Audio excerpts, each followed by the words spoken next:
Roar Devil. A Doc Savage adventure by Kenneth Robeson. Chapter I. The Devil in the Woods. The flat-faced man looked tough. He also gave the impression of one who had been around a bit. Yet he was deceived by a very simple ruse.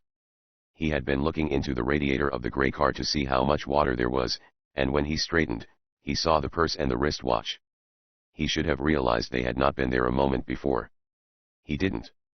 He had been a fighter once. There were mounds of gristle about his eyes, his nose was flat and his ears did not have their original shape. He looked evil, but not stupid. The flat-faced man rubbed his jaw with the back of his hand, which held a stubby black pistol, then he walked over to the handbag and the watch and examined them. The handbag looked expensive, but it was hard to tell, because the makers of imitations have become skillful. 6 diamonds around the wristwatch dial sparkled in the afternoon sun in a manner which could not have been equaled by glass. That was not cheap. Then the man made his mistake. He pocketed his gun, so as to pick up both bag and watch at once. It was hard to say why he did that. Greed, possibly. He got his hands on the articles. Now hold on to them, directed a woman's voice. She came out from behind a bush that was thick with new, green spring leaves. She held a light .22 caliber automatic rifle pointed at the flat-faced man. The man made an awful face that he must have practiced back in the days when he was a fighter, to scare opponents in the ring. "You're the babe what's been following us," he growled. He scowled at the little rifle. The girl, she was in her early 20s, let him look more directly into the muzzle of the .22. "The hole where they come out may not look big," she said. "But don't let that fool you. They're the new high-speed cartridges. Hold onto the bag and the watch." The flat-faced man held onto them. "You are stuck, Davin," said the girl. "Never heard of the guy," the man denied promptly. "Bend over and write it out in the dust of the road with your finger." "Huh?" The man looked blank. "I am deaf," said the girl. "Write it out." The man used a finger and scratched, DONOTKNOWDAVIN, in the dirt. "Liar," snapped the girl. "You pretend to be the private secretary of Maurice Zakis, known as the Dove of Peace, or Dove Zakis. Actually, you are his bodyguard and hired killer." The man scraped, "NO," in the road. The girl now searched him, and found a driver's license made out to Albert W. Davin. "You are stuck, Davin," she said, and pocketed the license. The man suddenly abandoned pretense. His flat face went purple with rage. "The devil with you," he snarled. "I got your number." "Write it," the girl commanded. "You're working for the Roar Devil," the man yelled. The girl stood very still, and there was on her features the slightly blank and inquisitive look of those who do not hear well. "I cannot hear you," she said. "Write it." The man only snarled stubbornly. She poked him with the gun. "Write it." He growled, "Listen, babe, I ain't opening my face to no." He did not finish, for the girl struck him suddenly and unexpectedly with his own automatic pistol, which she had taken from his pocket. She was tall, athletic, and there was nothing mincing about the way she swung the gun against his temple. The flat-faced man did not move after he fell. There was a cheerful recklessness in the girl's manner as she held the fellow's wrist to ascertain that he was only senseless. She seemed to be enjoying herself hugely, as if it were only a game. She dragged the man over and dumped him into a thick brush clump. "And you are Dove Zakis' #1 killer," she sniffed. A pocket of her khaki hunting jacket yielded a small box which, according to the label, held capsules of a standardized sleeping potion to be sold only upon prescription. She got 3 capsules down the senseless man's throat, doing it in a manner which a physician could not have improved upon. She seemed in a hurry, but took time for a brief examination of the car, the doors, particularly. Their glass was thick and bulletproof. She compared the license numbers with the notation in a small green book, and seemed satisfied. "Zakis's car," she said aloud. She struck out through the woods, eyeing the ground. It had been a wet spring in this mountain section of New York State, and the vegetation was luxuriant, the earth soft enough to hold footprints. The girl found tracks before long. They had been made by a man with small feet, and the fellow was evidently not dressed for the woods, because he walked around brush clumps which a man in stout garb would have breasted. The manner in which the trail meandered showed something else, too. The fellow was seeking the high spots, rocks, and small hills. He was undoubtedly searching for something. Once, where he had stumbled and fallen, there was a print which showed he was carrying a submachine gun. The mark left by the drum magazine was unmistakable. The girl was eyeing the marks when the roaring sound came. There must have been some intangible forewarning before the sound came, for a jaybird in a nearby tree had a sudden, frightened spasm. The jay screeched and beat madly among the treetops, as if evading some nameless and unseen horror. Experts concede that nature's creatures, birds and animals and the like, frequently sense dangers which humans miss, and possibly this accounted for the jay's animation in the warm spring sunshine. Then came the roar. It was very faint at inception, almost inaudible, then it became as a locust swarm, and the locusts, invisible, expanded to titanic proportions, so that eardrums ached and heads nearly split from the clamor. All through the woods, birds beat above the treetops in frightened haste, and down in the brush, rabbits, chucks, squirrels and an occasional deer broke cover. Of all in the woodland, only the girl seemed to behave in a normal manner. She stood perfectly still and looked at the frightened wildlife. Then she lifted hands and touched her ears. Her features were puzzled. Then, with wild suddenness, she raced out from among the trees, sought the center of a clearing and flung herself prone. She was motionless there. It was as if she awaited some incredible happening. But nothing occurred, except that the fantastic roaring died as mysteriously as it had arisen, leaving only the uproar of the birds. The girl waited a long time. When she finally arose, her features, she was remarkably attractive in a satisfying way, wore a puzzled expression, as if she had expected something that had not happened, and was disappointed. She continued following the footprints of the man. It was not long before she saw him. He was a man small in stature but exceedingly plump, and he had gray hair, a neat gray beard. He wore a gray suit, a gray beret, and the impression was of a rotund little fellow, a peaceful dove of a man. He held a submachine gun with both hands, and he seemed frightened, puzzled. He drove nervous glances about. "Dovzakis," the girl murmured, and lifted her light rifle. Her rifle was a costly target weapon, equipped with a mount for a telescope sight. She clipped the telescope in place and drew a deliberate bead on the man with the submachine gun. She held her position for a time, then lowered the gun. "He must be taken alive," she told herself, almost inaudibly. That was the order. The plump gray man, Dovzakis, moved on through the woods, and the girl trailed him, her manner one of infinite caution. Dovzakis was obviously familiar with the region, for he made directly for certain vantage points which gave him a view of his surroundings. His object seemed to be to make sure no one was about. Zakis held a general course to the westward, and shortly came upon a cabin of some size. The cabin windows were open, but the door closed. Zakis knocked upon the door. There was no answer, and he knocked twice more, then tried the knob. The door was not locked, and he entered, his machine gun alert. Something less than 5 minutes later, he popped outdoors. He had received a shock. It showed on his face. He was terrified. He scuttled into the woods as if terribly afraid of being seen, or being overtaken by some dire calamity. From her concealment behind bushes, the girl stared after him. Curiosity on her features, but no fear. Suddenly, as if she intended to inspect the cabin, then overtake Dovzakis, she ran forward. Entering the cabin, she kept the .22 rifle alert. She came into a large room, with a fireplace at one end, a table in the middle, and on each side a wall of bookshelves. The shelves were laden with plain-looking volumes which bore dry, profound titles. She glanced at the back of one. Its title read, "Boston's Papers on the Electrokinetics of Volatilization." The girl made a face and glanced at others. They were all heavy scientific tomes, many being merely binders in which scientific pamphlets had been inserted. The cabin had more than one room. The girl advanced to a door, shoved it open with the muzzle of her rifle, and started to enter. She jerked into a sort of frozen motionlessness and stared at the living dead man in the room. Living and at the same time dead, was the only thing which adequately described the man's appearance. He was a comparatively young man, no more than 25, and he was freckled, had somewhat coarse features. He was in khaki trousers and an undershirt, with a rubber apron about his middle. One end of a rope was tied to one of the young man's ankles. The rope was some 15 feet long, and the other end was tied to a roof beam. A child with moderately strong fingers could have untied the young man.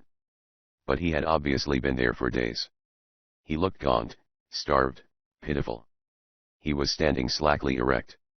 If he saw the competent young woman with the rifle, he gave no sign. He did not even look at her. "You," the girl said sharply. "What's the gag?"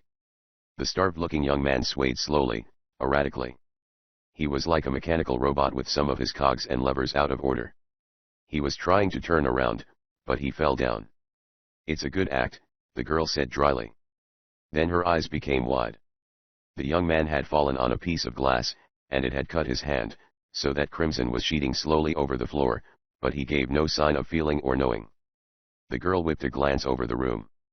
It had been a laboratory, but its contents had been ravaged. Apparatus was broken. Empty stands and pedestals indicated much of it had been carried off bodily. There were axe marks on some of the tables, in some of the coils of the gutted electrical paraphernalia. Someone had systematically wrecked the place. The young woman lunged to the starved man, tore off his undershirt and tied it about his cut hand. She felt of his skin. He was almost as cold as the dead. She shuddered, then shook him. "Snap out of it," she urged. "Who are you? What's wrong with you?" He made blubbering sounds that were quite horrible. She tried again, shaking him and demanding, "What is your connection with Dubzakis?" Dubzakis, in the door where he had appeared so silently that the girl had not heard, said, "I hope that you will let me assure you that he has no connection whatever." Chapter 2. Calamity. The girl had laid her rifle on the floor. She reached for it instinctively, then withdrew her hands when she saw the submachine gun Zakis had trained upon her. Zakis looked even more peaceful and doubled at close range. "I started back to my car and ran across the tracks you left in trailing me," he told the girl. He had a smooth, cooing manner of delivering his words. "Wasn't I lucky?" Zakis advanced, put a foot on her gun, grasped the barrel and smashed the light weapon, ruining it. Then he scrutinized the girl curiously. "I've seen you," he said grimly. "Been trailing me the last few days, ain't you, have you not?" He made the grammatical correction as an afterthought. The girl shrugged, did not answer. Zakis grunted, "Working for the Roar Devil, are you not?" The girl blinked, seemed about to say something, but did not. "You'll sing plenty before I'm through with you, sister," Zakis told her. "For a long time, I've wanted to get my hands on one of your crowd. You can tell me things. For instance, who is this Roar Devil? How does he manage to accomplish the infernal things he does?" The girl said nothing. Instead of being afraid, she was bright-eyed with interest. She even smiled slightly. "A lot of babes would be scared silly," Zakis said dryly. "You're a queer one. But leave it to the Roar Devil to pick the tops. Whoever he is good." Zakis suddenly made a hard-fighting jaw queerly at odds with his meekly bird-like exterior. "But not good enough, babe." The girl had tucked a small purse into a pocket of her canvas hunting jacket, and Zakis wrenched that out and went through it. There were initials on the outside. RMK. Inside was a case of cards which bore a name corresponding with the initials. He eyed them. "Red American," he said. "Is that your name?" The girl smiled. "You will have to write it out." "I am quite deaf." "Yes." The man scowled at her, as if not sure whether she were telling the truth. He shook his hand and continued going through the purse, keeping, however, a close watch on the girl and on the starved-looking young man who was picketed by the rope. Zakis came upon the driver's license which had belonged to the burly driver of the car back at the road. He had no trouble fathoming how it had come into her possession. "So you gathered in Stookdaven," he said grimly. "I'll kick his flat face off for this." The girl smiled nicely at him. Zakis snarled. Then he went on with his search of her belongings. He came upon a telegram, opened it, and read it with much interest. "Miss Redican. Powertown NY. Trail Zakis and report each move he makes, stop if possible, seize him and deliver him to me. Venerable Mir." "Who the devil is Venerable Mir?" Dubzakis yelled. "Write it out," the girl pleaded. Dubzakis made snarling sounds and tramped the room.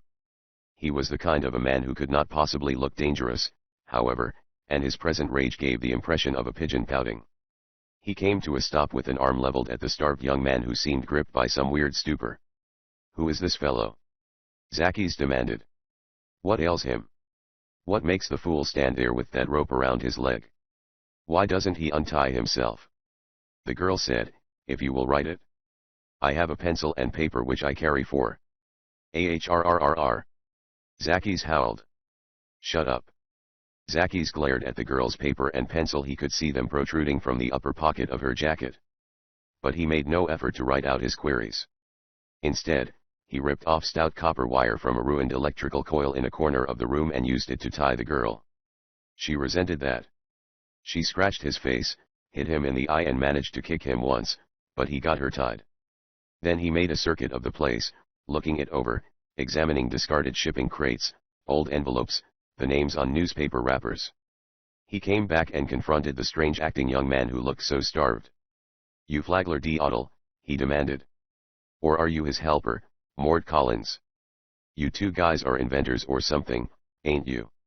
The starved young man made a bubbling noise. Zackies eyed him closely and shuddered. "There's something sure wrong with you," he muttered. Zackies found a lean-to addition in the rear, which had served as a kitchen. On a table stood a bucket of water. It had been there for days, judging by the number of insects which had fallen into it. Zackies got a dipperful, sloshed some in the starved young man's face, then tried to make the fellow drink some. The young man did not seem to know how to drink. When Zackies held his head back and poured water down his throat, it was like pouring water into a hose. The young fellow made no struggle, did not even swallow. "Are you D'Ottle?" Zackies questioned again. "Or are you Mort Collins? If you're Collins, where is D'Ottle?" But the young man had not revived sufficiently to talk. Indeed, if he had revived at all, it was not perceptible. Zackies scratched his head. Then a bright idea seemed to come. He leaned close to the strangely afflicted young man. "Roar devil," he bellowed. "Roar devil." The young man moved a little, as if by terrific effort. One of his arms came up slightly. It was as if he were trying to get it protectingly across his face. "Darned if you don't know something," Zackies muttered. "But the problem is how to get it out of you." He considered, and apparently concluded the girl was a more ready source of information, for he turned upon her. "Who is this Roar devil?" he growled. "Write it out," the girl requested. Zackies snarled, then wrenched the wires off her wrists and from the pocket of her hunting jacket withdrew the paper and pencil. He started his writing with a fierce jab of the pencil point at the paper. He started violently, emitted a sharp cry, and peered at his fingertips. They bore a strange brownish stain where the pencil had rested. Zackies made a hoarse sound. He began to sway. He seemed about to faint. The girl got up calmly from the floor. Zackies stared at her. He seemed to be growing weaker and weaker. He gulped. "You did something." "The pencil," the girl said dryly. "It's covered with a chemical mixture you probably never heard of. It won't kill you, if that's any consolation." Zackies sighed loudly and fell flat on his face. The girl's ankles were still wired. She freed them without particular haste, then used the same tough copper strands to bind up Zackies. The chemical mixture which had made Zackies senseless when he touched the pencil, apparently did not last long, for the man began to stir feebly before the girl finished tying him, so that she had to hold his limbs. She found an upset tool drawer among the laboratory wreckage and from its litter unearthed a roll of black friction tape. "Got adenoids?" she asked Zackies, who had opened his eyes. "Nah." Zackies was short-sighted enough to growl. The girl grabbed his head, pinched it between his knees and began draping strips of tape across his lips. "I once heard of a man dying after they taped his lips shut in a robbery," she said conversationally. "He had adenoids." With Zackies fastened securely, the girl gave attention to the starved young man who was picketed by the rope. She tried Zackies' trick. "Roar devil," she yelled at the young man. There was enough reaction to prove conclusively that the name Roar devil meant something momentous to the young man. The girl now tried to revive the young man enough to talk. She gave him water, forcing it down his throat, and forced down part of a can of corn which she found in the lean-to kitchen. She got nowhere. To her urging to speak, he only blubbered and mumbled. The young woman apparently did not trust him to remain picketed by the rope, for she used copper wire on his ankles and, after some hesitancy, tape on his lips. It became apparent that she was going to leave the cabin.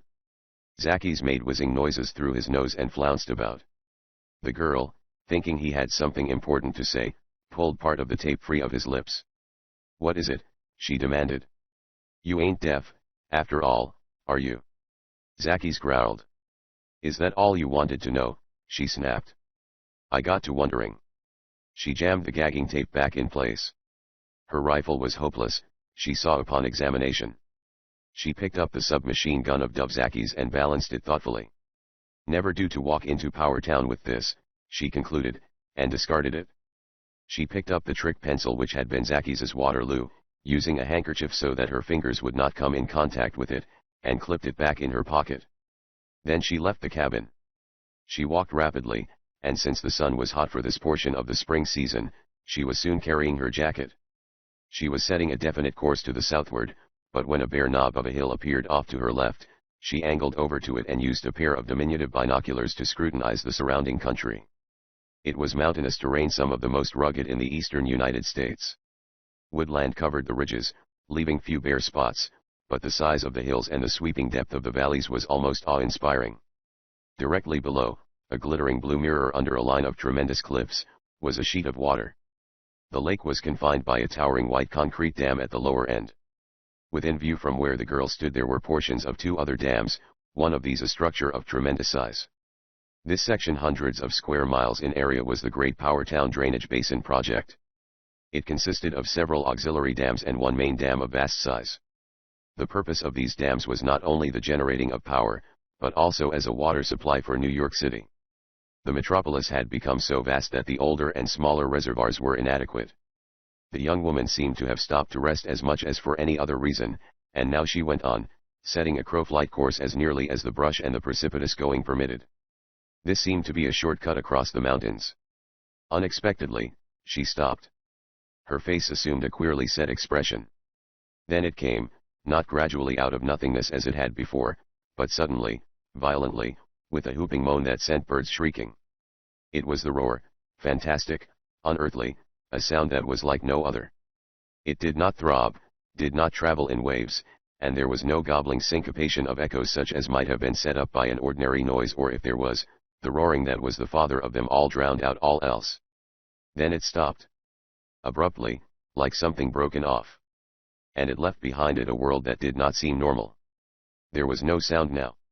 Where there had been tumult, there was now profound quiet. The birds wheeled in the sky and they must have been crying out excitedly. Yet there was no slightest noise audible. The ordinary silence of the woodland had not fallen. It was more than that. All sound had completely stopped. Then other things happened. The earth jumped like a live thing that had been kicked. The girl reeled, flailed her arms trying to keep her balance, then fell.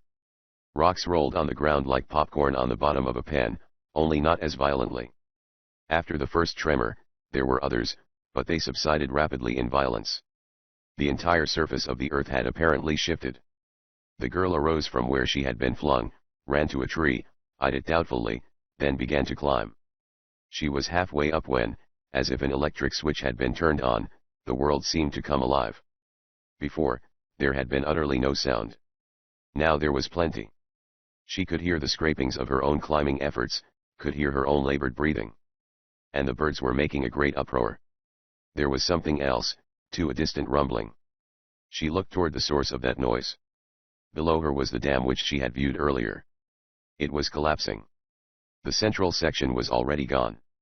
A vast torrent of water poured through. On either side, more of the big concrete wall was rapidly upsetting. The valley below was filling with a writhing monster of water that uprooted trees, toppled along boulders as large as small mansions. Craning her neck, the girl perceived a house in the path of the flood. Near it was a barn, other outbuildings. A man and a woman, their figures made tiny by distance, ran out of the house and stared up the valley at the wall of water. Then they raced to a small car nearby and drove madly for safety, until they were lost to view among trees. The girl shuddered. It did not look as if the fugitives could escape. The young woman watched for some time from her vantage point in the tree. She seemed particularly interested in the effect the flood would have when it reached the big reservoir. Would the latter hold? It held. The young woman waited fully 3 hours before she became certain. Then she went on toward Powertown, and when she drew near the small metropolis, she went slowly and furtively, as if extremely desirous of escaping discovery. Chapter 3. The Bronze Man. Powertown was in a nervous sweat, and with reason. It had dawned on the town that fully half of its population was in danger, and that some millions of dollars in property were menaced. Engineers had originally laid out Powertown so that it was above any normal flood which would result from a disaster to the big dam, which was situated some 2 miles up the valley. But the engineers had reckoned without the sudden popularity of Powertown. It had become the rage as a summer and winter resort, due to the attractiveness of the surrounding lakes, and as a result, Powertown had spread down on the floor of the valley until most of the business section was in the path of a flood of any major proportions. Persons in the streets looked frightened. A good part of the population had fled to the surrounding mountains. Since it appeared that the Darn was not in imminent danger of collapse, some of the fugitives were returning. In the new, resplendent municipal office building, which was another name for City Hall, the mayor, the city council and other important citizens were conferring. Their faces were heavy. "It's terrible," said His Honor, Mayor Leland Ricketts. "It's damned mysterious," said the head of the council. "The dam that broke this afternoon was supposed to be absolutely safe. The engineers said it was proof even against an earthquake." "It was no earthquake," snapped Mayor Ricketts. "But the earth moved," retorted the other. "We all felt it. Didn't the shock break windows all over town?" The city attorney put in, "What about the 2 engineers whom the council hired to learn what was causing these weird shocks? This afternoon was not the first shock. What about the 2 engineers?" The mayor pounded with his gavel for silence. "My friends and fellow citizens," he said heavily, "I called this meeting in the face of an emergency and a mystery. You all know there have been previous shocks such as the one this afternoon, although none of the others resulted in as much damage. These shocks began 3 weeks ago, and have continued almost daily, resulting in landslides which have buried roads, broken water mains, and otherwise proved a menace to the sterling citizens of the city who—" "This is no time for a political speech," whispered the city attorney. "Get down to brass tacks."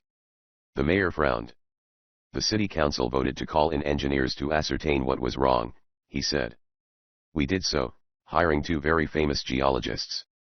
During the past few days, these 2 geologists have been going around in the mountains with their instruments." "What did they find out?" someone asked. "They must have learned something," said the mayor. "We do not know what it is, however." "Is this a riddle?" queried the city attorney. "Quiet, please," requested the mayor. "I have called this meeting to inform the city council that something has happened to our 2 engineers." "What?" several voices chorused. "That is what I want to show you," said His Honor. He signaled with a hand, and white-clad hospital interns entered the hall, leading 2 men who acted as if they were dead, yet alive. These 2 men could not walk alone. The interns had to lift each man's foot and advance it with every step. Both men were very pale, and when one's mouth fell open, he seemed unable to close it without assistance from one of the white-clad escort. The mask-like rigidity of their features was horrible, and a mutter of wonder went up from the assembled city fathers. "What ails them?" demanded the city attorney. "That," said His Honor, "is what we would like to know. They haven't been able to find out at our new hospital." "How long have they been this way?" the city attorney gulped. "Since yesterday. They were found wandering in the mountains." There was much buzzing conversation, and a crowd gathered about the 2 weirdly afflicted engineers to examine them curiously. Close inspection of the 2 victims had the effect of giving everyone a case of jitters. The mayor banged order with his gavel. "None of this must get into the newspapers," he said warningly. "No publicity, above all things," emphatically agreed a man who owned the city's 2 leading hotels. "People will stop coming to Powertown." "It might be well if they did," snapped the city attorney. "If the big dam breaks, it'll wipe out half the town, including the resort section." "No, no," insisted the hotel owner. "There is no danger." "The devil there isn't," retorted the other. "You're thinking of your pocketbook, and not of the lives endangered." "I resent that," yelled the other. The mayor's gavel pounded down noisily. "We are losing sight of our objective," he bellowed. "What objective?" demanded the city attorney. "The solution of the mystery behind this," said His Honor. "We know there is something terrible going on. That it is no natural phenomenon, such as earthquakes, we know, because of what happened to our 2 engineers. They must have stumbled upon something. What it was, we don't know, because they cannot talk. Something horrible has happened to them." "Have you got a plan, or are you just talking?" asked the city attorney. "I have a plan," replied the mayor. "We should have thought of it before. There is a man who makes a career of helping other people out of trouble. He is a very remarkable man, from what I hear, and just the fellow we need. The city attorney frowned, then nodded to himself. A very remarkable man whose career is getting others out of jams, he said. That description suggests a name. But if it is the same fellow I am thinking of, what makes you think he will come up here? That man is big time. He makes kingdoms and things like that. I've read about him in the newspapers. What'll it cost? Asked the man who owned the hotels. This man does not work for money, said the mayor. Now I know we're thinking about the same fellow, observed the city attorney. Doc Savage. Doc Savage is the man, agreed Mayor Leland Ricketts. There was no great excitement at mention of Doc Savage, perhaps due to the fact that these were all state businessmen. Several nodded, however, and there was a murmur of conversation. It seemed that all of them had heard of Doc Savage. The mayor banged the meeting into parliamentary session, and it was formally decided to appeal to Doc Savage for assistance in solving the mystery of the violent earth convulsions in the vicinity of Powertown, to say nothing of the strange affliction which had overcome the two hired engineers. His Honor, the mayor, agreed upon as being the most convincing talker in town, was delegated the job of getting in touch with Doc Savage. It was decided to do this by long-distance telephone. But there a hitch occurred. The weird earth shock had caused breakage of the telephone wires, which were carried, in the modern manner, in a conduit underground. The telephone company advised repairs would soon be completed. Waiting, the city fathers engaged in more conversation. Queer roaring noises have been reported as heard in the mountains nearby, said the city attorney. It is my opinion that these have something to do with the earth convulsions. Opinion based on what? Queried His Honor. On logic, snapped the other. The roarings are queer. So are the earth shakings, earthquakes, or whatever they are. They are not earthquakes, someone pointed out loudly. Seismographs in other states do not register them. An earthquake would register. These don't. The conversation was lapsing into a rehashing of the situation, with no new angles being brought out. His Honor tried the telephone again, and was informed that an hour or more might elapse before the long-distance wires were repaired. More than one break had been found. The hospital interns had gone with the two queerly afflicted engineers. Men with urgent business to attend to began drifting out of the hall. The municipal office building was a large structure, and flanking it at the rear was one of the town's numerous hotels. This hostelry was neither large nor pretentious. There was a courtyard between it and the municipal office building. No one ever frequented this court.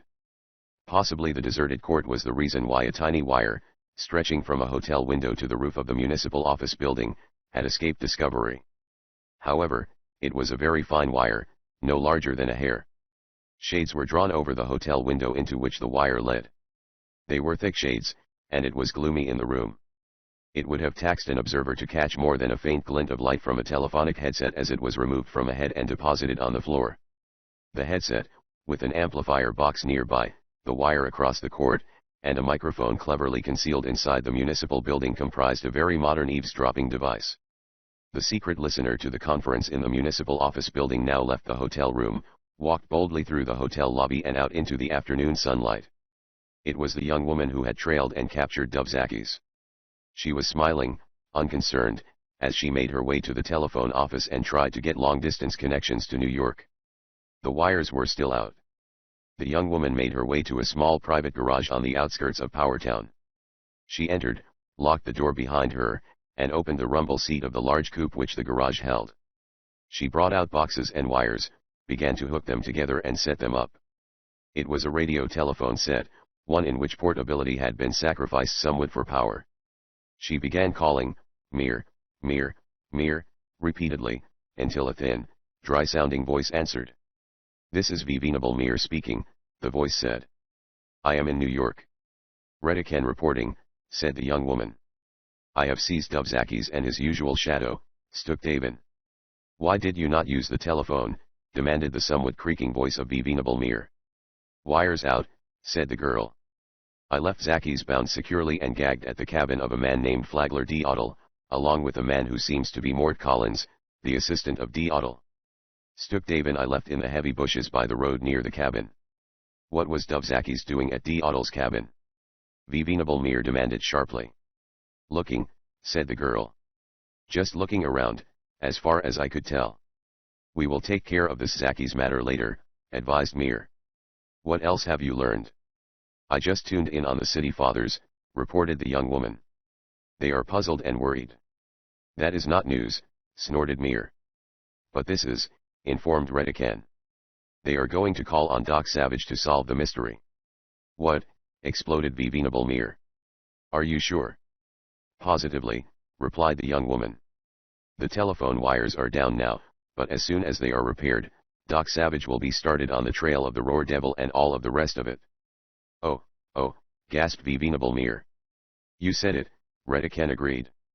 When the Bronze Man. Who? The Bronze Man, exclaimed the girl. They call Doc Savage that. When he tackles this, things are going to happen. Yes, Venerable Mir agreed, the Doc Savage angle is something new. Chapter 4. The Peril Puzzle. Doc Savage was in his office laboratory on the 86th floor of a midtown New York City skyscraper. The Bronze Man was attired in an all-enveloping garment of gray rubberized fabric, and his head was encased in what resembled a diver's helmet made of glass. Clad in this hermetically sealed outfit, he was manipulating retorts and stills in which chemicals boiled and precipitated, and from which clouds of evil-looking vapor arose. The laboratory door was closed tightly and locked. A buzzer whined a loud, shrill note. The Bronze Man ignored it. The vapor from his chemicals had settled over his glass hood, and occasionally he paused to wipe it away to permit clearer vision. At such times, his features were distinguishable. Several things were noteworthy about his visage. His skin was fine-textured and of a somewhat unique bronze hue. His hair, straight and fitting like a metal skullcap, was of a bronze slightly darker than his skin. A woman would have called his face remarkably handsome. A man would have noticed the tremendous sinews in his neck and the smooth muscularity about his jaws. Most striking of all, perhaps, were his eyes. They were like pools of small gold flakes stirred by an uneasy, tiny wind.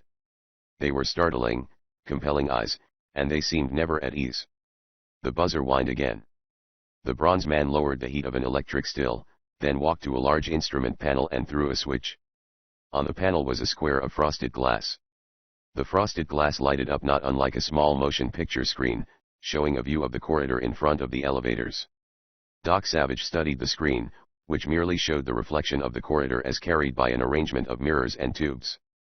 Into the atmosphere of the laboratory there came a queer, exotic sound. It was undulating, not unmusical, and it ran up and down the scale without adhering to any particular tune. It was not a whistle, nor yet was it a vocal noise. A listener might have called it a trilling note, if he thought of any description at all. It was the sound of Doc Savage, small unconscious thing which he made in moments of mental stress. There was a man in the corridor. He was on his hands and knees, and now he reached up and, with what seemed infinite difficulty, pressed the buzzer button again. The man was sagging in a little lake of scarlet. He coughed, and a red spray flew through his teeth. He was a stocky man, and he was very pale. Doc Savage left the laboratory hurriedly. But he was careful to lock the door behind him, and once in the library with its thousands of scientific volumes, he turned on a strong electric fan and stood a moment in its blast. He had been experimenting with poison gases, trying to develop a counter-gas which would render them harmless, and enough of the vapors might cling to recesses of his weird garment to kill one who came close. Satisfied that the fan blast had removed any lethal wisps, he went on into the reception room with its furnishings of deep leather chairs, massive inlaid table and huge safe. The corridor door behaved in surprising fashion as he approached it. While he was still 10 feet from it, the panel, which bore no trace of a knob or lock, opened. It was actuated by a device which a fairly competent electrician could have explained, an electroscope equipped with contacts and wired to relays and a hidden lock in the door. A bit of radioactive metal which the Bronze Man carried actuated the device. The man in the corridor was disclosed. The fellow still crouched on all fours. He looked up. His eyes were unnaturally bright. Doc Savage made no move to pass through the door. He stood well within the reception room, and his flaked gold eyes roved. Most of their attention centered on the red pool on the floor. When he spoke, it was with a voice of quiet, controlled power, and his tone showed no emotion whatever. He might have been commenting on the ordinary weather. Red ink does not make an altogether convincing substitute for blood, he said. The effect of that statement on the man on the corridor floor was instant and violent. He jerked back on his haunches. His hand, which had been near his coat, dived under that garment and came out with a blue revolver. The fellow had skill with guns. His weapon lipped flame and powder noise when hardly clear of his coat. He came erect, shooting with quick precision. His gun was a type which held 5 cartridges. He fired 4 of them. Then he stopped. His eyes seemed about to pop out of his head. Doc Savage had not moved, nor showed any such surprise as might have been expected. Nor had he been harmed. The bullets had stopped in mid-air in front of him. 3 had flattened and bounced to the corridor floor. The 4th hung suspended, and from it radiated a spider web design which showed what had happened. There was a barrier of thick bulletproof plate glass inside the door. "Hell," gritted the gunman, and lunged forward as if to find a way around the protective plate. Comparative gloom of the reception room made the glass wall almost indistinguishable, but the gun wielder found it with his hands, then lunged upward, hoping to find a space at the top.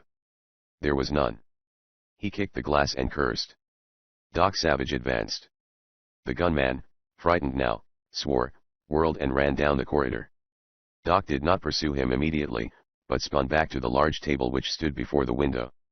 The inlaid top of this appeared innocent, but the mosaic pieces were cunning push buttons. He thumbed one of these. When he whipped back into the corridor circling the protective barrier of glass in the proper direction, the gunman was not in sight.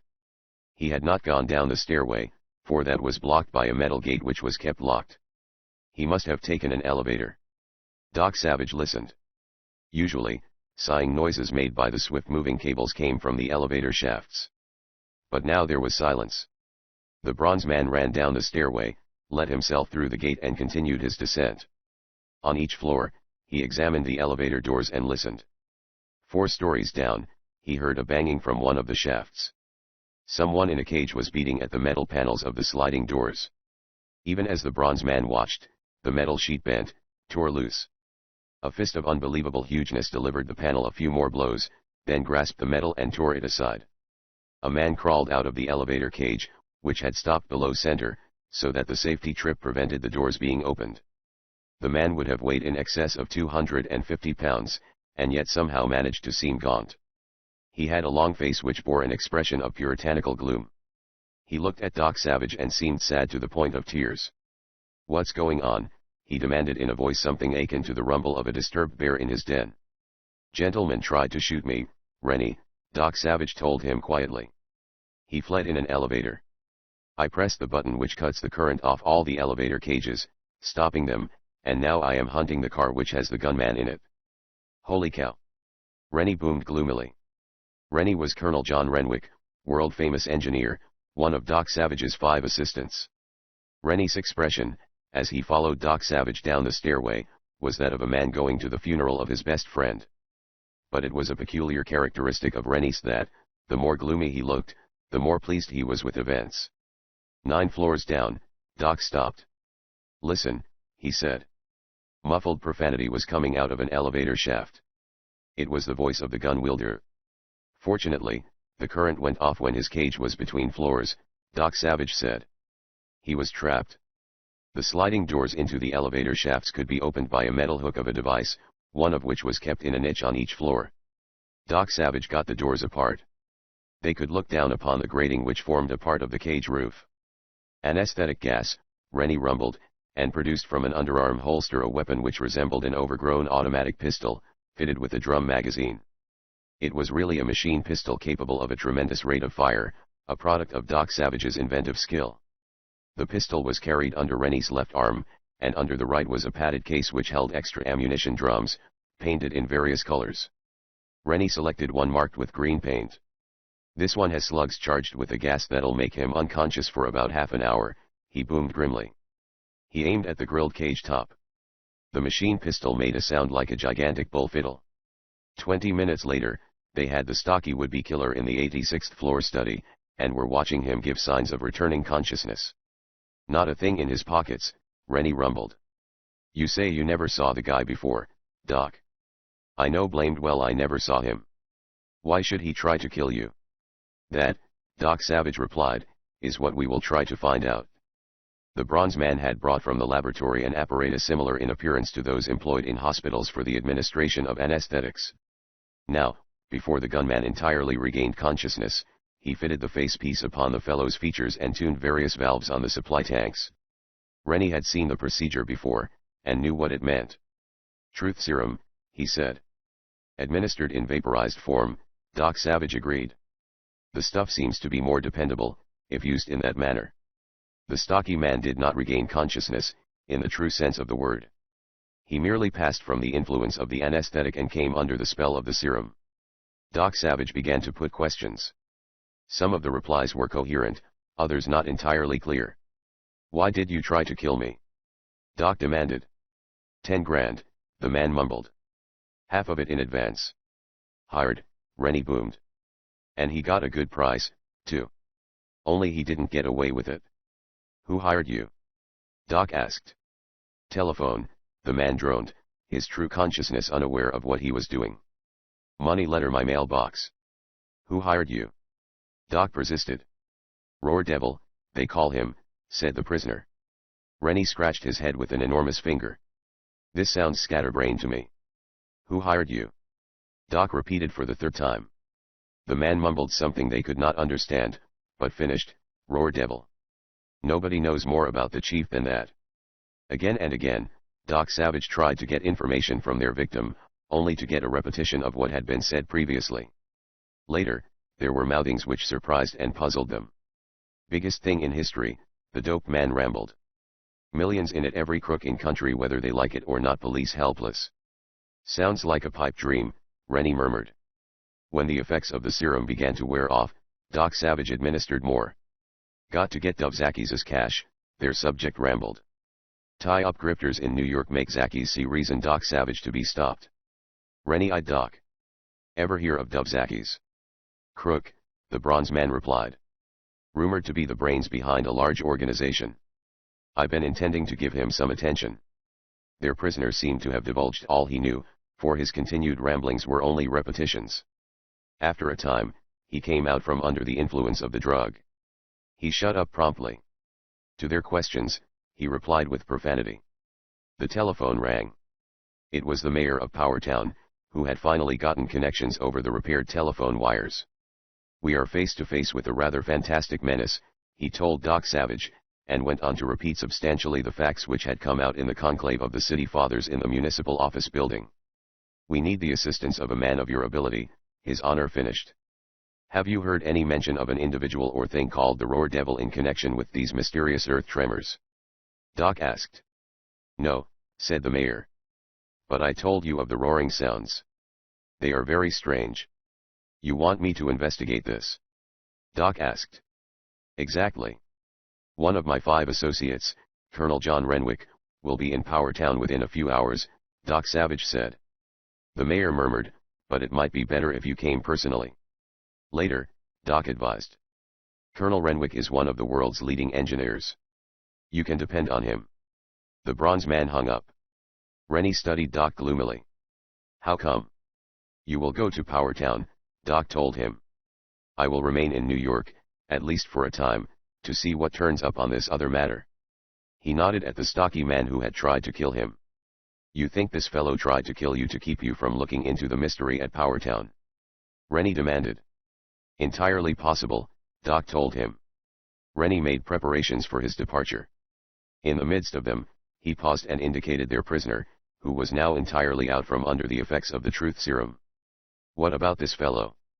Rennie asked. "We've got all we can out of him." "What'll we do with him?" "The thing we usually do with crooks," Doc said, "send them upstate." Rennie said, "I'm going to fly up to Powertown." "Good luck," Doc told him. Chapter v. Rennie and the Siren. Rennie arrived in Powertown in a small, fast plane. He handled the controls himself. The Powertown Municipal Airport was modern and lighted, so that there was no difficulty about landing, although it was well after sundown. A taxicab took Rennie directly to the municipal office building. Rennie seemed to make quite a favorable impression on the assembled leaders of the town. As a matter of fact, he was a commanding figure, and an interesting one. His enormous hands were especially striking. And he could make a speech as effective as the mayor's. In a business-like session, Rennie was furnished with all the information available. It was not substantially greater than what had been told over the telephone. The 2 mysteriously afflicted engineers were brought in on stretchers. Rennie examined them. Such things were not his specialty. He was completely baffled. "This is something for Doc Savage," he said. "My job is to examine those dams and learn whether they are in immediate danger of collapsing. 2. Those strange roaring noises interest me." Rennie requested an aerial photographic map of the region about Powertown. Someone went for it. During the wait, there was more conversation. Because he wanted to think, Rennie drew aside, seated himself in a deep chair, leaned back and fixed his eyes on the ceiling. Almost at once, he saw something. He did not realize immediately its significance. At first, he mistook what he had seen for a cobweb with light shining on it. Then he realized it was far too long and straight for a cobweb. 2. There were a pair of the tiny threads. Wires. It was only the artificial lights and Rennie's excellent eyesight which had led to their discovery. Rennie got up and pretended to walk around the conference hall while he examined the wires. They led from the huge, ornate chandelier in the center of the room to a window at the rear. Rennie took up a position near the door and rapped a table loudly until he had attention. "Did you know someone is eavesdropping on you with a dictograph device?" he demanded loudly, and pointed out the wires. There was some excitement. In the middle of it, Rennie ducked out, ran around a block and concealed himself behind a parked car. He knew the wires must run into some building at the rear of the hall, and if there was an eavesdropper, the individual would be fairly certain to take flight. Rennie did not have long to wait. A young woman came out of a small hotel directly back of the municipal office building. She was in a great hurry. She hastened down the street. Rennie followed her. He did it expertly, for he was an old hand at this sort of thing. The young woman headed toward the residential district. Once, when he drew close to the young woman, Rennie was absolutely certain he heard her laughing to herself. It was genuine mirth, as if she enjoyed the whole thing hugely. Rennie also got a better idea of her appearance as she passed under a street light. She was an athletic young woman, rather more than ordinarily attractive. Her frock looked expensive, and she affected a close masculine cut of her dark hair. Rennie's quarry entered a small frame garage near the outskirts of the town. Loitering outside, he could hear her voice murmuring, but could not catch the words. The young woman came out of the garage so unexpectedly that she nearly caught Rennie napping. He barely got behind a bush, where the shadows were thick. She walked off rapidly. Rennie ran to the garage door. It was padlocked. He waited a little until the girl's footsteps died down the street. Then he took the padlock in both his big hands and did something which would have amazed an onlooker. He wrenched the lock off, hasp and all, using only the strength of his huge hands. Fortunately, the screws holding the lock had not been too large. Inside the garage, Rennie found a coupe. In the rumble seat compartment of this was a portable radio transmitter and receiver. The tubes were still quite hot. By a combination of good luck and fast running, Rennie managed to overhaul the young woman. He slackened his pace the instant he caught sight of her ahead, and trailed her. The mysterious young woman headed directly into the mountains. The rugged country around Powertown had never been suited to cultivation, so it was almost entirely woodland. The girl was evidently using a compass, the dial of which she occasionally illuminated with a flashlight. An hour later, Rennie could see the great, moon-brightened mirror of Powertown's enormous main reservoir off to the left, and the young woman ahead was going as strongly as ever. She was following a ridge. They passed the side of the dam which had burst the previous afternoon. On the floor of the valley, occasional lights moved. These were undoubtedly searching parties in quest of flood victims. The moon disappeared and a haze obscured the stars, resulting in rather intense darkness. Rennie experienced no little difficulty in trailing the girl silently. The young woman came finally to a little-used mountain road. At the side of this stood a gray sedan. She walked boldly into bushes nearby, and seemed surprised at not finding something there. She drew a small automatic from her frock and became more alert. Rennie got close enough to hear her when she spoke disgustedly to herself. "So," she snapped. "Someone found Stuckdaven and moved him." She used her flashlight cautiously, apparently looking for footprints. "He was moved, all right," she announced to herself. "He would be still asleep from that drug I gave him." She sounded rather cheerful about it, as if someone had just scored against her in a pleasantly exciting game. She left the car and continued on through the thick, rugged woodland. Rennie first saw the cabin when it sprang out, a darksome sepulchre of logs, in the glow of the girl's flashlight. She must have stood still for some time and listened, for she had halted, and Rennie had halted also, and had waited so long that he had feared he had lost his quarry. The girl entered the cabin boldly. Rennie darted forward. He could manage great silence for one of his bulk. He watched the girl through grimy windows. She roved her flashlight beam, as if looking for something or someone, and entered the room which had been a laboratory. Rennie promptly scuttled into the outer room. He lifted several books and stood them on end across the floor. Then he took up a position to one side.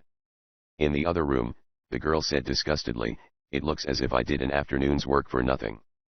Then she came back through the door. She did not cast the flash beam on the floor. Her foot hit the first book.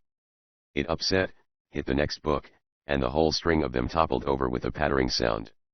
Startled, the girl leaped backward. Rennie was moving forward on his toes.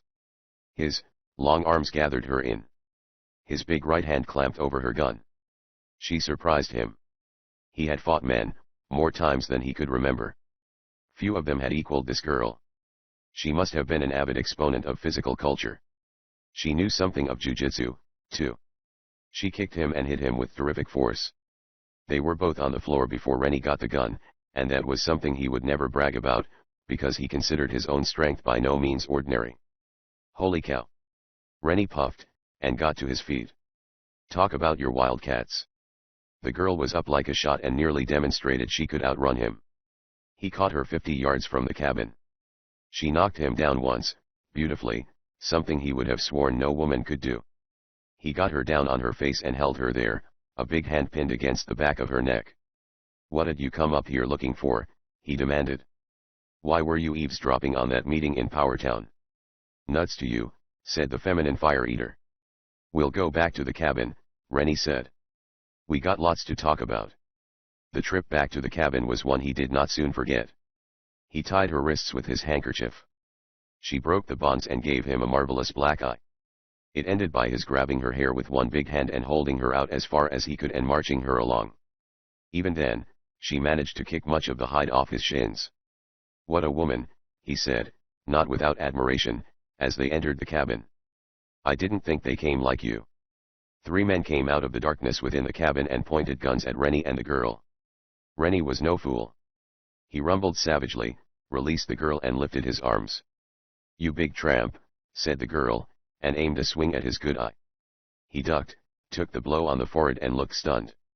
"Cut, Miss Ken," said one of the gunmen. "We'll handle him now." The girl glared at them. "I don't know you," she snapped. "You're Retta Ken, are you not?" asked the spokesman of the gun-holding trio. "Yes."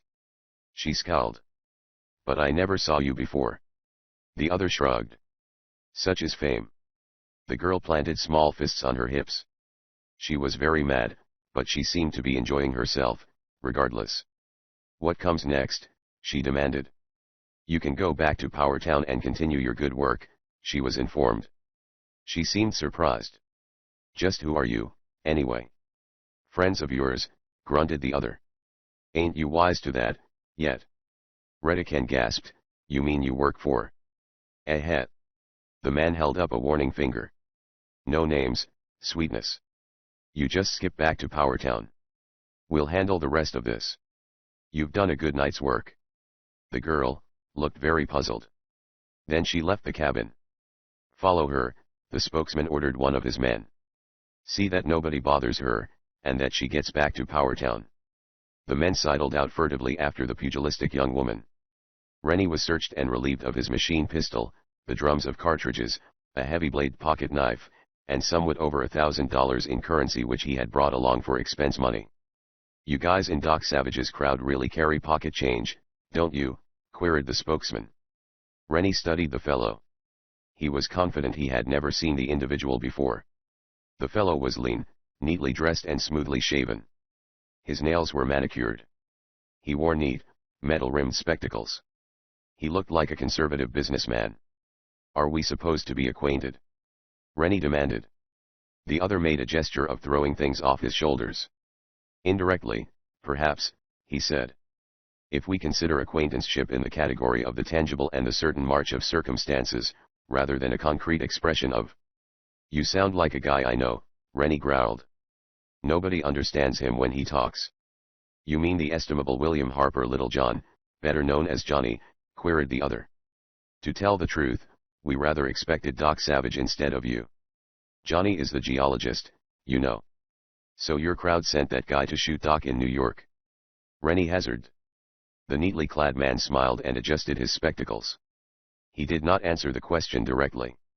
By the way, what became of a messenger of death, he queried. Rennie looked very gloomy. You won't see him again. Then something happened which caused Rennie's hair to all but stand on end. Like an echo to his gloomy prediction about the New York killer's fate, like a monster aroused and enraged by the statement, the earth gave a violent shake. Rennie was not a man easily scared. Yet he felt as if ice were in his blood. Not because the earth shook. Because of the other thing that happened, the uncanny thing. The trembling of the cabin shook books off the shelves, and when they hit the floor there was absolutely no sound. Rennie was so stunned by that phenomenon that he opened his mouth and swore. He did not hear himself. Rennie stamped his feet. He could not hear that. He yelled. He did not hear his own voice. He did feel the tickle as his vocal cords vibrated, and got a vibration against his eardrums, which he himself could understand. It was incredible. All sound had ceased. It was impossible to make a noise. Rennie decided to try again, and opened his mouth and let out his best roar. In the middle of the ball the weird spell suddenly ended, with the result that Rennie all but deafened himself with his own howling. He fell silent and looked blank. All of his captors laughed. That guy would make a good understudy to the Roar Devil, one of them said. Roar Devil. Rennie blinked. Just what is this Roar Devil? The neat man smiled grimly. Just what does the name suggest to you? Don't be funny. Rennie rumbled. Power, snapped the other. That's what it suggests. And very fittingly, too, I will add. Power, such as no man has dreamed. And wealth. Infinite wealth. Other people's wealth, it is true. But as Bobby Burns did not say, wealth is wealth, for a that. This don't make sense, Rennie grumbled. Oh, yes it does, if you only knew, chuckled the other. It makes very good sense. You have just felt the Roar Devil at work, taking the final steps that will crown him emperor of his realm. Or let us hope they crown him. I'll crown somebody before I'm through with this nutty business. Rennie promised. Say, was that girl working for this Roar Devil? The neat man smirked. Don't you ever draw conclusions from what you see? Was she? Rennie demanded. You will put your hands behind you, directed the other. We are going to tie them there. Rennie complied. It would have been insanity not to obey. They had their guns cocked. Did you, he was asked as he was being tied, ever hear of Dove of Peace Zackies, or Dove Zackies, as he is called? Rennie scowled. Yeah. Has Doc Savage heard of him? Yeah, Rennie admitted. He was now bound tightly. Excellent, said the neat man. Let us hope Doc Savage is still in his New York headquarters. The Roar Devil now has business with him. Chapter 6. A night for trading. The small, plump, innocent-looking man with the gray beard stood in the doorway of Doc Savage's skyscraper headquarters. His hat was in his hand, he looked very meek. I am Dove Zackies, he said. May I come in? Doc Savage showed no surprise as he moved the barrier of bulletproof plate glass aside and let Dove Zackies into the reception room. I have seen men who looked less like crooks, the bronze man said. Zackies was cheerful and frank. I know better than to try to deceive you, he said. I am a criminal in the eyes of the law, yes. But I have my own code of honor.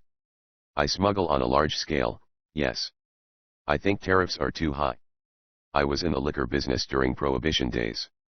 I did not believe in Prohibition. I smuggle aliens. This is a free country, and why keep some out and let others in? Did you come up here to argue about that?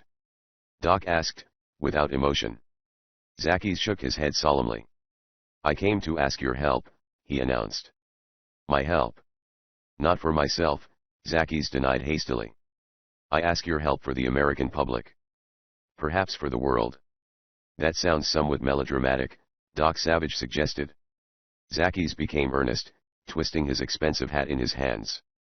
Have you heard of the Roar Devil? He asked. Doc Savage did not answer immediately, but moved over behind the massive inlaid table and seated himself. With seeming absent-mindedness, he rested a fingertip on the exquisite mosaic of the tabletop. The Roar Devil, he said, has already made one attempt to kill me. Zackies dropped his hat, and his rather characterless face registered vast astonishment. Then the Roar Devil has marked you for death, he exclaimed. He must have realized you were in his path. His path to what? Doc asked. Some mammoth crime, Zackies replied. I do not know what, and I hope you will believe me, even if that does sound strange. Doc Savage tapped an inlay in the tabletop with the tip of a tendon-wrapped forefinger. His flake gold eyes were steady on his visitor. Just what sent you to me, he asked. It was not a love of humanity, entirely. Zackies managed to look injured, but he nodded. True, he said. The Roar Devil asked me to merge my organization with his own. I refused. Now he is trying to kill me. You met the Roar Devil? Doc asked sharply. I did not, Zackies denied. He was only a voice over the telephone. A singing voice. Singing voice. Exactly, Mr. Savage. And I can assure you that the singing of words will completely disguise a voice. It did this one, at any rate. Have you any concrete assistance to offer? Doc asked. I certainly have. The Roar Devil is now haunting the mountains around Powertown, in upstate New York. How do you know that? Zackies leaned forward wearing an expression of intense seriousness. This Roar Devil is a monster who can do weird things, Mr. Savage. He bragged, when trying to enlist my aid, that he could destroy whole sections of the Earth's surface. He said he would demonstrate on a small scale by shaking the Earth around Powertown, so that the large dams there would be destroyed. He is doing that now, to impress me with his power. He is causing millions in damage and taking many lives, just to show me what he can do. Now I ask you, does that not make this Roar Devil a monster? Doc Savage asked, have you investigated the situation at Powertown? I have, Zackies said promptly. I was up there today, yesterday. I and my secretary bodyguard, I should say, were captured by a very unusual young woman named Redican, who I am positive is one of the Roar Devil's gang. Redican left us, probably while she went for more of the Roar Devil's men, or to tell her chief she had taken us. But some of my men, who had followed us, found us and released us. I was scared, let me tell you. I came directly to you. Doc Savage said nothing for some moments. His forefinger absently stroked and tapped the inlay in the tabletop, as if keeping pace with his thoughts. Do you know anything more? He queried. Only that I found a cabin with a young man in it who seemed completely paralyzed or hypnotized or something, said Zackies. The cabin was owned by an inventor named D. Ottle, and the young man was D. Ottle's associate, Mort Collins. I got that information from searching the cabin. I think the Roar Devil has seized D. Ottle and worked one of his spells on Mort Collins. What makes you think that? The Roar Devil told me he could make a man into a living dead person. That describes Mort Collins's condition. Doc Savage worried the tabletop with his finger. You say the Roar Devil has a singing manner of disguising his speech? Exactly, Mr. Savage. Doc gave the table several sharp taps. What about your cash, Zackies? He demanded. Zackies' mouth came widely open. He kept it open until he had put a long, pale cigar in it. I don't get you, he said. Is the Roar Devil not after your cash? Doc asked. How could he be? Zackies said promptly. I haven't got a cache. I don't even know what a cache is. A place where things are hidden, Doc supplied. I have nothing hidden, Zackies insisted. Doc Savage studied him. The bronze man had been employing the information secured from the fellow who had tried to shoot him, while the latter was under the influence of the truth serum. I gather you are already after the Roar Devil, Zackies said at last. Right. Doc told him. Zackies turned to the door. Then I shall go. He paused to toss a card on the inlaid table. There is my address. If you need the help of myself or any of my gang, just call on us. Thank you, Doc Savage said with just a trace of dryness, and escorted Zackies to the elevators. It was with considerable haste that the bronze man returned to the reception room. He went directly to the inlaid table and tapped on the particular bit of the inlay which he had been fingering previously. A telegraph sounder clicked in response to the depressing of the inlay. But it did the clicking many stories below, in the basement of the skyscraper. The telegraph sounder was mounted in a resonator in Doc Savage's basement garage. Two men were listening to the sounder, and from their expressions, it was evident both understood the code. In appearance, these men differed about as much as two individuals could. One was a great, hairy fellow who came near bearing more resemblance to a bull ape than to a human being. He had practically no forehead, and a mouth which all but reached from ear to ear. He needed a shave, and his clothing looked like that of a tramp. The other man was slender, lean-waisted, and his clothing was the ultimate in sartorial perfection. He carried a slender black cane. Manisleavingnow, translated the dapperly clad man, listening to the sounder. Followhim. You don't have to read that to me, Ham, complained the apish man, in a small voice that might have belonged to a child. I learned to telegraph before Harvard ever heard of you. Shut up, you accident of nature, the other said unkindly. The two of them ran for a car. The gorilla of a fellow swerved to one side and grabbed up an animal which had been asleep on a small mound of cloth. It was a pig, an incredibly homely member of the poker family, with long legs, and ears that might have been meant for wings. It was by one enormous ear that the animal was being carried. The dapper Ham glared. You're not taking that insect along. Watch me, said the owner of the terrible-looking hog. And if you don't like it, swell. The two men traded throat-cutting looks. Then the nattily-attired one grew pale and gripped his cane with both hands, separating it at the handle to disclose that it was in reality a sword cane with a vicious-looking blade. He seemed on the point of having a fit. Something you ate, demanded the homely one. My coat. Ham gurgled. That nasty hog was sleeping on my new topcoat. Monk, you put him up to that. The idea. Monk sniffed. I think more of this hog than to we better get going. They dived into a small coop, Monk carrying the pig by one oversized ear. The coop ran up an inclined drive and out onto the street. Anxiously, the two men strained eyes at the few pedestrians abroad at this hour of the morning. It was the homely Monk who first picked up Dub Zackies. Zackies was swinging jauntily along northward. There he is, Monk pointed out. They followed Zackies. Throw that hog, you. Ham commanded grimly, when they had covered 2 blocks. Nix, Monk refused. Habeas corpus is a blood hog. You know all about bloodhounds, probably, but I'll bet this is the first blood hog you ever seen. Ugh. Ham choked. You'll buy me a new topcoat. I'll put that in my will, Monk said. The quarreling continued, and at points it reached a heat which an unknowing observer would have been sure was to result in a fight. But fireworks never quite came off. As a matter of fact, the quarrel had been going on pretty continuously for years. The two were actually friends in their peculiar way. Ham now mentioned the name of the archaeologist and geologist of Doc Savage's group, William Harper Littlejohn. Where was Johnny tonight? He demanded. Spouting his big words to a bunch of tomb robbers up at the Egyptian room of the museum, Monk said. He should be due back at headquarters about now. Ham attempted to kick the pig, habeas corpus. Cut that out. Monk gritted. I'll cut his tail off right back of his ears, if he don't stop trying to chew on my shoes. Ham snarled. That quarrel lasted them until Dub Zackies, who had taken a taxicab, alighted from his hack far uptown. Zackies was evidently making sure that no single cab driver should take him all the way to where he was going, because he flagged a second taxi. That one took him up into Westchester County, where there were many palatial estates. Zackies dismissed the hack, walked to the entrance of an estate, one encircled by a tall stone fence, and let himself through a massive iron gate. Monk, Ham, and the pig, habeas, were close on his trail. Monk carried a leather handbag which he had taken from the coop. We gotta get in there, Monk decided. Let's climb that wall. Let us listen at the gate first, Ham suggested.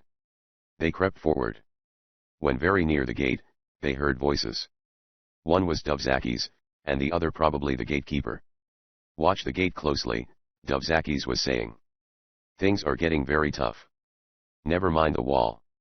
No one can climb over that, because there is a fancy burglar alarm wires strung on top of the wall, so that if anyone gets near them, they make a bell ring. It's the latest thing, and it sure works. Nobody'll get by me, said a bull-like voice. Monk and Ham withdrew a safe distance. Who wanted to climb the wall? Ham asked sarcastically. Nuts to you, Monk told him. How we gonna do this? Chapter 7. Waterloo for 2. The two men pondered in deep silence. We might, Ham suggested, go up to the gate and pretend we had lost our way. The guard might come out to point the correct road. Then we could gang him. That guy didn't sound like a bird who would accommodate anybody that much, Monk retorted. We gotta do better than that.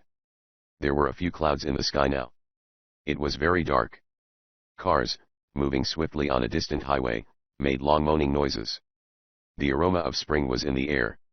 The pig, Habeas, grunted softly. I'll kick your gizzard out, hog, Ham gritted. Ha! Monk breathed. An idea. Treat it gently, Ham advised. It's in a strange place. Monk ignored that, and seized Habeas. He pointed the pig's long snout at the gate. Bite em, pal, he directed. Go eat em up. Habeas trotted off. The night swallowed him completely.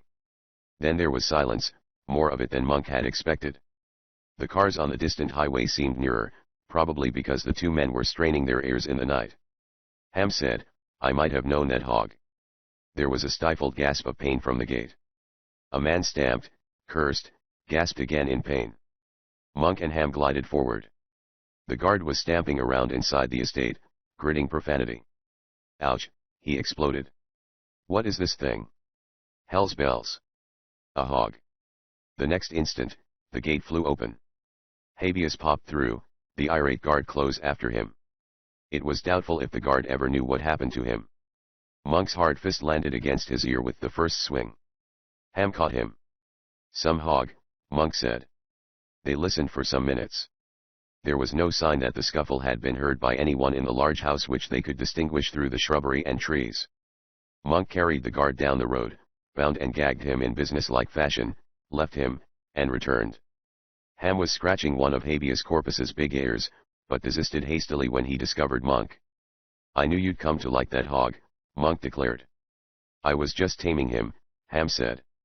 I'm going to cut his head off and have him served with fried eggs. I want him so I can catch him. They crept through the shrubbery. The grass was close-cropped, the bushes clipped so that there was not much danger of running into stray branches. They found an open window.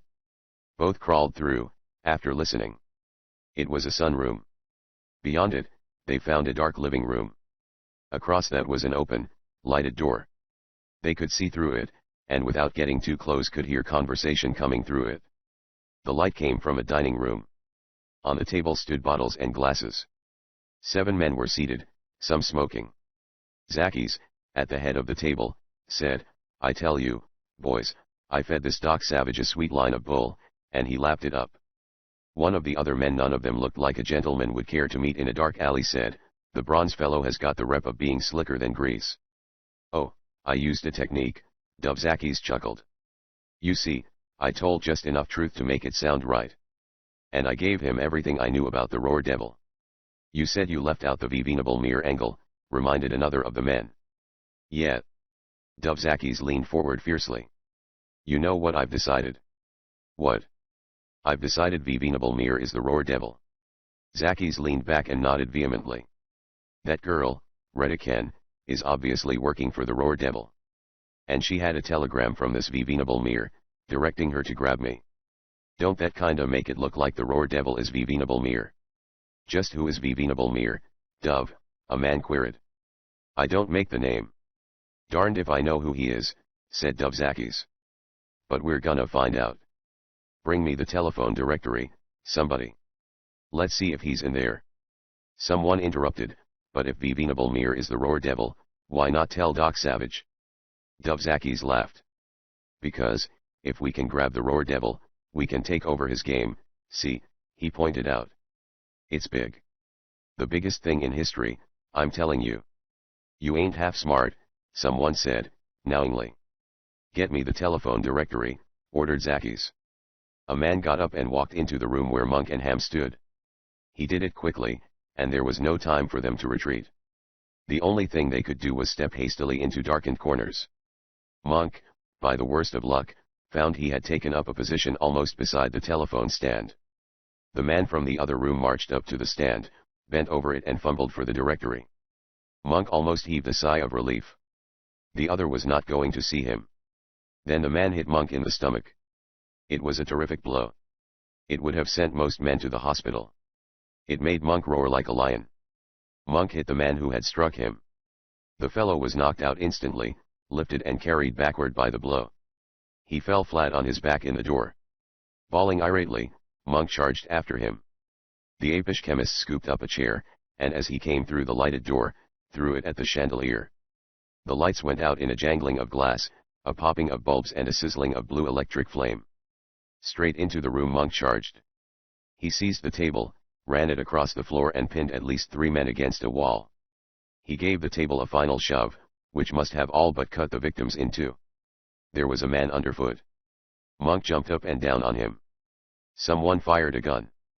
Monk had gotten a bottle off the table. He threw it at the gun flash, and was rewarded by an end-of-the-world groan. Monk jumped up and down, bawled wrathfully, and charged wildly through the darkness in hopes of encountering another victim. A wall stopped him painfully. "You missing link!" Ham shouted from the other room. "Get out of here while you can." Monk made one more foray in the darkness, found no one, and raced after Ham. They tumbled through the window together and set out across the grounds, the pig at their heels. "Idiot!" Ham gritted. "That was a crazy thing to do." "That guy hit me in the place where I put all my food," Monk growled. "I value that spot." "We've got information for Doc," Ham gasped. "That stuff about Venerable Mere." "Blazes!" Monk howled. "What's this?" This was the figure of a woman. She had flashed up ahead of them and was racing madly for the gate. The fleeing girl cast a wild glance over her shoulder. It was doubtful if she could see much in the darkness. Only the fact that there was an electric light at the gate permitted Monk and Ham to discern her. She reached the gate, whipped through, then slammed the heavy portals. "Hey!" Monk bawled. "Don't do that. We're clearing out of here, too." The girl heard. She stopped, wheeled, and began fighting the gate. She was trying to get it open for them. But the lock was of a spring variety which foiled her. Behind them, a submachine gun emitted a ripping volley. Monk and Ham hurled themselves flat and began to crawl. They could hear slugs snarling through the surrounding shrubbery. Then the bullets began digging at the stone wall and clanging on the gate. The girl did the only safe thing. She wheeled and fled. Brilliant floodlights came on. These were located along the wall, and placed so cleverly that every square yard of the estate was lighted. Dubzakis and the remnants of his gang charged forward. "Jigs up!" Monk groaned. Monk and Ham were both lying in plain view, now that the lights were on. They both had machine pistols. Using them would have been inviting suicide. Dubzakis came up, glaring. He had evidently familiarized himself with Doc Savage's organization, probably from such newspaper pictures as had been printed. "Monk and Ham, they call you," he snarled. Then he waved an arm. "Get that woman." Men raced off. 10 minutes later, they were all back. "She got away," one imparted.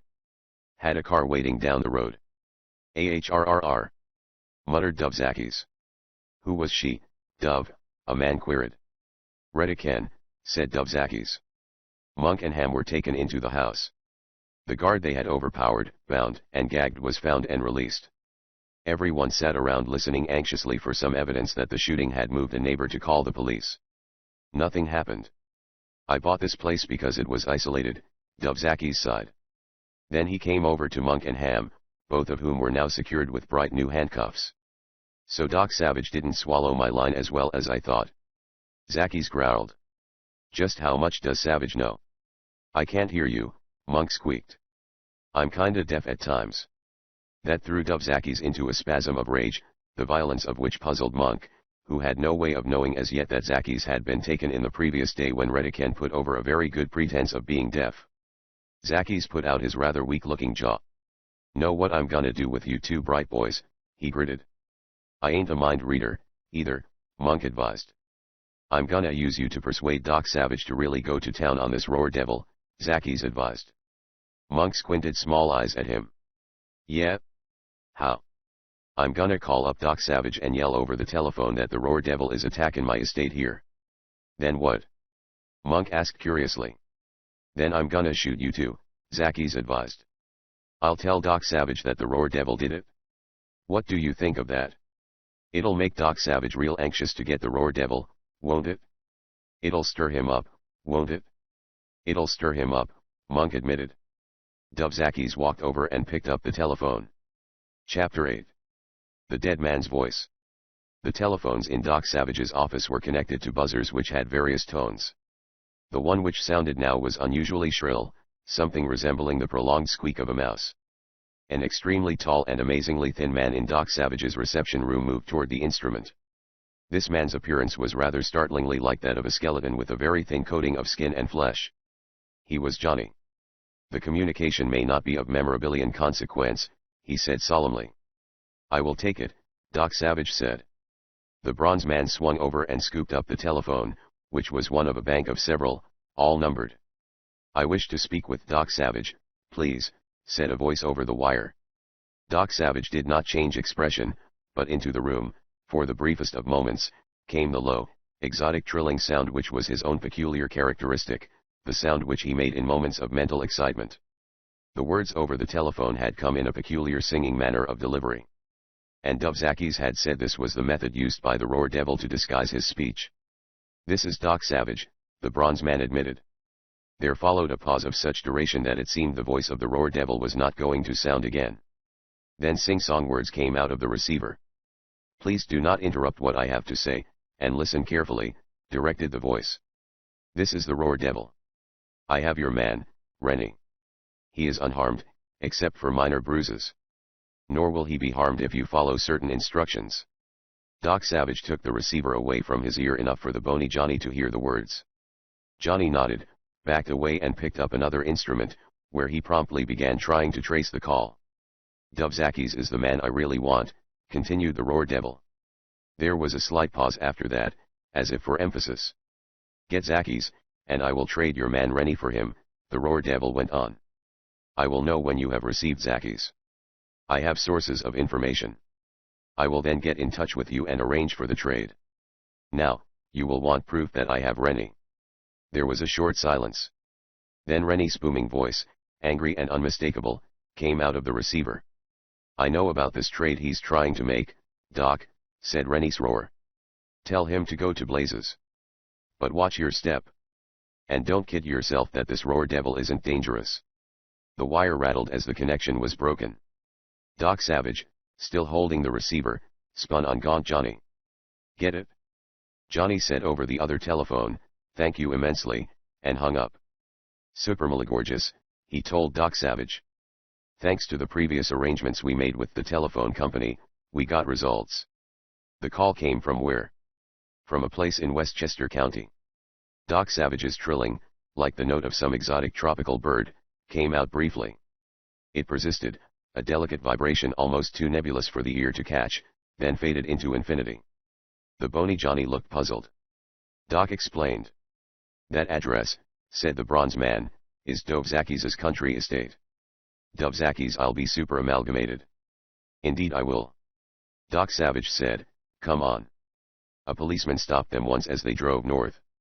He was a rookie, and the special license plates on Doc Savage's lean, gloomy-colored roadster meant nothing to him, he said. Making 80 miles an hour on a boulevard did. The license plates meant something, too, after he called his district chief. He was all apologies as he let them go. Doc Savage and Johnny left the somber roadster some distance from their destination, walked 100 yards and found the coupe in which Monk and Ham had ridden. Johnny looked the car over and said, "An unpropitious omen." Doc Savage did not comment. "There is a possibility that Dubzakis is the Roar Devil, and trying to cover it up," Johnny said. "He came to me and said he wanted me to get the Roar Devil," Doc said. "He would hardly sick us on himself." "There are ways of condoning that angle," Johnny said. "He might have finagled to steer suspicion from himself." "It may come out in the wash," Doc told him. The gate to Dubzakis' pretentious estate was open. There was a dead man inside the gate. The dead man sat with his back to a tree. He had both hands clamped over his middle, and the hands were red with the redness that had leaked through them and had soaked the man's legs and puddled between them. A gun and a flashlight lay near the man. The gun was a lugger, and the man had a lugger holster under his coat. There was also a worn place at his belt where the flashlight had dangled from a snap and ring. There was a package of French cigarettes in the dead man's pockets, and French cigarette butts about the gate. Some of the stubs had been there for days.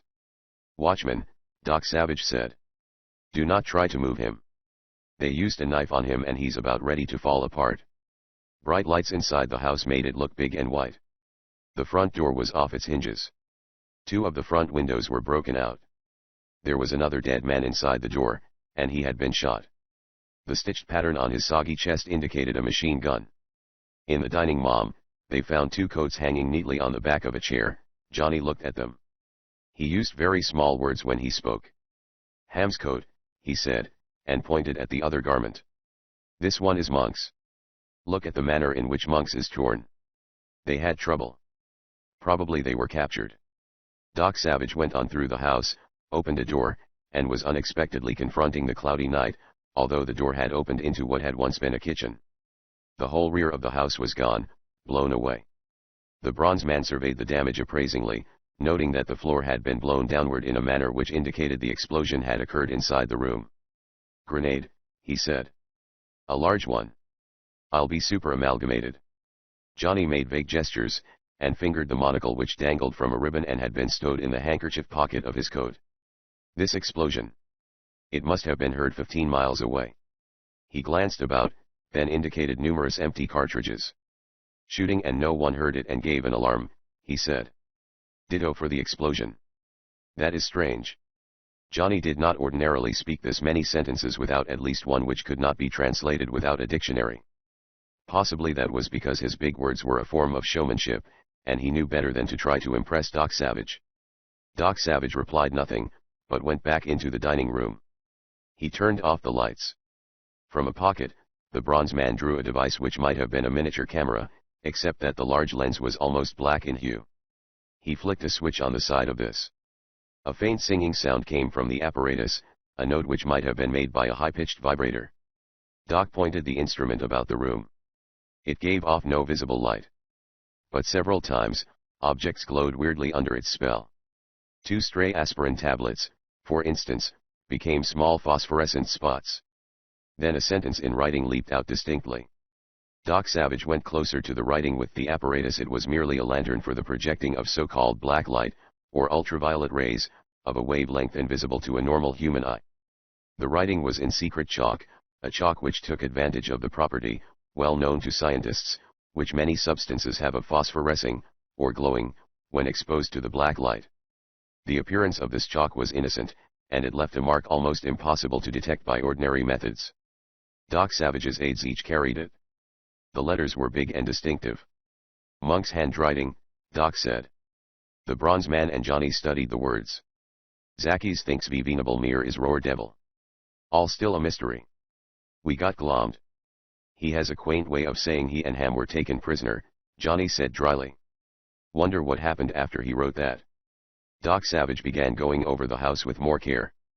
Bullets had made holes in the windows or taken the glass out entirely. A man had bled a little lake in one room. 3 times the bronze man found bullets which were flattened and mutilated as if they had encountered bulletproof vests. The ultraviolet lantern was still in use. On the basement floor, it unearthed another message. "Fireworks Roar Devil, I think. Zackies going kill us and blow." There was no more at that spot. Johnny was a tower of gloom as they continued their hunt. Adjoining the cellar was a semi-basement garage. In front of the door, as if he had been dropped there while the door was open, the door had been smashed, was written. "Frying pan into fire, Roar Devil got us."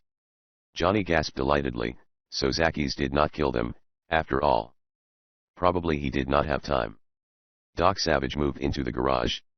"This seems to be a continued story," he said, and pointed. Glowing letters came out under the ultraviolet lamp. "Roar Devil overheard saying he used telephone record with." That must have been interrupted, for it was unfinished. What could he have been trying to say? Johnny pondered aloud. Probably he was trying to tell me he had overheard enough to know that the Roar Devil employed a telephone record with Rennie's voice on it when he called me to offer Rennie in exchange for Dove Zackies, Doc Savage said. Johnny started as if he had been kicked. "I'll be super, you knew that," he exploded. "You have heard phonographic transcriptions played over the radio," Doc told him. "There is a certain unmistakable scratching made by the needle. Probably the Roar Devil did not think it would be strong enough to detect over the telephone." On the other side of the garage was the last word from Monk. "Zackies escaped. Roar Devil taking us. Investigate V. Venable Mir." Johnny commented on the situation when they were running toward their car to go back to New York City. It does not seem that Dubzakis is the Roar Devil, after all, does it? Doc Savage did not voice any answer. The telephone directory had it. Mir, V. Venable, CMLPSCYT, 1 Merving Alley, North 8 to 4001. Johnny absently passed his monocle over the printed line. The monocle was unwearable, being a magnifying glass of no small power. Johnny used a glass often in his profession of archaeologist, and carried it as a monocle for convenience. That abbreviation CMLPSCYT must mean criminal psychologist, Doc Savage completed for him. That sounds interesting. Number 1 Merving Alley, Johnny said. 5 minutes should see us in that section of the metropolis. An outsider might have mistaken Merving Alley for just what its name implied, a dump. It looked the part, except possibly that the buildings were too clean, being whitewashed, and the pavement was very sanitary. No native New Yorker would have made the error, however. Merving Alley was class. 3 of the world's leading artists lived there, some painters of equal importance, and a famous international banker. Those old buildings had once been stables, but the interiors had long since been remodeled at the expenditure of several $1 million. The residents were persons who found themselves bored by the ordinary, and who had money enough to go in for the extraordinary. Number 1 was a whitewashed box of bricks which was absolutely windowless. As far as could be seen there was only one small door, and that of heavy timbers. It was a barn door. How do we conduct our camisado? Johnny queried. Rush the place. The gentleman might not know we are interested in him, the bronze man reminded. Why add the information to his worries? The Chinese have a proverb, when there is rain without clouds meeting the eye, the wisest man may get wet. I see, said Johnny. We rain on him, but we don't cloud up. It was not yet dawn. The corner street lamp was furnishing them enough light to study the square house. An alley at the back, Doc reminded. In the alley, the bronze man drew a silk cord, a grappling hook attached to the end, and tossed it upward after a moment of careful calculation. The grappling hook was collapsible, and covered with soft rubber, so that the noise it made scarcely reached their ears. It must have hung over the edge of the roof. Doc pulled, testing. It hung. He went up. Johnny mounted next. He found the bronze man looking down through an enormous turret of a skylight. Johnny hurried over. He looked down. At first it seemed that he was peering into a pool of soft flame, then his eyes accustomed themselves and he could make out a room, done in red from top to bottom. There was nothing but red in the room. Even the paper which lay on the great desk in the middle of the fantastic study was red. Johnny drew back. A peculiar expression was on his long, bony face. He blinked his eyes slowly. Strange place, he mumbled. Sort of a phantasmagoria in arabescence. He trailed his voice off and scratched his head. He smiled slightly. He was not a man who smiled often. Suddenly, he threw back his head. He emitted a deafening peal of laughter and fell flat on his face. The next instant, Doc Savage did almost exactly the same thing. Neither man moved after he had fallen. Chapter 9. The Devils Collide. The man looked ageless. Rather, he looked as if he had gotten old to a point where he no longer showed the years. His skin was like sandpaper from which hard rubbing had erased the sand. His eyes had no particular color. They might have been little cellophane bags with unclear water in them. He opened his mouth when he breathed, and the teeth that showed were so strong and white-looking that they were obviously artificial. Yet he was not stooped very much. Nor was his step feeble. He had a head of amazing bigness above the ears. It was white and hairless and somehow made one think of a tremendous skull. When he came into the red room, the red light somehow gave him the look of a devil. He said, "You two have been unconscious about half an hour, if that interests you." His voice was a thing of unusual beauty. It was an operatic voice. "Thank you immeasurably," said the bony Johnny. Doc Savage said nothing. They were seated on chairs, stout steel chairs, and they were held by handcuffs to the chairs. Doc Savage could break ordinary handcuffs. He had not broken these. He had tried. Doc and Johnny had recovered their senses some 10 minutes before. "It is hardly necessary to explain that I did this because I found you prowling on the roof of my house," the ageless man announced. "My burglar alarms, and very excellent they are, too, showed you there." He waited, apparently for the two men to say something, but they were silent, and he rubbed his hands together and smiled. The skin on his hands looked so dry that it was strange that it did not crackle, seemingly. There are tiny gas vents in the roof, he said. The gas is both colorless and odorless. But I believe that you, Doc Savage, are versed enough in chemistry to have already guessed the nature of the gas. You see, I recognized you the instant I came near you. Unfortunately, however, that was not until after you were senseless. He bowed to Johnny. You are William Harper, Little John. I am indeed glad to meet such a learned man.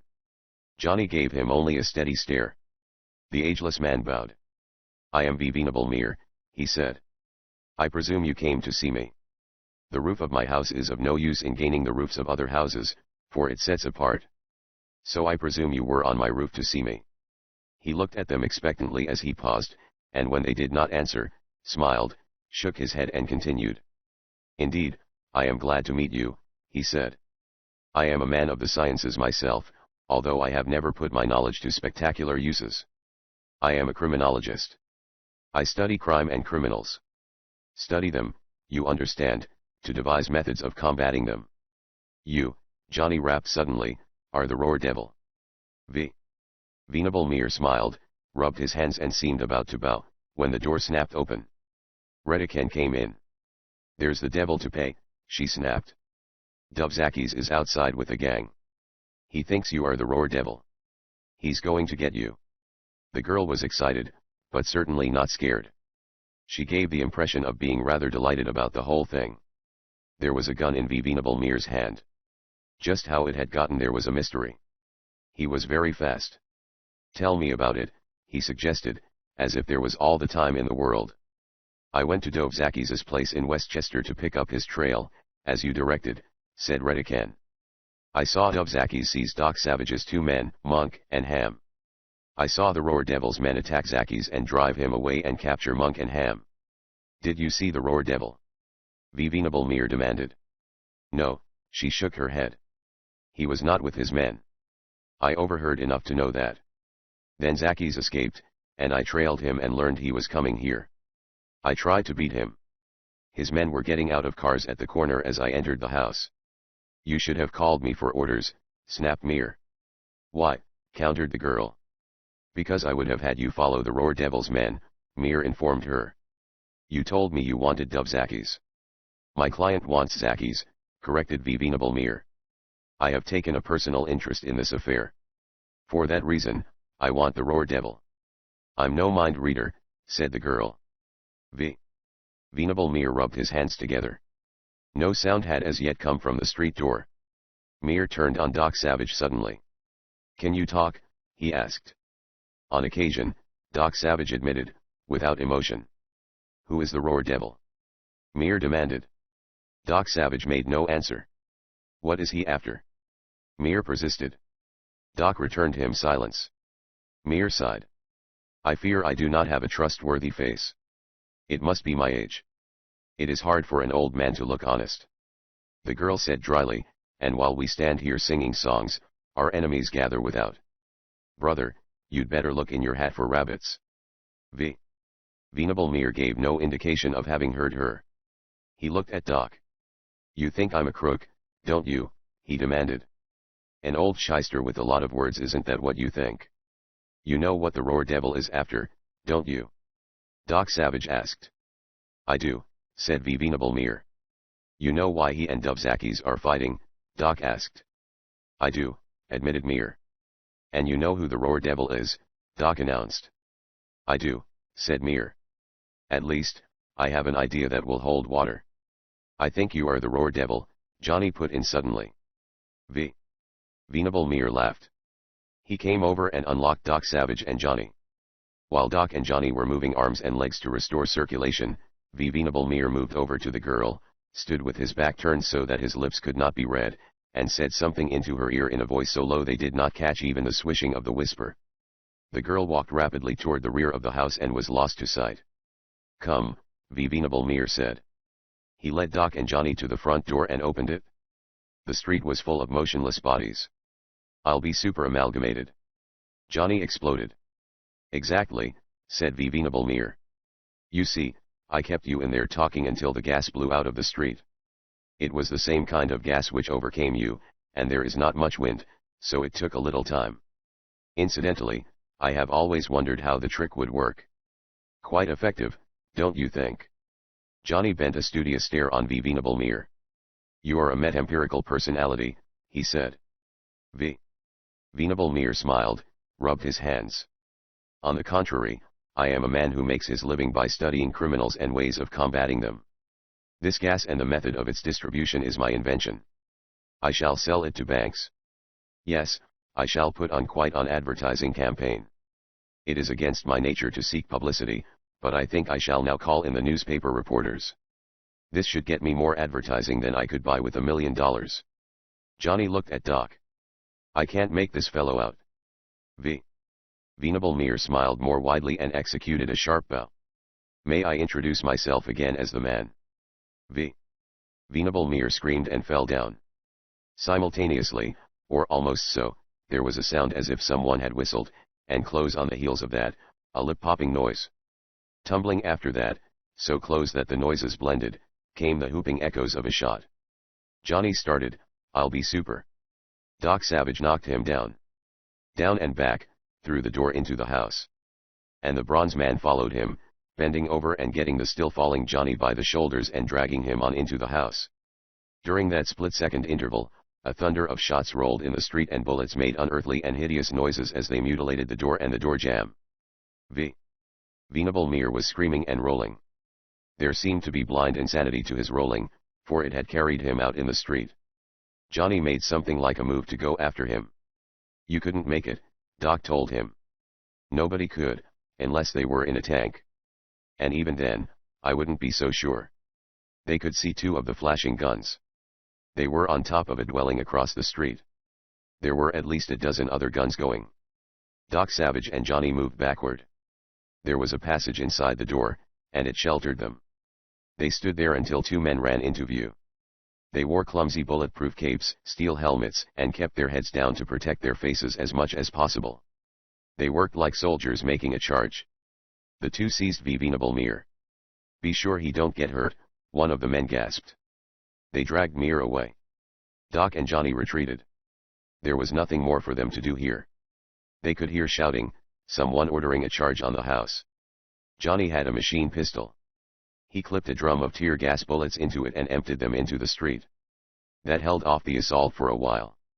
They found the rear door. It was open, inviting. The surroundings were very dark. Doc Savage stopped Johnny before he could go out. Wait, Doc advised. He went back. Young lady, he called. There was no answer from Redican, no sound to indicate that she was in the house. There was a kitchen, and from a shelf the bronze man got several ripe tomatoes. Back at the rear door, he tore off bits of the tomatoes and tossed them carefully, one piece at a time. They were soft, and because they did not roll after they fell, they sounded much like footsteps.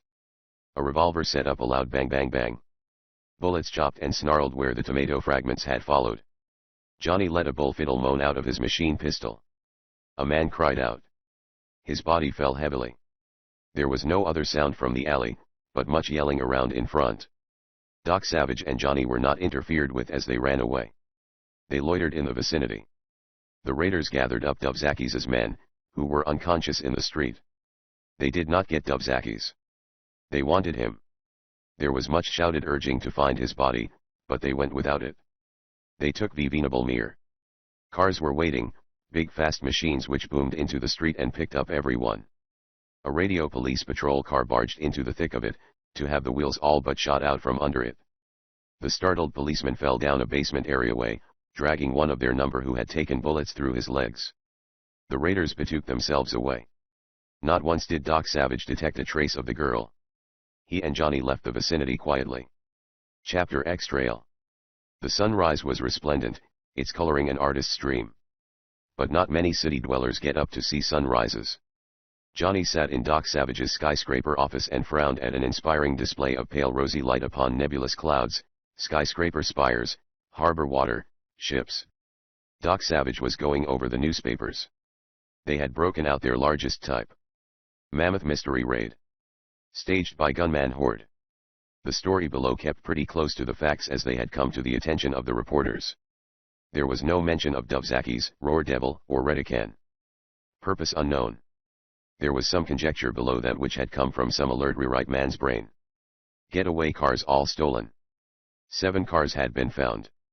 The policeman who had come upon the scene had done a good job of getting license numbers. To Doc Savage's knowledge, there had been only 7 cars. Venable mere known to police. They knew him well and favorably, it seemed.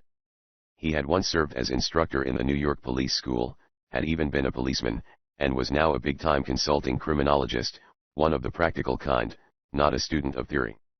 Mir was being sought, because his safety was feared for. Possible motive. Maybe crooked enemies made by Mir in the course of his crime-combating activities, had made off with him. But why had they sent a young army for the purpose? Doc Savage put the newspapers down. Have you a prognostication concerning identity of the raiders? Big-worded Johnny suggested. The Roar Devil's men, Doc said. I think so, too. Johnny frowned. But what about the girl? She fled, Doc said. Or Mir sent her away. You recall that he spoke to her, and she left just after he turned us loose. She was working for Mir, Johnny murmured, forgetting his big words in his gloom. I wonder if she was working for the Roar Devil, too. Time may tell, Doc replied. Johnny grimaced. I hope time tells what is behind this. There must be something big at stake. Those fellows were desperate, not afraid of killing. Criminals don't stage things like that in this day, unless they have plenty of reason. And where are Monk and Ham? And Rennie, Doc said. I telephoned Powertown. Rennie walked out of the Powertown municipal office building after pointing out that someone had been eavesdropping on the meetings.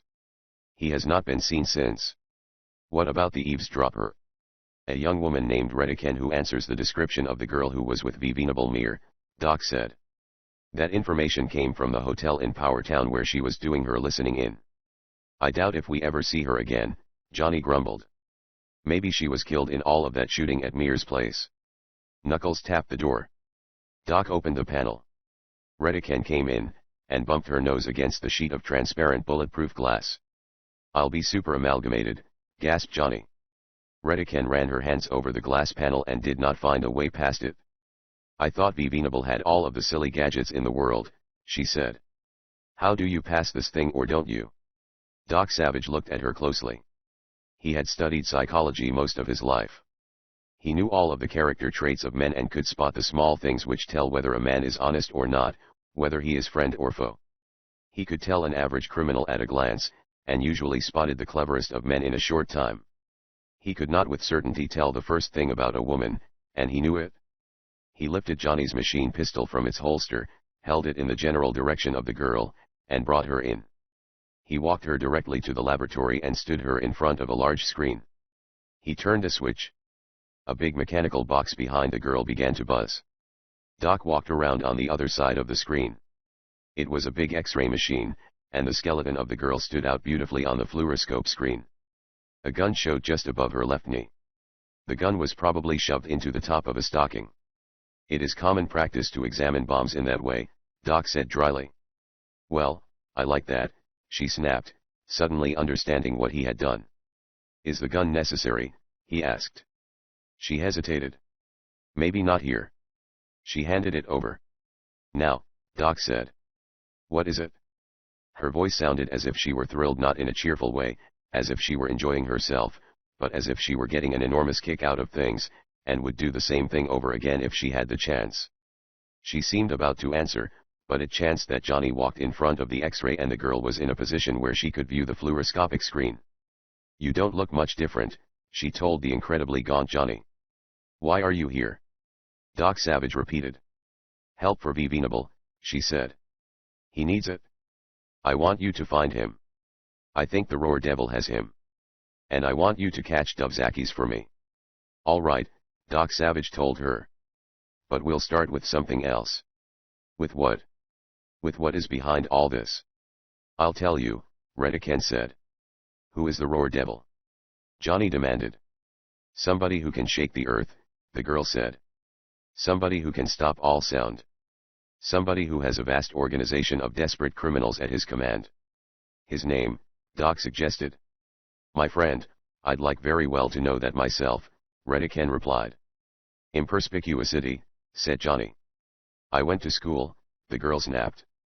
But they didn't have that word. Clear as mud, Johnny translated. I am referring, of course, to the fact that you do not know. All right, she said rapidly. I know you two probably think I'm working for the Roar Devil. But here's the lowdown. I am Redican, a young woman who has more money than sense. I get a kick out of excitement. So I work for Venerable Mir, who has lots of exciting tunes chasing criminals and things like that. She paused, eyed them hopefully, then shrugged. Two poker faces if I ever saw any. Well, a week ago, Venerable Mir gets a call from a mysterious person who said that his name was April 5th. What? Doc interrupted. April 5th, snapped the girl. I know it sounds goofy, but he said his name was April 5th, and he wanted us to find Dubzakis, seize him and deliver him like so much merchandise. It was queer. But April 5th offered $10,000 for the job, and Venerable needed money, so we took the job. She sighed loudly. We certainly took something. We trailed Dubzakis, trying to seize him. But you would be surprised how alert those bodyguards of his are. Then we begin to learn things by eavesdropping. I'm some eavesdropper. She squinted at them. We learned Dubzakis is in deadly fear of this Roar Devil. That is why the bodyguards were on the job so strong. The Roar Devil and Zakis are fighting. The Roar Devil wants something that Zakis has. That something must be in the mountains around Powertown. That must be where the earth shaking and those dams breaking and those queer periods of absolute silence and those roaring noises come in. I haven't been making heads nor tails of it all, and that's the truth. Yesterday, I got Zakis, but someone must have turned him loose. Does that explain me satisfactorily? There is the matter of eavesdropping on the Powertown city fathers, Doc said. Oh, that. She nodded as if she had forgotten. Venable told me to do that. He said he was interested in this Roar Devil, and he thought it was someone in Powertown. He thinks it is the Powertown mayor, Leland Ricketts. Leland Ricketts, Doc said slowly. Why Ricketts? I don't know, said the girl. But Venable suspects him. This all you know? Absolutely. Dubzakis told us the Roar Devil was a mastermind with some fiendish scheme, and that he was destroying those dams near Powertown in an effort to convince him, Zakis, that he had better throw in with the Roar Devil, Johnny said. Did you believe him? The girl countered. No, Johnny admitted. Redican said, I think we had better give Powertown a whirl. What do you men think? I think you might explain how you managed to escape Venerable Mir's house during that raid, Doc told her. Oh, that. Simple. Venerable sent me for the police. Ask the police. I called that radio car which was first on the scene. We go to Powertown, Doc told her. The Powertown Municipal Airport was on the south side of the city, well down on the floor of the valley, and coming from it into town carried one past the new Powertown Schoolhouse and the new Powertown Municipal Hospital. A small boy, probably tardy, was tearing for the door of the schoolhouse when Doc, Johnny, and Redican rode past in a taxicab. In front of the hospital a police car, siren screaming, frightened the taxi driver into the curb. The police car whined into the hospital grounds. The taxi driver craned his neck. Doggone, he said. Something's happened. Wait, Doc Savage directed, and got out of the machine and walked into the hospital grounds. There was a crowd around two dead men on the hospital lawn. They brought them out here and killed them, someone said. It was a dirty thing, killing two helpless men like that. Doc Savage's unusual height permitted him to look over the crowd and he saw that the two dead men were encased in white hospital nightgowns. Who are they? He asked a man at his elbow. The two engineers hired to see what was making the dams break, the bystander replied. The two guys were found in the mountains, hypnotized or paralyzed or something. They were brought to the hospital. The man stopped as if he considered he had finished the story. They seem to be dead, Doc reminded him. The other demanded, mean to say you haven't heard what happened? No. A car drove up, the man explained. It was jammed with men and guns. They walked into the hospital, leaving one of their men in the car. They dragged the two engineers out and killed them. But that ain't the funniest thing. What is funnier? Doc asked politely. Nobody could hear anything when it was going on, said the spectator. The guns weren't silenced, but when they went off and killed the two engineers, nobody heard it. It was the funniest thing. Any of the killers recognized. They had masks. Doc Savage went back to the taxicab, and Johnny and Redican, who had joined him, also returned. They got in and the hack carried them on. The Roar Devil, Redican said decisively. No doubt, Doc agreed. Getting scared, the girl continued. Those two engineers must have come onto something in the mountains, something that would help us corner the Roar Devil. He was afraid you would bring them out of whatever ailed them, and they would talk. What do you suppose was wrong with them? Doc Savage said nothing. Apparently, he had not heard. What do you think was wrong with them? The girl repeated.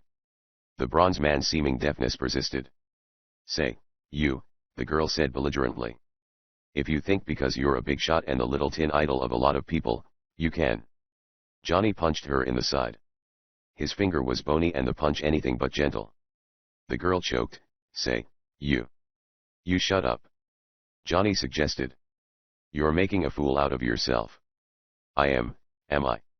She twisted around as if to take a swing at him. At that instant, the taxi stopped in front of the Powertown municipal office building. Two policemen ran out. They seized the girl, hauled her out of the cab and put handcuffs on her wrists. Chapter 11. His Honor. Redican did not seem to care with whom she fought.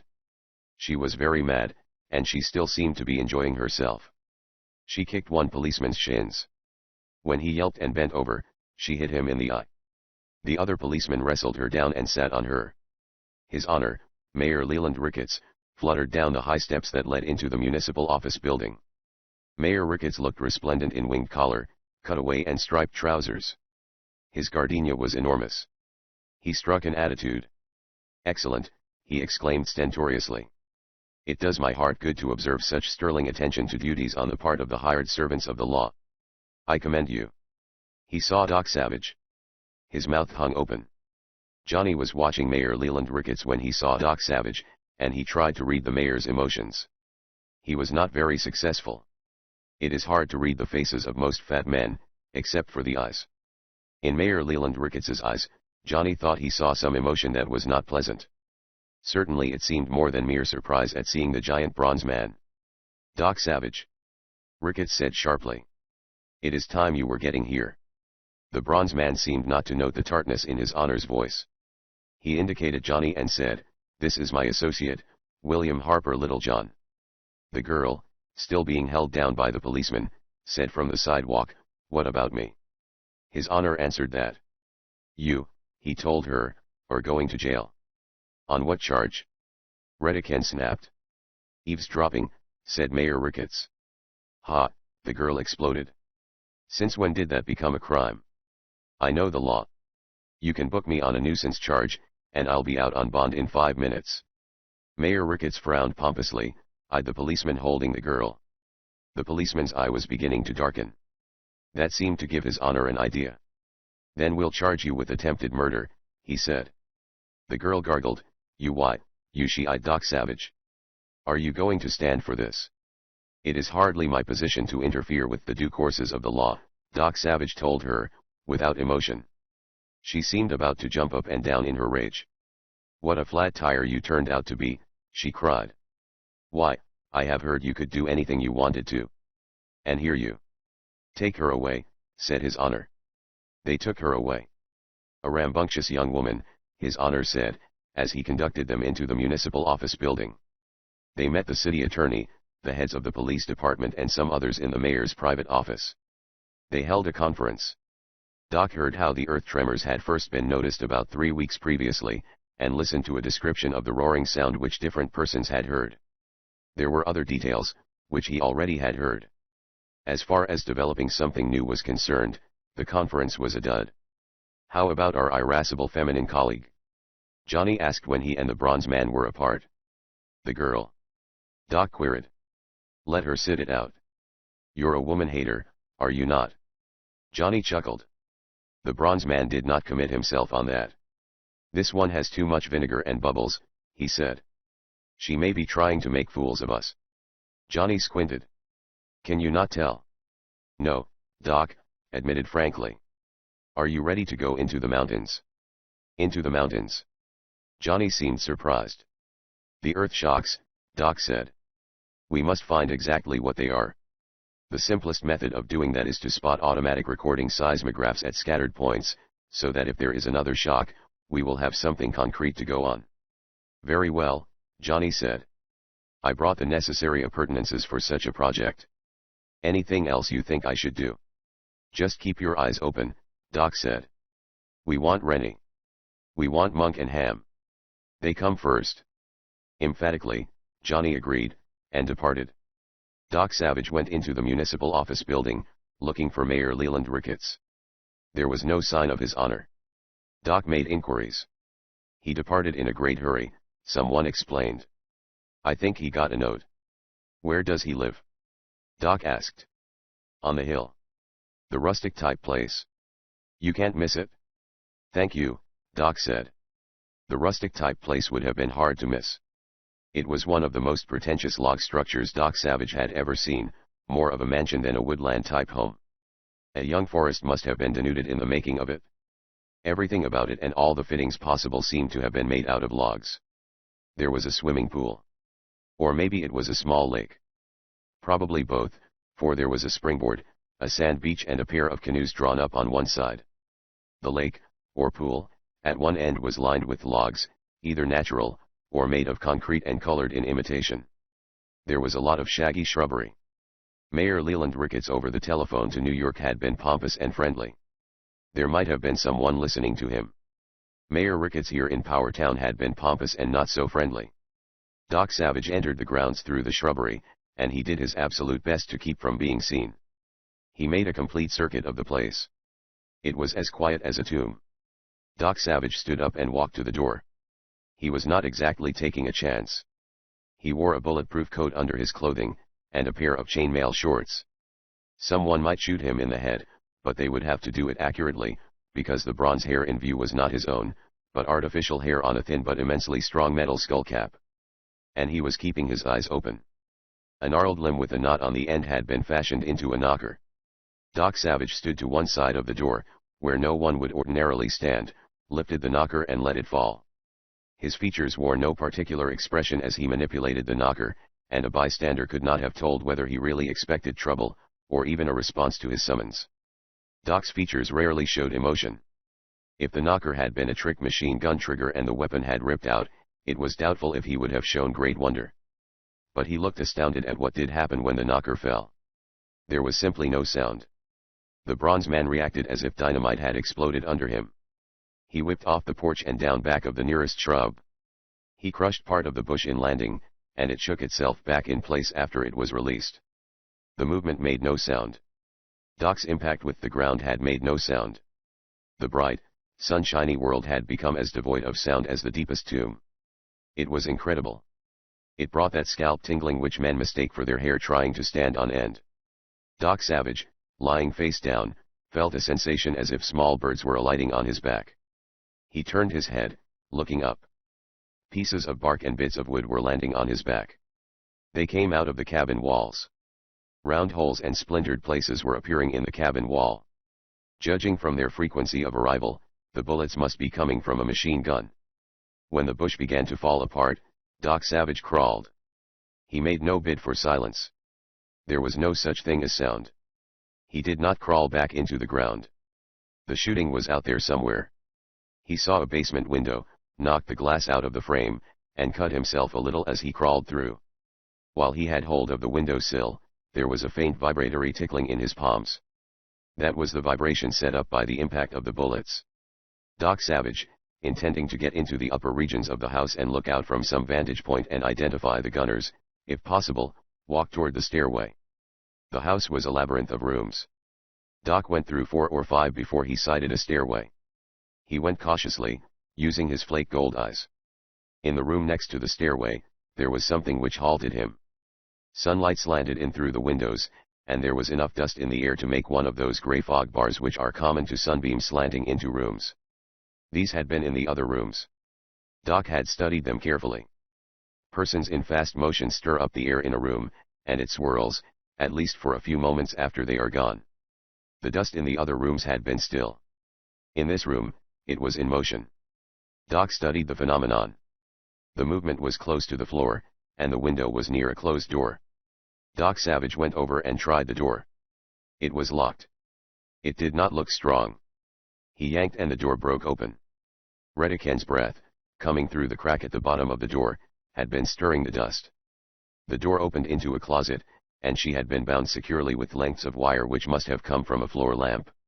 She looked as if she had been in a fight, for she was scratched, her hair was tousled, and something a blow, no doubt had started her nose swelling. "I thought you were in jail," Doc Savage told her. He heard himself, but it was only because of such vibration as the vocal cords transmitted through the bony structure of his head to the ear mechanism. "Turn me loose," the girl said. Her voice made no sound, but Doc Savage understood her words because he was an experienced lip reader. He shook his head, as if he had no idea what she had said. It was not exactly bald deceit. He could have shook his head thus for any one of many reasons. He took the wire off her ankles, stood her up, turned her and began loosening her wrists from behind her. She had not noticed that he had stood her so that he could watch her features in the mirror on top of a chiffonier. She was excited and she said something to herself. She said it so rapidly that he all but missed it, and he made a mental resolution to brush up on his lip reading, even as he caught it. "Watch your step, old girl," she said. "You're going to have to explain why you were out here, and make it sound good." She must have been talking to herself. Doc Savage got her loose, and guided her toward the upper regions of the house. Suddenly he could hear their footsteps, the ticking of clocks in various parts of the house. There seemed to be scores of clocks. He had not noticed them particularly before, but now he noted that they were on every wall. The mysterious silence had come to an end. "Ha," said the girl. "They've shut it off." "What off?" She twisted around and looked at him. "The thing that stops all sound, whatever it is." "So it is a machine," he said. "How do I know?" she snapped. "It would have to be, wouldn't it?" Doc Savage did not answer. He had found a second-story window, a part only of the big log house jutted up to a second story, and was looking out. He could see no one. The vicinity looked utterly peaceful. Such birds as he could see in the shrubbery did not look excited. "I thought you were in jail," he told the girl. "What a help you turned out to be," she snapped. "Why did you let them lock me up?" "You were safer there," he told her. "This is no affair for a woman. Men are getting killed. How did you get out?" She sniffed, as if his opinion on that point were not worth considering. Then she answered the question about the jail.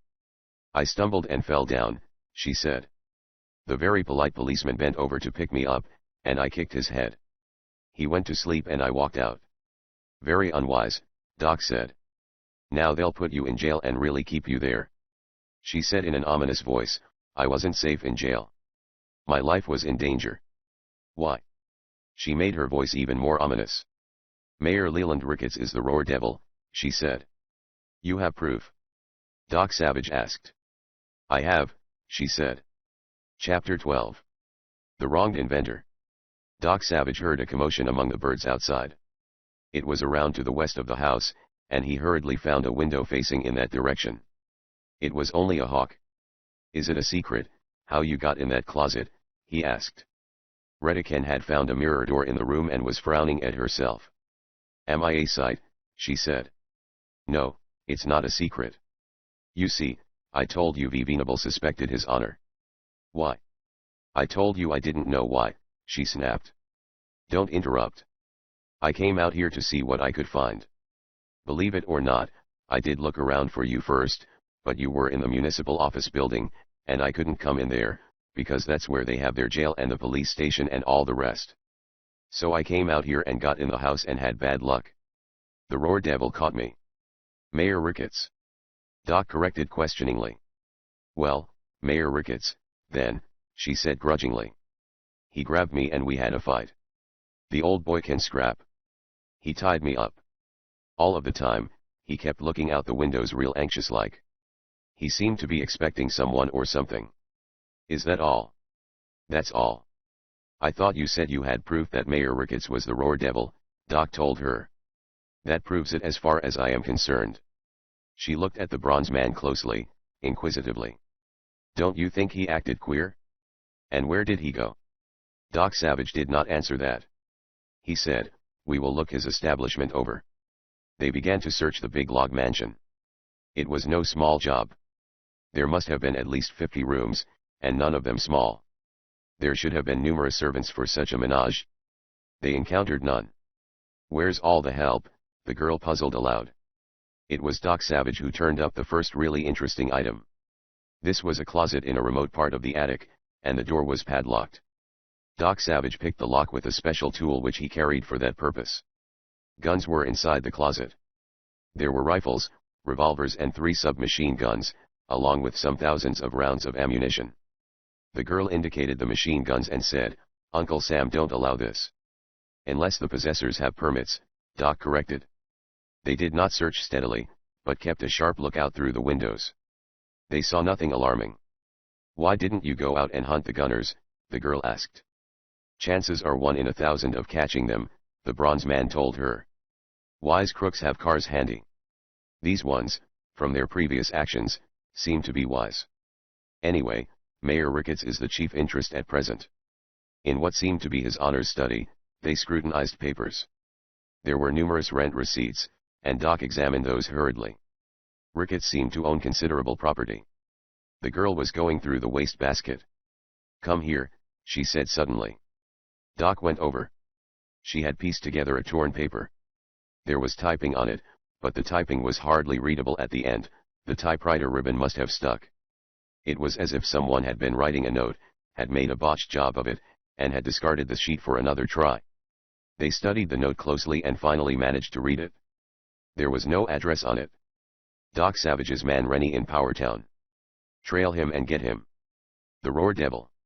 Doc Savage put another sheet of paper in Mayor Leland Ricketts's typewriter and repeated the message. He compared the typing. The letter Y stuck high on both. He wound the typewriter ribbon. There was a hole in one end where the ribbon had stuck and the keys had beaten it. Now, who do you think is the Roar Devil? Redican asked with elaborate sarcasm. Doc Savage looked at her closely. You did not by chance have that note with you? For a moment, she looked as if she were going to blow up. Then she shrugged and hissed disgustedly. Oh, sure, she said with elaborate scorn. I had those machine guns upstairs in my pocket, too. I tied myself up and... Her voice stopped. Her lips still moved. No sound came. Doc snapped his fingers. He could not hear the snap. He whipped to a window, looked out. Men were running through the shrubbery toward the house. They wore conventional bulletproof vests, steel military helmets, and they carried auto rifles and machine guns. The bronze man vaulted a chair on his way to the door. It was the front door, and it was open. The door itself leaned drunkenly and part of the jamb had been shot away in the previous attack. Doc Savage produced a rather plump metal case. The interior was plush-lined, with numerous small pockets, and in these reposed what at first might have been mistaken for glass marbles. They were thin glass globes filled with a bilious-appearing liquid. Doc lifted one out, handling it with great care, and flung it as far as he could toward the attackers. He followed with a second. Then he backed from the door. A moment later, a storm of bullets came in. Lead was striking the house. The vibration told that a metal vase, hit by a bullet, went skipping across the floor. Glass fell out of windows. There was absolutely no sound. Doc Savage ran to the rear of the house. Men were coming there, attacking. Like those in front, they were equipped to almost military completeness. The bronze man threw 2 of his glass bulbs. They broke in front of the attackers. He did not wait to see results, but spun, got the girl, Redican, and urged her up the stairs. He did not stop at the second floor. He went on, clambering into the attic and up into a tiny cupola. It seemed to be the bronze man's desire to get as high above the ground as possible. The cupola had small window slits, rather through which they could look out. The girl stared at the attackers. Some those nearest the house had gone down. She turned to Doc. Her lips framed a word. Gas. He nodded. But they may have masks, her lips formed. Doc nodded, then shrugged as if it did not make any difference. He managed to convey his opinions without words almost as clearly as he could have with them. The girl looked out again. The men to the rear had put on masks. They raced forward. They got almost to the house. Then they began falling. The wise ones turned, and some of them managed to run to safety before they fell. The girl turned to Doc Savage. The masks do not seem to help them.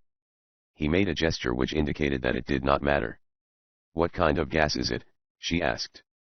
His hands, his shoulders, his features moved. Although he did not speak a word, it became perfectly clear that the gas was one which went through the pores of the skin, and that the only effective protection against it was a suit which covered the body completely and would keep it out. It looks like we've got them, she lipped. The attackers had come to the conclusion that they had caught a Tartar, and instead of trying to take the house, were now endeavoring to assist those who had been overcome and get away from the vicinity. It became evident that they were going to succeed. If Doc Savage had any idea of preventing them from getting away, it was made hopeless by the stream of bullets which other men farther away kept pouring at the log mansion. A small torrent of slugs marched over the cupola, and Doc and the girl sought safety below. They waited there for some minutes. It was foolish to show themselves. There was death everywhere around the house. Then, suddenly, they could hear again. The girl spoke first. After the first attempt, they waited, thinking we would try to come out, she said. When we did not appear, they decided to rush the place. They have probably gone now. Doc Savage said, that is what I thought. She stared at him. But you told me they had probably gotten away in cars. She shook her head. You're a strange one. I'm beginning to get scared of you. She did not sound scared. She sounded quite cheerful, as if she were enjoying herself hugely. Doc Savage looked out. Men were gone from the grounds. They had succeeded in taking away all who had been overcome by the gas. Let's go down, the girl suggested. Maybe we'll find one of them. We could ask him some questions. Not yet, Doc told her. That gas is a new type. It is heavy, and hangs close to the earth. It is moved by the wind, but slowly. We will have to wait until it is carried off. At the end of 15 minutes the bronze man indicated that it might be safe, and they went down. They went out to the street or road, for the town was some distance away, and found no sign of their enemies. We will look the grounds over, Doc decided. Footprints, and that sort of thing. They found footprints. The ground was soft, and it had been trampled wildly. Many of the prints were as clearly defined as could be wished. Doc Savage merely looked at them. Aren't you going to measure them or photograph them, or something? The girl asked. He said he wasn't. Why not? He said that he would recognize any one of them if he saw it again, saying it casually, as if it were nothing out of the ordinary. She stared at him. Bless me, she gulped. I believe you mean it. What are you, the original camera eye? He did not explain that it had taken him years of intensive training and study and practice to develop such extraordinary abilities as he had. He went on examining the grounds. They neared the big swimming pool and the girl let out a gasp. Look, she pointed. A dead man. The man lay on his back, his body twisted grotesquely, and his head was as wet and soggy as a sponge soaked in red ink, but he was not dead. Beside him was an ornamental sundial which looked like a log, but which was concrete painted to resemble a log.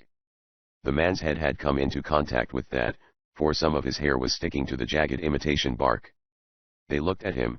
He was breathing noisily. He was a gaunt man, and he needed a shave, clean clothes, a haircut, a bath. He looked more like a bum than a real bum, almost as if he had made up for the part. Doc Savage leaned over and did several things to him. The things he did showed the man was genuinely unconscious. One faking senselessness would have reacted differently. The swimming pool was only a few yards away. Doc Savage went to it. The water seemed very deep at this point, and he was careful as he swung down and soaked a handkerchief. He came back and bathed the victim's face. The bronze man always carried a small emergency kit, and he used the smelling salts from that. The trampish-looking man reacted to the salts, but not as much as he should have. Doc was feeling for traces of skull fracture when the fellow showed that he had come to more completely than he had let on. He slashed a furious blow at Doc's jaw. Doc moved enough to let the fist go by, as if he had expected just that. The man grabbed him. He let the fellow take hold. Then he grasped the fellow's wrists, brought them together and held them easily with one hand. The man gave up. "All right," he snarled. "Take me back to the Roar Devil." A slight stiltedness in the man's speech made Doc believe he was not native-born. Doc Savage studied him. "You know me?" The man glared. "I do not. You must be a new member of the gang." "I am Doc Savage," Doc said. "Saker." The man swallowed several times, as if to keep genuine amazement down. "You are the terrible one of whom they are so frightened. What luck I have to fall into your hands." Doc asked, "How did you get here?" "They have me a prisoner," the man said eagerly. "I am with them, in their power, at a hiding place they use. Where it is, I do not know. But a call did come from their leader, the Roar Devil, telling them they must come in the great hurry and protect his house." "The Roar Devil's house?" "That is right. They bring me with them, and come to guard this house, and they try to shoot somebody. I do not know who, but maybe it is you." "No. It was," Doc agreed. "They have it the bad luck the first time," the man went on, taking some liberties with his grammatical construction. "They wait for you to come out, but you fool them, so they try it once more, and something happen. There is the much excitement. I break away, but the bad luck I have. I am run, oh, so fast, when I fall down and bump my head on that." He pointed at the sundial, swore at it, looked at the girl and apologized. "Who are you?" Doc asked. "Flagler D'Ottle," said the disreputable-looking man. Redican started and gasped, "Oh. Then you are the inventor who has a cabin in the mountains, a sort of laboratory and home." "I thought they burned it down," said D'Ottle. "They told me they had." "And you had an assistant named Mort Collins," the girl continued. "That is correct," D'Ottle muttered sorrowfully. "They killed him." "No," the girl corrected, "he was drugged or something, as they did those two engineers. I saw him in the cabin." "They killed him later," D'Ottle told her. "They got worried and went back and got him and shot him to death. They have his body in their hiding place." "They have held you a prisoner?" Doc asked. Again D'Ottle nodded gloomily. "It is a horrible existence I have led," he said. "They make the raid on my cabin, and take me away. They also steal much of my scientific equipment, and smash the rest. Their chief, this Roar Devil, is a scientific fiend. He is mad over science." "Why did they keep you alive?" Doc asked. "To make them a powerful explosive," D'Ottle growled. "It is a common explosive they want, trinitrotoluene. They have the ingredients. They mix it. I have to do so. I do not want to die." "What were they using it for?" Doc queried. "That, I do not know," the other declared.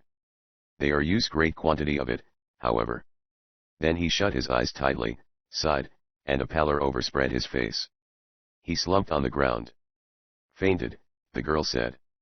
They telephoned for a taxicab, and D'Ottle had not revived by the time the machine got there. Doc Savage loaded the senseless man into the cab, got in with the girl and directed the hackman to take them to the airport. He did not tell the cab driver anything, nor did the latter seem to notice anything strange about Mayor Leland Ricketts's log mansion.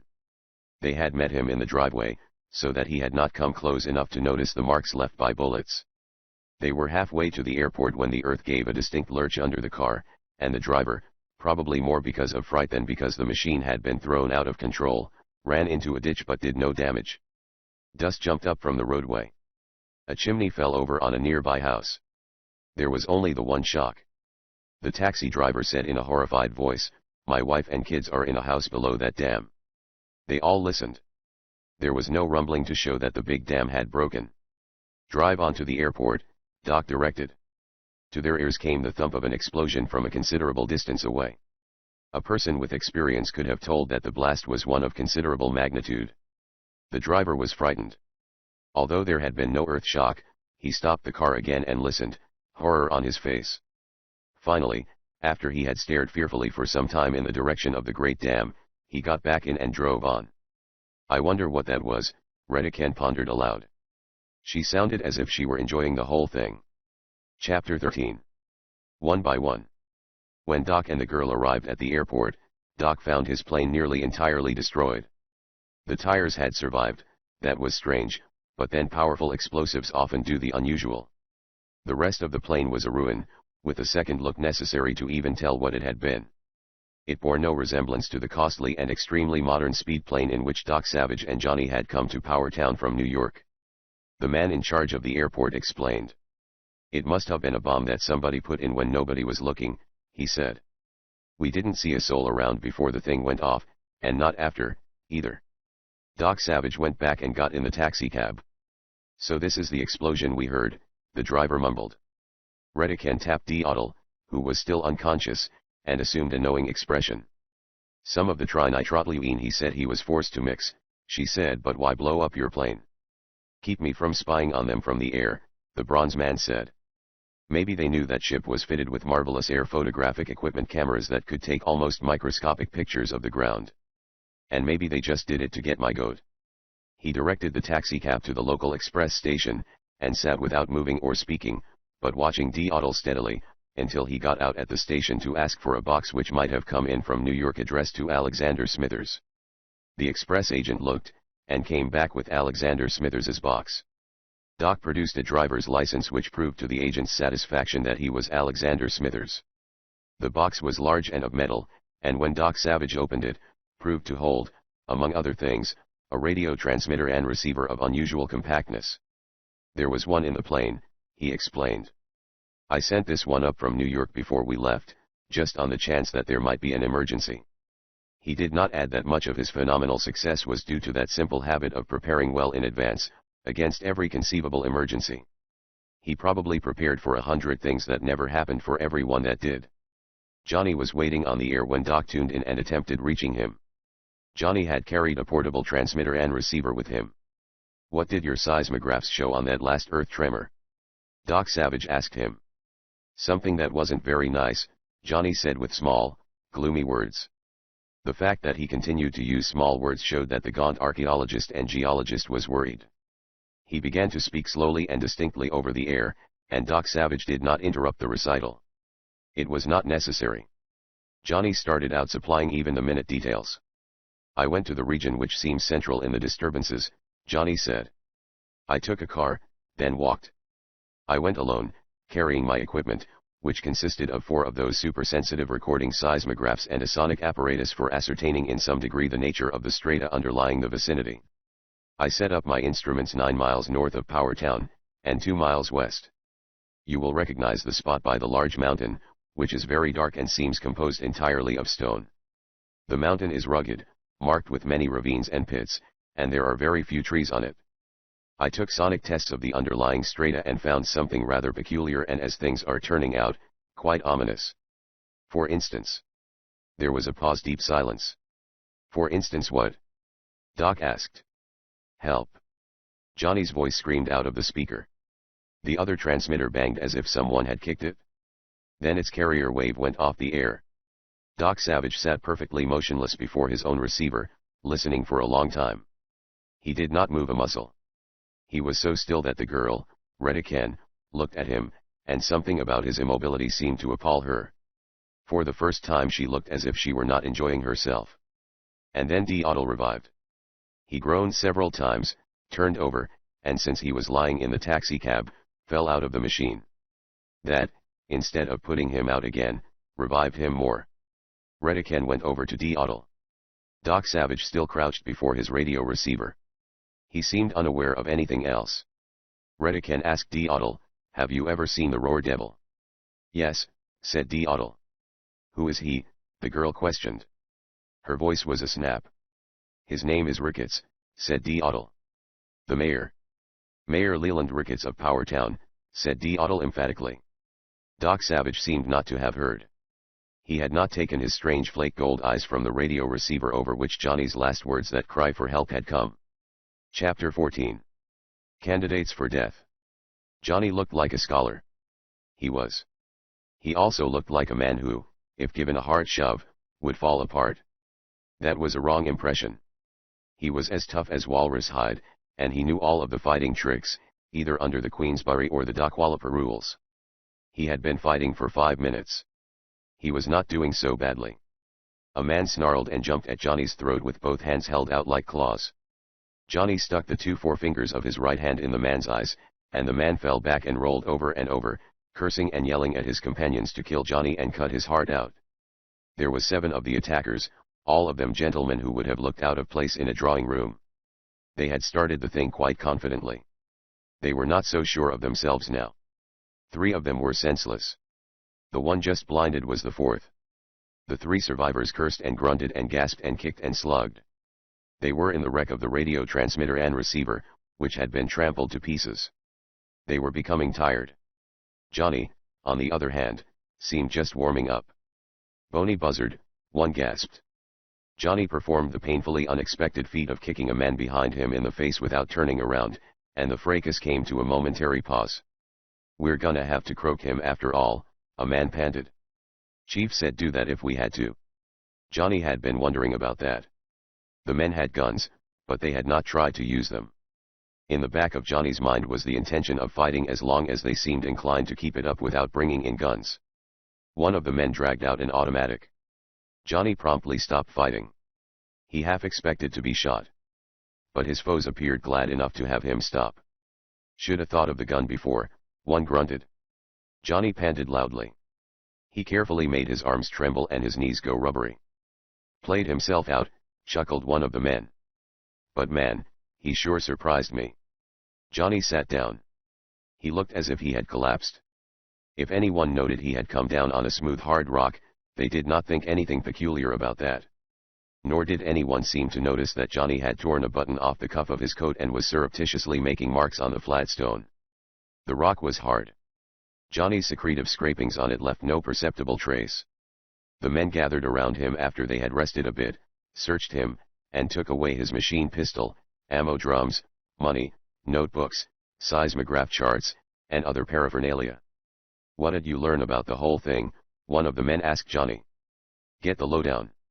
"Certain bicephalous, consanguineous eventualities," Johnny said, without batting an eye. The listeners looked slightly dizzy. "We've heard about them words," one said. "They sure live up to advance notices."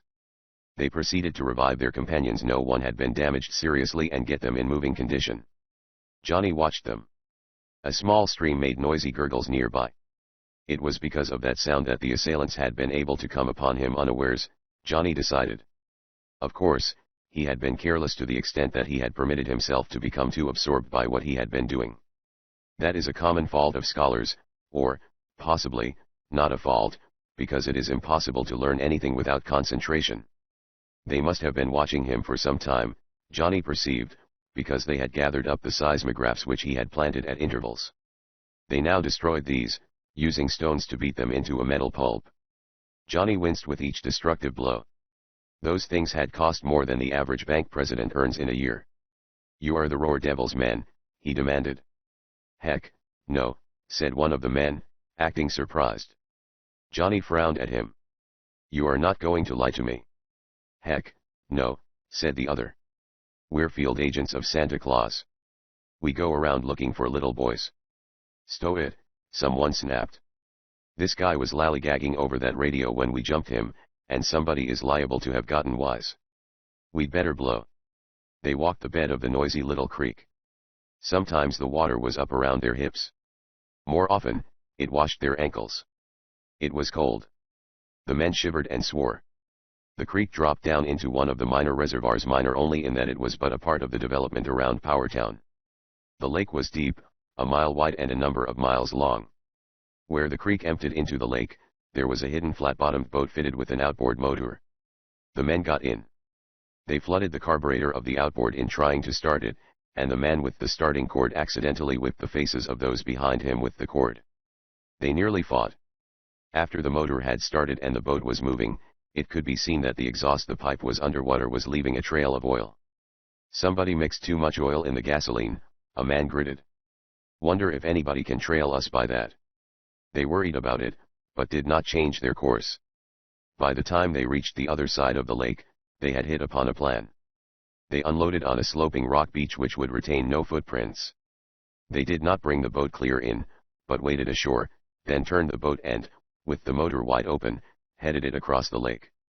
They had been lucky in adjusting the motor for direction, because the boat did not swing much from the course they had intended. "It'll run upon the beach hard wherever it hits," a man chuckled. "That'll make it look like it was hauled up." "Come on," another said impatiently. The big shot may have gotten in.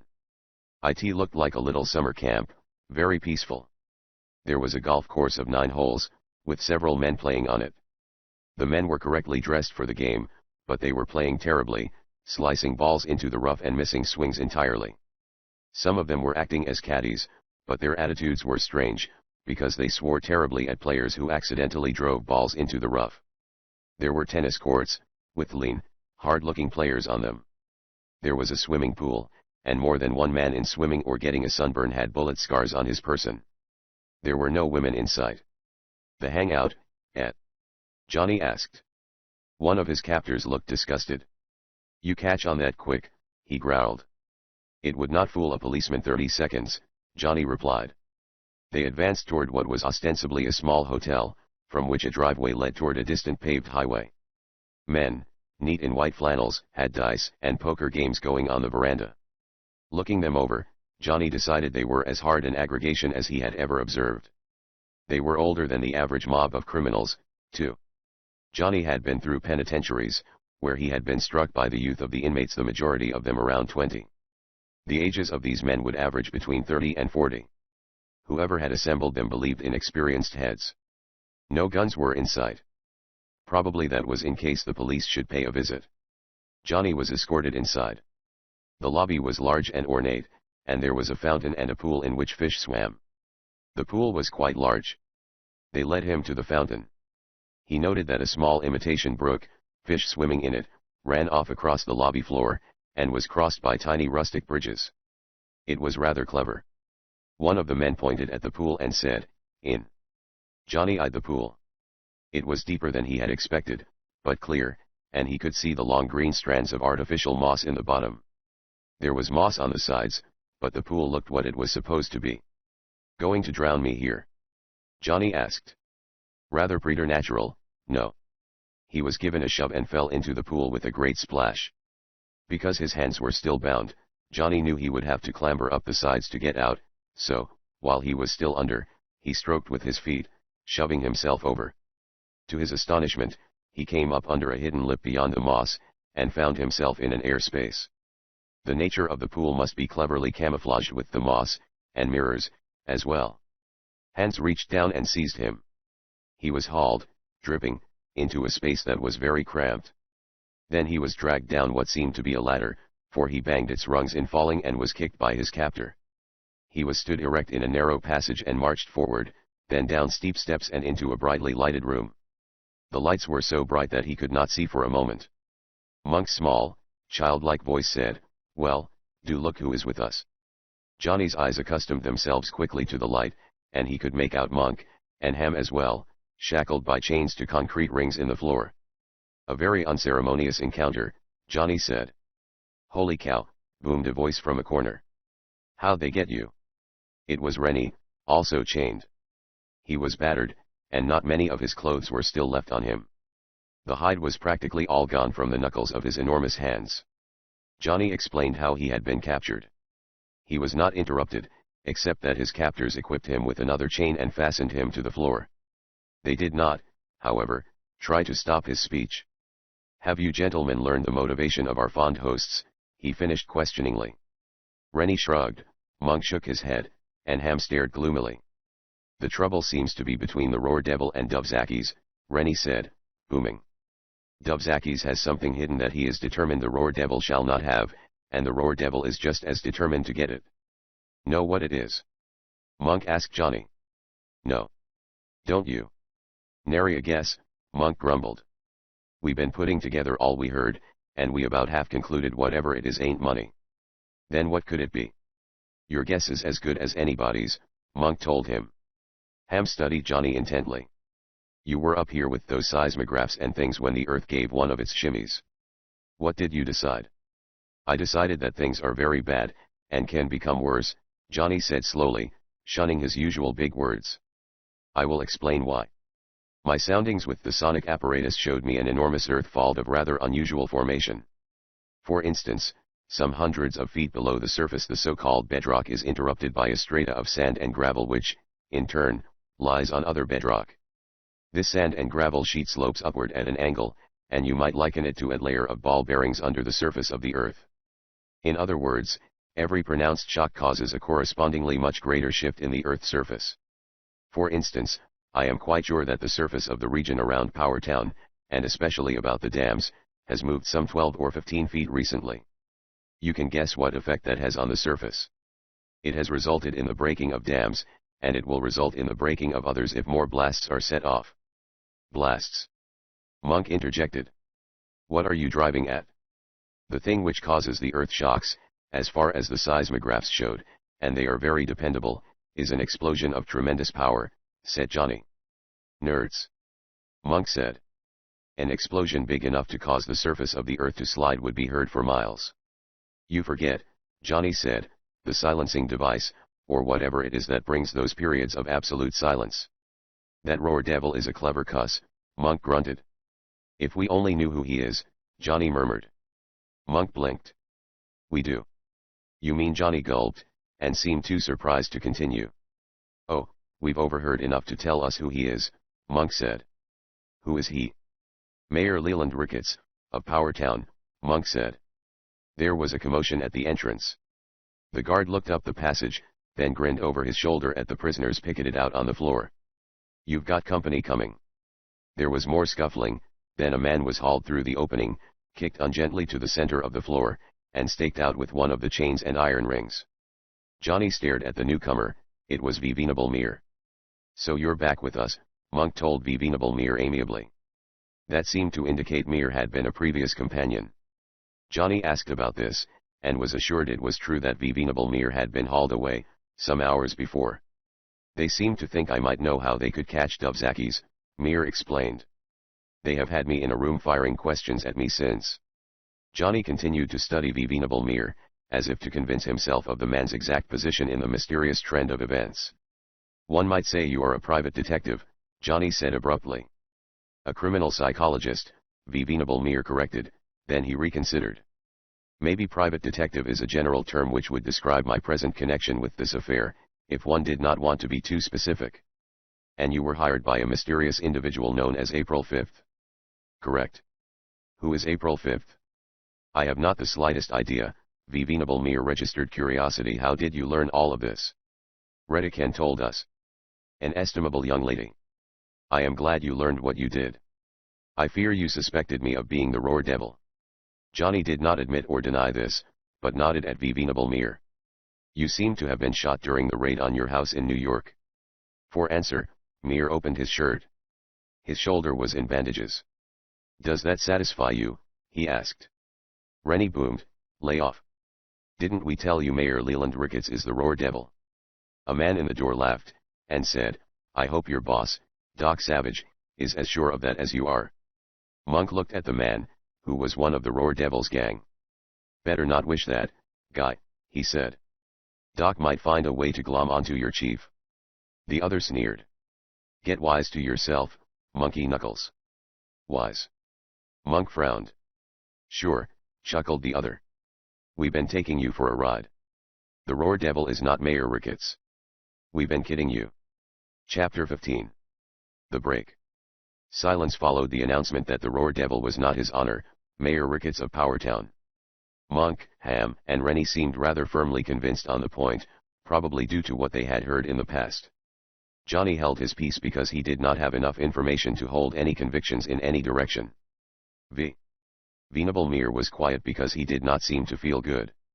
Once or twice, when he moved, he grimaced violently and felt of his body tenderly, as if he had some bad bruises. Unexpectedly, Johnny spoke. His words were not English, but a queer, low, not unmusical guttural language. Venable Mere eyed them. I believe that was the Mayan dialect, was it not? He was right. Johnny, Monk, Ham, and Rennie nearly fell over. It was the first time in the so-called civilized world that they had ever encountered a man who even knew what the language was, although they were aware that there must be some.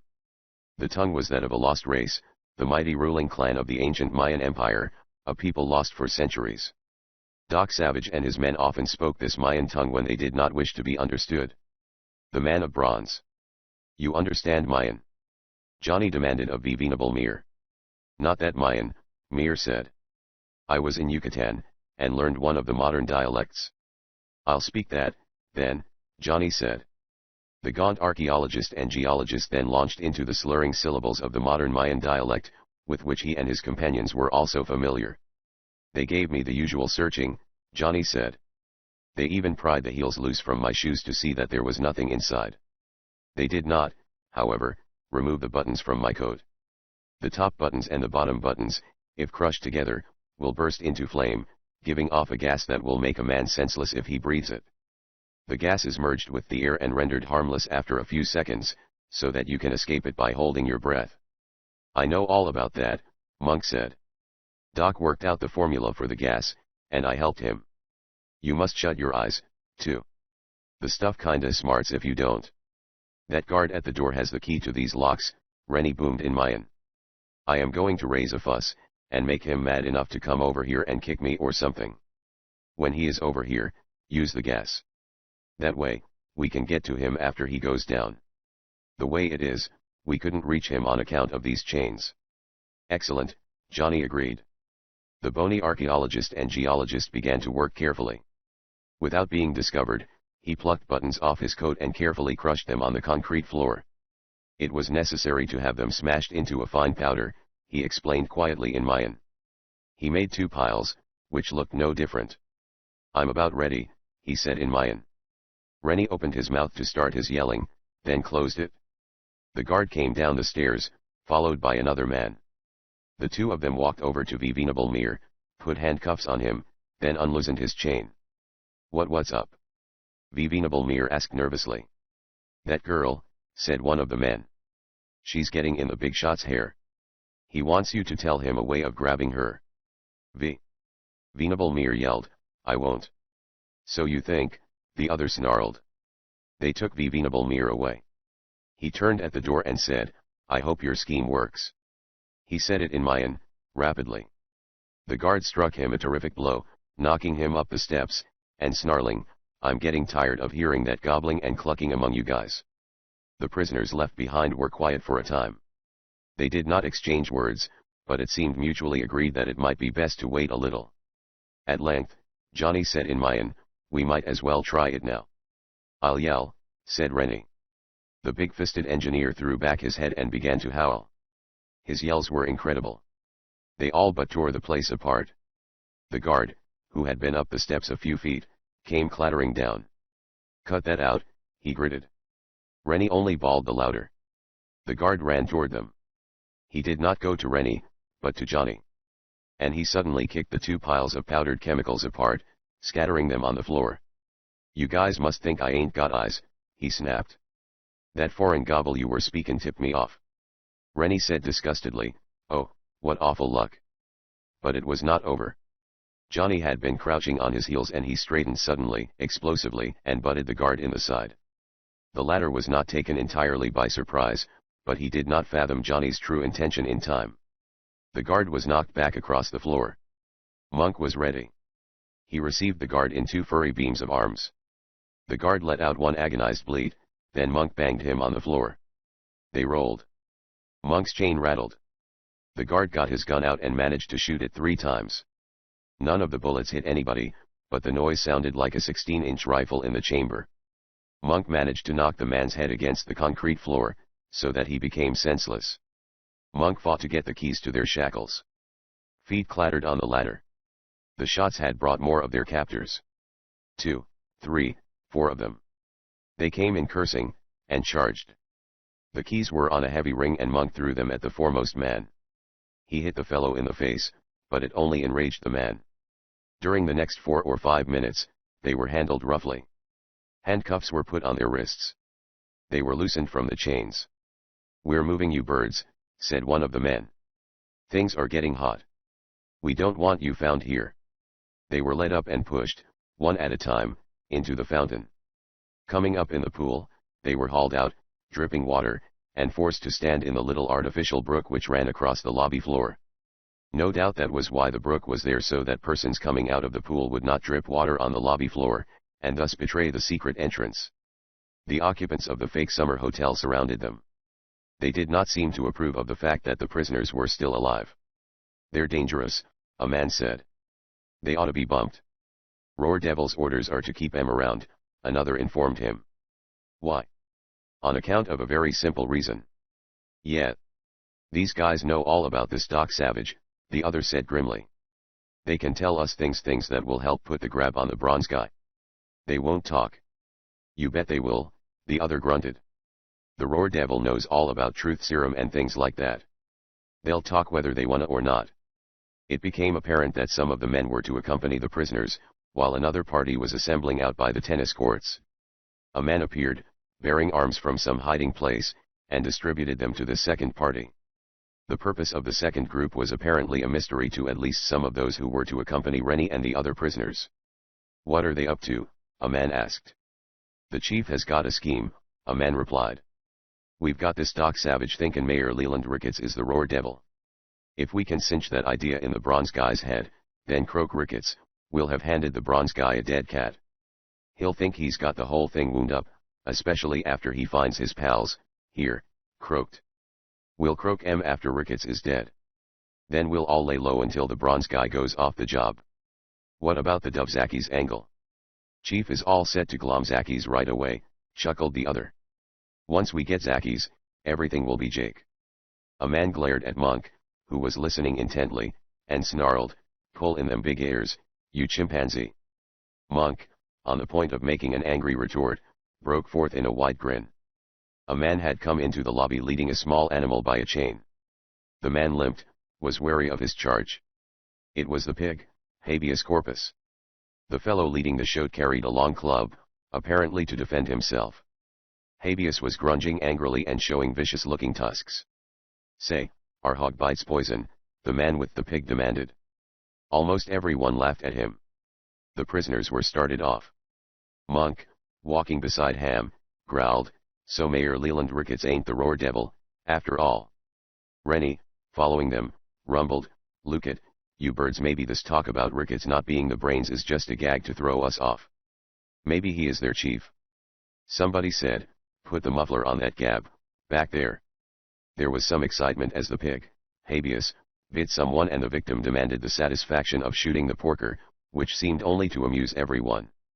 It was obvious that the show had made a hit because of his grotesque appearance and his willingness to fight all of the time. The pig was something with which to pass time. My vote goes to Ricketts as being their chief, Monk whispered, a little later. Ham frowned at him much as a teacher would at a distressingly ignorant scholar. Haven't you caught on yet who the Roar Devil is? He asked. Monk scowled. Have you? Yes, said Ham. I am absolutely positive. Monk continued scowling, then appeared to decide that Ham was trying to rib him, for he affected disinterest and changed the subject. I wonder, he pondered aloud, what Doc is doing. Chapter 16. The Unsuccessful Surrender. Doc Savage, at that particular moment, was being roundly criticized. This was unusual. He had not been criticized for a long time, because, to most individuals, his methods were quite amazing and left nothing to be desired. Redican seemed to see considerable wrong with the way he was doing things. You are going around in circles and not accomplishing anything, the girl snapped. Doc Savage pretended not to hear her. He stripped off his coat and wrung it out. It gave up almost a quart of water which ran over the floor of Mayor Leland Ricketts' office in the Powertown Municipal Office Building. You're all wet, the young woman snapped. Where have you been? What have you been doing? Doc Savage took off his vest and wrung that out. It's been at least 2 hours since you heard your man Johnny yell for assistance over the radio, the young woman clipped angrily. You haven't done a thing about it? Doesn't the welfare of your 5 assistants mean anything to you? 4, Doc corrected. The 5th man, Major Thomas J. Roberts, better known as Long Tom, is abroad. Well, if he was here, the Roar Devil would have him by now, the young woman said cattily. And you are the fellows who have half the crooks in the world scared of them. A fine bunch of flat tires you turned out to be. Oh, you give everybody a headache. Flagler D. Ottle snapped suddenly. He was standing in the background, and he had been silent until now. The girl frowned at him, and asked, who pulled your string? The Powertown chief of police, a fat man without any hair on top of his head but plenty around the sides, came in. We have the entire Powertown police force and the New York State troopers looking for Mayor Leland Ricketts, he said. So far, no one has seen him. He went out. Doc Savage looked at the girl and said, "Have you been taking things into your own hands? I told you not to say anything about Mayor Ricketts." She sniffed at him. "And let Ricketts get away scot-free?" she demanded. "Not much. If you're too uppity to accept help from the police, I'm not." "How do you know? Maybe a cop might grab Ricketts. Then we'd have the Roar Devil." "And so you told the police to look for Ricketts, while I was, getting wet?" Doc Savage queried. "Sure," she said. "And you don't seem to like it, and so what?" Flagler D'Ottle spoke up again. "Perhaps we could have her put in jail," he suggested. "An idea," Doc agreed. The girl flung back her head and laughed heartily. "I've convinced the chief of police that I'm innocent as the flowers in May." She seemed very cheerful, as if the more trouble she could stir up, the better she would like it. Unexpectedly, her face became blank. She stared at the door, her mouth open. A man had sidled in furtively. He was a man who had been a fighter once, for there were mounds of gristle about his eyes, and his nose was flat and his ears were not as nature had made them originally. He looked mean, but not stupid. "Stookdaven," exploded the girl. Doc Savage looked the man over without much evidence of great interest, and said, "I believe you told me Stookdaven was one of Dubzakis's men." "His bodyguard," snapped the girl. She glared at Davin. "What do you want?" She took an automatic pistol out of a pocket of her frock and pointed it at Stookdaven. "Fresh Ren," he scowled at her. "Somebody is gonna push you down plenty before you're through with this." Doc Savage said, "You have something on your mind." Stookdaven eyed the bronze man. What he saw seemed to make him uneasy, for he nervously moved his feet and swallowed several times. "It ain't on my mind," he said. "It's on Dove's." "Yes." The bronze man did not seem particularly concerned. "Dove is scared," said Stookdaven. "He's scared until he's ready to lay eggs." "Unless I am mistaken," the bronze man said, "he has been scared all along." Davin nodded. "He's worse now. He wants to talk to you." "What about?" "A deal." Stookdaven sounded earnest. "Dove will shoot straight with you this time." "He couldn't shoot straight with anybody," Redican put in. "He's too crooked." "Dry up," growled Stookdaven. "I'll put my fist down your throat." The girl laughed. Flagler D'Ottle said nervously, "I don't like this. That Dubzakis is supposed to be a very clever and unscrupulous crook." Doc asked Stookdaven, "You will take us to Dubzakis?" "I sure will," gulped Davin. "All right," Doc said. "We'll go now." "Count me out," snapped Redican. "I'm not entirely crazy." "Ditto here," echoed D'Ottle, fear on his haggard face. Doc Savage moved more suddenly than it seemed possible he could have. The girl's automatic was unexpectedly in his hand. He pocketed it. "You are going along," he said, "whether you like it or not." The girl screamed, "Say, you big cheese. Do you still think I'm a crook?" "You are going." Doc turned on D'Ottle. "You can do what you want." "I'll go," D'Ottle said promptly. He looked more disreputable, more like a bum, than ever. "I got a heap waitin' down the street," said burly, ugly Stookdaven. They met Dubzakis in a pleasant little cream cottage in the middle of an apple orchard, the trees of which were in bloom. It was an idyllic little spot, one which hardly looked the part of a gang hideout. But a close observer could have noted that the windows were thick bulletproof glass, the innocent-looking shutters outside were of armor steel, as was the door. Dubzakis smiled and bowed, and his bobbing up and down, together with his naturally peaceful appearance, somehow brought the thought of a plump park pigeon being fed corn. "I am glad to see you," he said earnestly. "Indeed I am." "Drink." "It might be poisoned," snapped the girl. Dubzakis registered disgust in a mild way and inquired, was it necessary to bring her along? "She gets in my hair." "She gets in everyone's hair," Doc told him. "What is on your mind?" "I am scared," Dubzakis said. "This Roar Devil, as you know, caught my men when they were attacking the Venable Mir's house. Almost my entire organization was in that attack. The Roar Devil got them all. What he did with them, I do not know. I do not think he killed them, but I cannot be sure. At any rate, I am almost alone. These are all I have left." He waved a deprecating arm to indicate Stookdaven and half a dozen other vicious-looking gentlemen who had gathered in the room. These gentlemen did not look as if they liked the situation. But there were no guns in sight. It was by the rarest good fortune that I did not lead that attack on Venerable Mir's house, said Dubzakis. In which case I would have been taken, and it would all be over. Just what is back of this conference? Doc asked. I love my life, Zakis smiled wryly. You can save it for me. You want the Roar Devil. I can help you get him. We can make a deal. I preserve your life, and you help me, Doc replied. Is that it? A little more than that, Zakis corrected. How much more? The Roar Devil is after something of mine, Zakis said. Something that I have hidden. I must have your word that I am to retain this. You mean you want to keep the thing in the cache? Exactly, Zakis agreed. And you must promise not to try to learn its nature. No, Doc Savage stated promptly. Dubzakis did not seem surprised. Then I and my men will surrender to you, he said. We give up. Doc Savage reached in a pocket. He brought out a glass bulb larger than a pigeon egg. He smashed it on the floor. When the bulb broke, a liquid splattered, but evaporated almost instantaneously. Doc Savage held his breath. Those in the room, all of them, seemed to go asleep on their feet. They made considerable noise falling to the floor.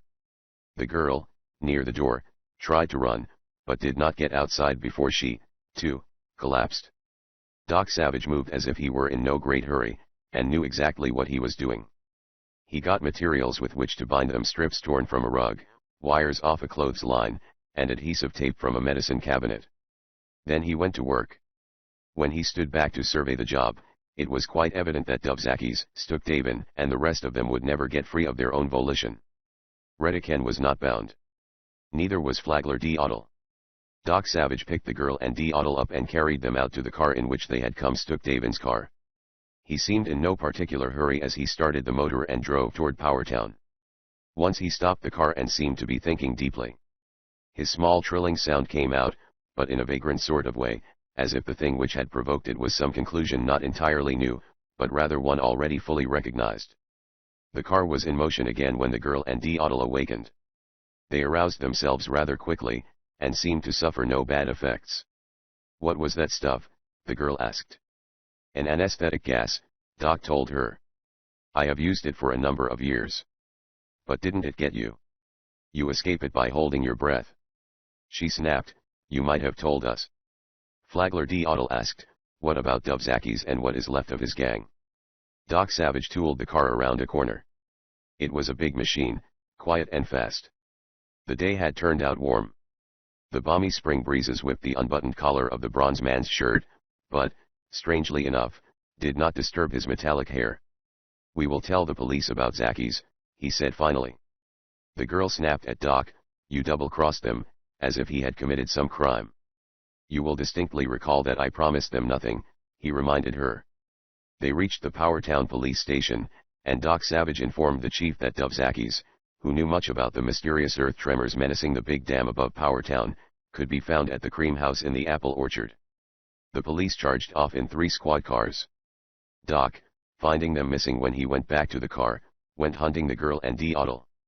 He found the girl posing for a newspaper photographer, and located Deodle in the municipal office building lunchroom, consuming a sandwich. The Roar Devil's men didn't feed me any too well, explained Deodle. It is hungry like a wolf that I am. An hour later, the police were back with bad news. Dubzakis and the others were gone, the chief yelled.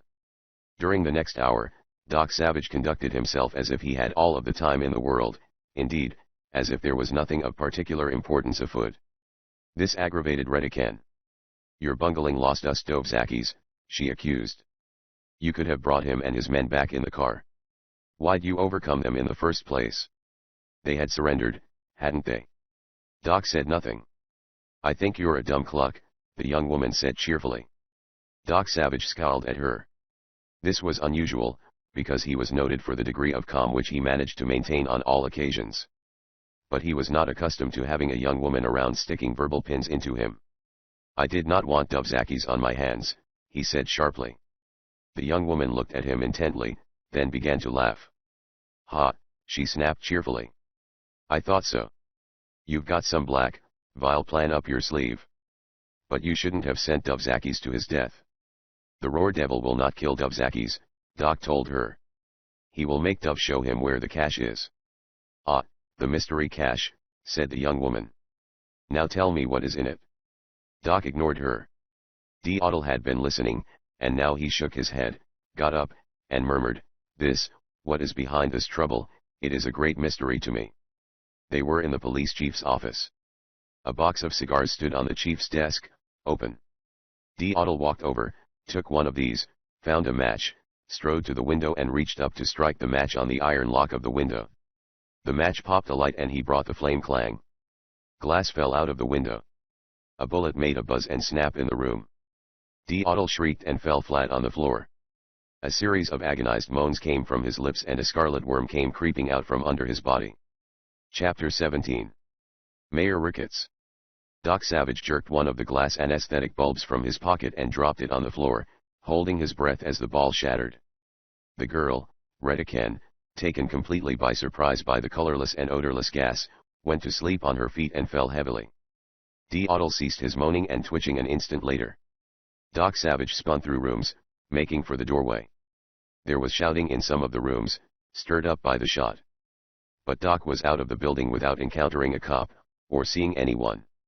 The municipal office building sat back from the sidewalk, with a strip of grass and shrubbery along the sides. The bronze man got behind an ornamental hedge, followed it to the corner, and ran behind a passing car, across the street. The driver of the car, not knowing what it was all about and amazed by the apparition of a giant bronze man running beside his machine, completely forgot his handling of the wheel and ran into a telephone pole. The bumper of his car and part of the radiator caved in, and the windshield fell out, after which the motorist got out and began to swear. Doc Savage went on toward the one spot from which the shot could have come, an automobile dealer's establishment across the street. He did not try to enter the place, but centered efforts on getting a look at the alley behind and the adjacent streets. Doc had moved fast. Unless the gunman had moved with unusual speed, there had not been enough time for him to get away. There was a man running down a side street away from the automobile dealer's establishment. The man was not running fast, but trotting, rather. The man had on a checkered sport coat and wore a cap, and there was one of those ample and flashy yellow sport mufflers tied around his neck. His trousers were brown, his shoes brown and white check. He was a bulky man. His dress was that of a sporty summer visitor. Doc Savage ran after him. The man in sport clothes saw him. The discovery was made without the fellow turning. He had a small pocket mirror, and he apparently used that to look over his shoulder without swinging, so that his face might be seen. He began to run more swiftly. And he hurriedly whipped the yellow muffler up so that it covered the lower part of his face.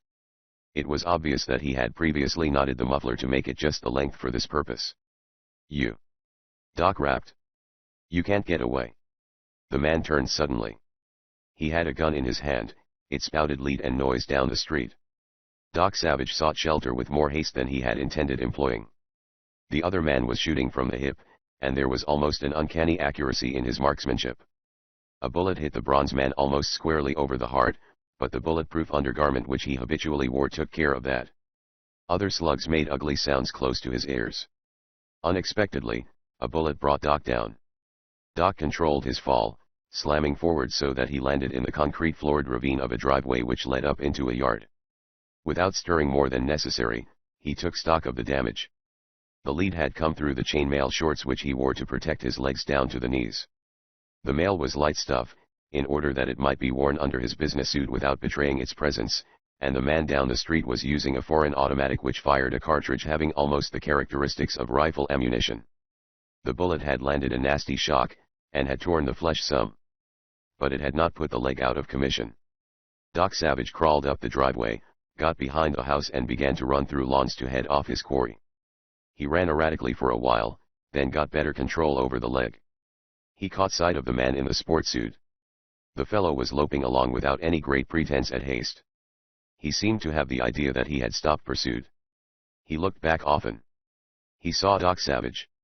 Discovery of the bronze man reacted on the fugitive much as discovery of a hound at his heels would affect a grazing rabbit.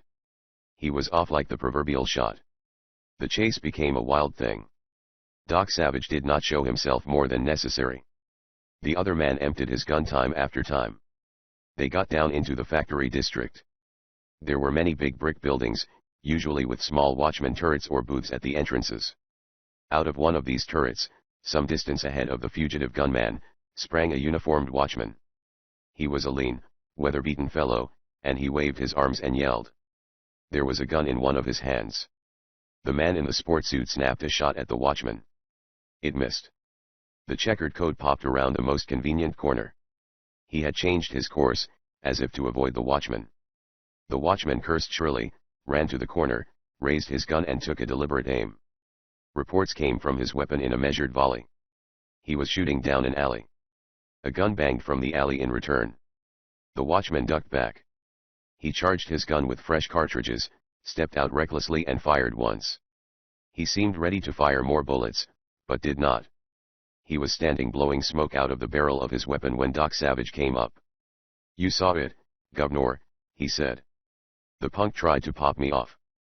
Doc Savage said nothing, but looked into the alley. A man in a checkered coat, a cap, brown pants, a pair of brown and white check shoes, and with a yellow neckcloth over the lower part of his face, lay in the alley. He was not moving. "I hope the cops see that it was self-defense," said the watchman. Doc looked at him. "Was it?"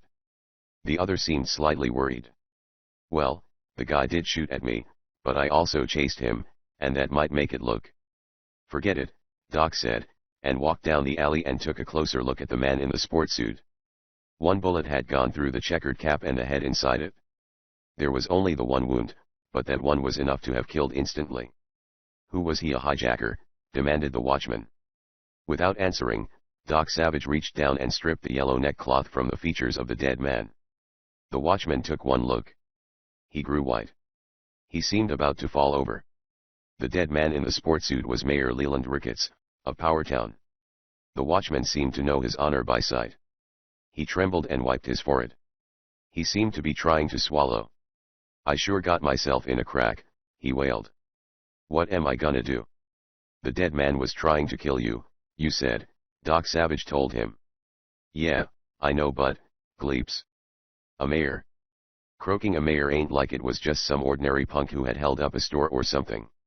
"From all appearances it was perfectly justified," Doc informed him.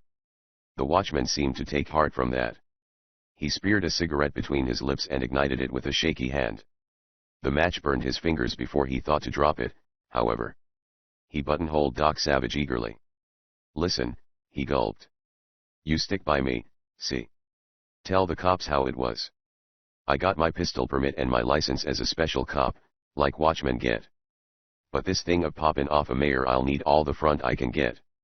Suppose you put in for me, will you?" "I will do everything to see that you get justice," Doc Savage told him. A police siren was caterwauling. The police radio car pulled up, occupied by two officers. One of them stood and swore and asked questions, while the other ran to a telephone and called more officers. Doc Savage explained what had happened. His word carried weight, it seemed, for what he said was taken without argument. The story the girl, Retta Ken, had told about his honor, Mayor Leland Ricketts, lent weight to Doc Savage's recital. Ricketts was this roar devil, the police chief said. "There isn't much doubt of it. He tried to croak you, Savage. Must have mistaken D'Ottle for you in my office at the municipal office building. He shot, saw his mistake, then ran." "What about me?" the watchman asked nervously. "You dictate a statement to the DA, directed the policeman. Then we'll see about getting you your medal." The watchman had pleasure on his weather-beaten face. Doc Savage separated a taxi driver from the crowd that had gathered about the scene and had the man take him back to the municipal office building. Retta Ken still lay where she had fallen on the floor. Her regular breathing indicated she had not come out from under the effects of the anesthetic. Flagler D'Ottle, the inventor who looked like a bum, was nowhere in sight. In front of the window where D'Ottle had fallen after the shot, was a smear of red. Doc Savage was bending over this, studying it with a small but powerful microscope when the girl awakened and sat up. "You sure do things in a queer manner," she said, sarcastically. "What are you looking for in that pool of blood?" "It is not blood," Doc Savage told her. "It is ordinary olive oil colored with a red dye." The girl must have thought she was still suffering from the effects of the gas, and hearing things. She rubbed a hand over her eyes. You kidding me? She demanded. Otto must have had the colored oil in a bottle inside his coat, Doc Savage said. He broke it, or pulled the cork out, when he fell. He wanted to make it look good. I'm getting dizzy. Redican gasped. Otto was as crooked as they come, Doc Savage told her. His acting ability was considerable, too. Had it been necessary to depend only on his conduct to find him out, he might have fooled me. The young woman got up, went over to the stream of fresh air coming in through the hole that the bullet had made in the window, and took several deep breaths. She turned around and looked at the bronze man. I am sure Otto was just what he pretended to be, she said. He was an unfortunate inventor whom the Roar Devil had seized and forced to make explosives. Doc Savage said nothing. He rolled up his trousers leg and began to bandage the slight wound which he had suffered in the chase. It had bled a little. The girl came over, looking concerned, saw how slight the injury was, sniffed as if she wished it had been something of consequence, and backed away. Well, she snapped. Aren't you going to argue about Otto? Your convictions are of no great concern to me, the bronze man told her. I could cut your throat, she said, and walked farther away. It was obvious from her attitude that she intended to have nothing more to say. Doc Savage began talking. We found Otto in the yard of Mayor Ricketts's estate, the bronze man said. Otto lay near a sundial, against which he said he had knocked himself senseless when he fell. That much was the truth, probably. I'm not interested in your theories, said the young woman. Doc Savage went on as if he had not heard her. His story about the Roar Devil's men bringing him along when they went to guard Ricketts' home was too thin, he said. Why should they do that? I went back and dived into the Ricketts swimming pool.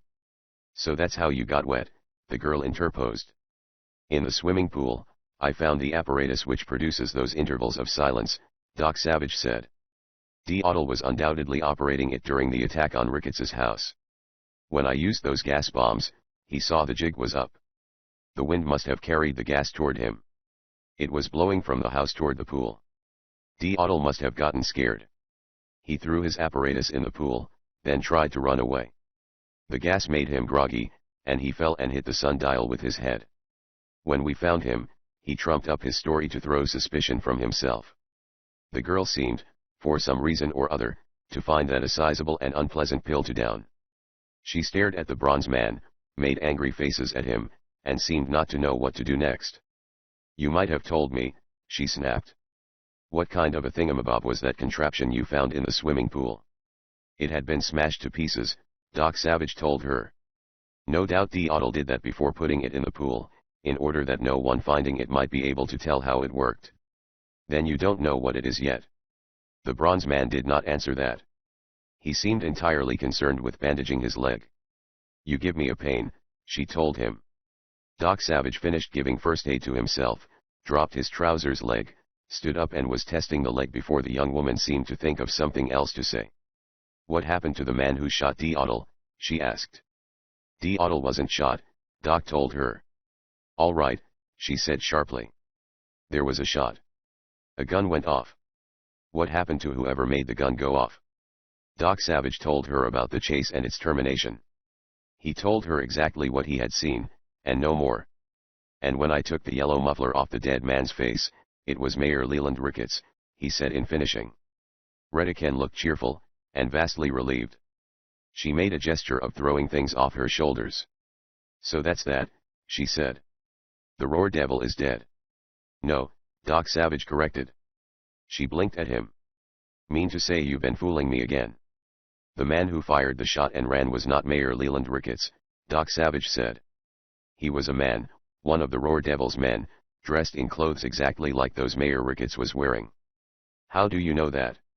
Observation, the bronze man told her. The man did not run exactly like Mayor Ricketts would have run. And the shooting at Otto was sour. It was just to get my attention. You mean it was a trick? Right. A trick to make us think the Roar Devil was dead. The girl frowned at him. Much as I hate to admit it, you seem to know all, see all. May I compliment you? I made one very bad mistake, Doc told her. Wouldn't you like to know about that? She grinned at him. I didn't know you ever made mistakes. What was it? In not making sure Otto had been overcome by the anesthetic gas here in the office, Doc told her. He must have seen me break the glass bulb, and held his breath. He was very smooth. She rubbed her nose thoughtfully. And this watchman who killed? He did not kill anyone, Doc said. Mayor Ricketts was already dead, his body hidden in the alley. The man I was chasing merely ducked out of sight, while the watchman was shooting into the air. Then the watchman is due for quite a surprise, Doc Savage told her. Chapter 18. Rendezvous.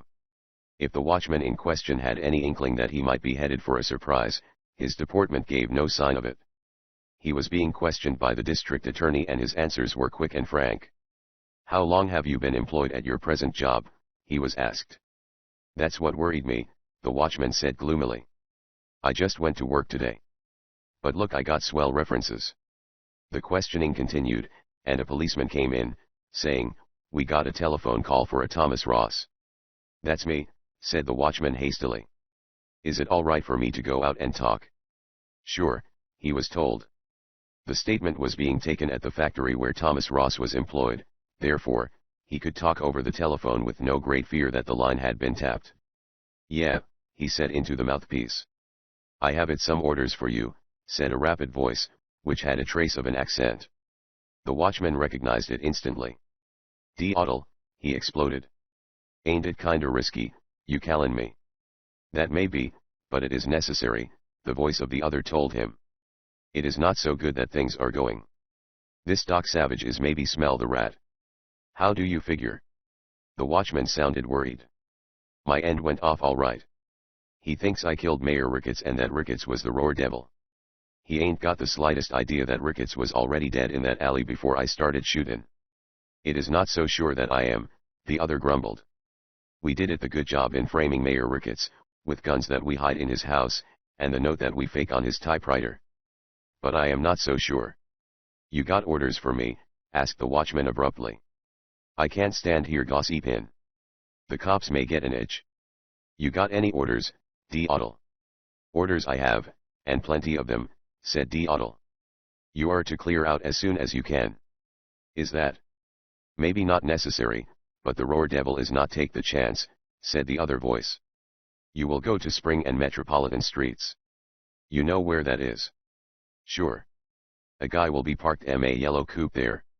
He's one of the big shot specials, see, this guy is. The guy is just come up from the city and don't know where the chief is. You take him to the chief. The chief has special work for this guy, and he wants him there in a hurry. You understand it all I am telling? Yeah. What about you, Otto? Me, you will not see. The other receiver clicked up. The watchman finished dictating his statement as if nothing at all, had happened to interrupt the routine of his first day's work. But at the end of the interview he apparently thought of something, because he began to act nervous. By the time it was over, he was feigning a mild case of the shakes. I feel kinda jittery, he told his chief. This is the first guy I ever killed, and it's kinda got me. How about me taking the rest of the day off? He was told that he could have the rest of the day to himself. I'm goin' fishin', the man said. I think that'll straighten out my nerves better than anything. Under the pretense of going fishing, he turned up at the intersection of Spring and Metropolitan. It was a busy corner, with 2 drugstores, a bank, and a department store. The yellow coupe was parked with a lot of other cars, but it was the only machine of its particular canary hue. The erstwhile watchman walked past it to get a look at the driver. The driver was worth a second look. At first glance, he seemed near 70 years old, and he might have been mistaken for the proprietor of a medicine show. He had long white hair, a wrinkled and almost paper-white face of considerable area and 2 enormous ears. He wore a flowing ascot tie, and a large, broad-brimmed black hat. Altogether he was a picturesque figure. He was smoking an enormous pipe with a white china bowl. The watchman came over, put foot on the running board and in a tough voice said, "Ain't I seen you before?" This got a brisk reaction from the old fellow who looked like a medicine show owner. He moved suddenly, and the watchman was looking into the muzzle of a big single-action 6-shooter. The hand holding the gun was very white, and had several brown warts on it, but it was steady. "Nobody but coppers walk up with questions like that," snarled the white-haired one. I'm waiting for a guy and I ain't gonna be chased off. Get in here and keep your trap shut or I'll blow your head off. The watchman got into the coupe. Then he laughed. I'm Thomas Ross, he said. The devil you are, snarled the other. Maybe you was waiting for me. Maybe I was. The driver yanked his black hat over his eyes, stepped on the starter and the car moved out into traffic. The car sounded as if it were about worn out. The watchman Thomas Ross was probably not his real name, studied his companion with great interest. When they had covered half a mile, a strange expression overspread the watchman's face. He grew tense. His hand drifted uneasily for the revolver which he carried. The old gentleman, who looked like a patent medicine faker, asked unexpectedly, "What's got into you?" "That white hair, it's a wig," the watchman snarled. "What of it?" growled the other. "Think I want these rubes to get a gander at my real puss?"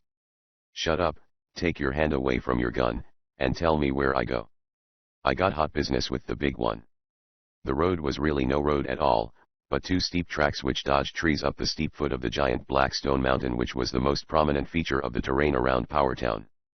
The radiator bubbled and steam spouted around the cap. A carbon knock in the motor sounded as if several men were working on it with small hammers. "Some chariot," said the watchman, disgustedly. "Is it much farther?" asked the man with the white hair and big black hat. "Not much." The car climbed over a boulder. A tire blew out. The watchman swore, and did not do his share of the work of changing tires. The white-haired man, with the appearance of a patent medicine faker, when he got out of the car, seemed unable to straighten. He was a pronounced humpback. The watchman eyed him curiously. An idea seemed to occur to him. "Say," he grunted. "Yes," grunted the white-haired one. "Lot of us ain't never seen the Roar Devil," said the watchman. "Take me, for instance. I don't know I'm by sight. I was just thinkin'. "Thinkin' what?" "You might be the Roar Devil yourself." The other only scowled and jerked the black hat lower. They finished the tire changing in silence, and the little yellow coupe lurched on, groaning, steaming, knocking. They passed a spot where most of the mountainside had changed position. There had been a slide of considerable importance here. Huge blocks of stone were scattered about. It looked as if the disturbance were recent. "Landslide," grunted the man driving. "No," said the watchman. "That's where the boys set off a dozen quarts of trinitrotoluene TNT. They were hoping to open up Dubzakis's cache." "They sure it's in this mountain?" the other queried. "They're pretty certain. They got two of Dubzakis's men when this first started, and tortured information out of them. Both said it was this mountain. But they didn't know the exact spot. There was nothing to do but for us to start blasting, in hopes of opening up the spot. It's a cave, we think." The coupe jumped another boulder and another tire blew out. "No more spares," grumbled the driver. "Devil of a note," said the other. "Well, we can walk. It ain't much farther." They walked. The white-haired man seemed to have considerable difficulty with his back. He grumbled and complained and had to stop frequently. They came to what must have been, in years past, a lumber mill. It had gone to ruin. There was one log building which had not fallen down. It seemed, at first, that the place was deserted, but when they were close, a man came out with a submachine gun. "Where's everybody?" the watchman asked him. The man waved an arm. "Up on the hill. They're going to town on this job right now." "Yeah? How come?" "They got Dubzakis," said the man who had been in the decrepit building. "They made him talk. Dub is gonna show where his cache is." Everybody went up to see the excitement. "Excitement? Yeah." The man with the submachine gun chuckled. "They took all of the prisoners along, you know, them pals of Doc Savage, and the others. They're gonna croak the whole lot together, along with Dubzakis. Gonna put what TNT we've got left under 'em and blow 'em up. The concussion will probably break that big dam above Powertown, and during the excitement, we'll all clear out. That'll polish the business off." "A darb of a scheme," said the watchman. "Tell me where the chief went, will you? This guy I got with me is somebody important to the boss. Wants to see him right away." The other was unsuspicious. He pointed. "Head due north and you'll catch 'em. They ain't been gone long." The north course proved to be a rocky one. Twice more, they passed great pits in the side of the mountain, spots from which thousands of tons of stone had been pushed by the force of powerful explosive. More places where they tried to spot Dubzakis' cache, said the erstwhile watchman. We sure done some tall huntin'. But at the same time, we was tryin' to glom onto Zakis. The humpbacked, white-haired man said nothing. He muttered and sat down frequently to rest, but despite that, they must have traveled faster than those ahead, because they perceived the party before long, a group of fully 30 men, toiling up the precipitous side of the rock-strewn mountain. The prisoners could be seen, shackled. Some of the captors were carrying large boxes and being very careful about it. That would be the trinitrotoluene, the TNT. The watchman quickened his pace. I'm gonna yell at M, he said. Have M wait for us. He threw back his head. The yell never passed his lips. A strangled gasp did. He slouched forward on his face. The white-haired, humpbacked man had struck him a terrific blow from behind, knocking him senseless. The man hurriedly jerked off his white wig. Some brisk rubbing removed the wrinkle and dye makeup from his features. He wriggled out of the harness which had lent him the humpbacked aspect. The gentleman who had resembled a medicine show proprietor became Doc Savage. Redican crept up from behind and stopped. What a tough ride I had hiding in the back of that coupe, she complained. Whew. Chapter 19. Cash. Doc Savage produced a hypodermic needle, filled it with a drug which would make the victim unconscious for many hours, and used it on the former watchman. Redican said, I tied into that fellow at the old lumber camp back there. Knocked him out and made him swallow enough sleeping powders to keep him out for a while.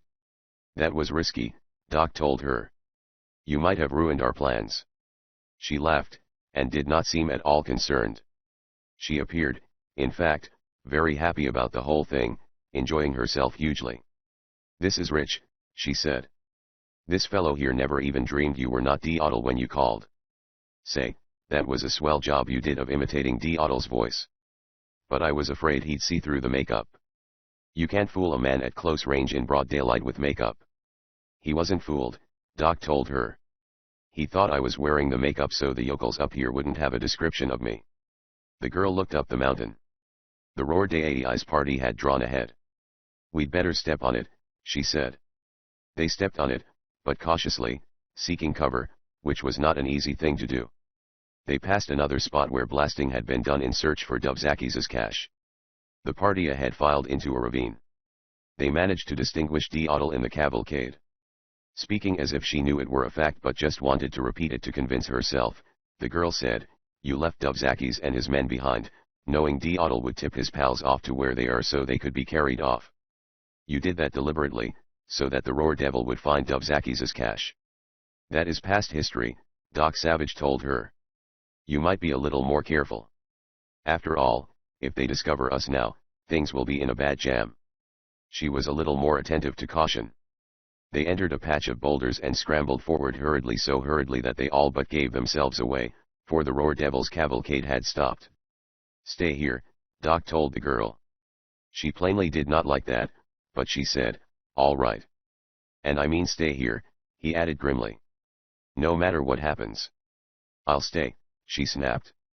But I can take care of myself, and don't you? Doc left her bragging about her own abilities, and went on. There was the silence of a ghost in his going, and instead of shoving up his head, he used a small periscopic affair of a slender tube and mirrors to survey the terrain ahead. He came to a point where he could hear his quarry talking, but did not dare show himself enough to take a look at them. Dubzakis was wailing, Now listen, a long time ago you guys offered me a deal. Where is the cache? A harsh, sing-song voice ripped. That was the Roar Devil's voice. Doc Savage took a chance and lifted his head for a look. He was unfortunate.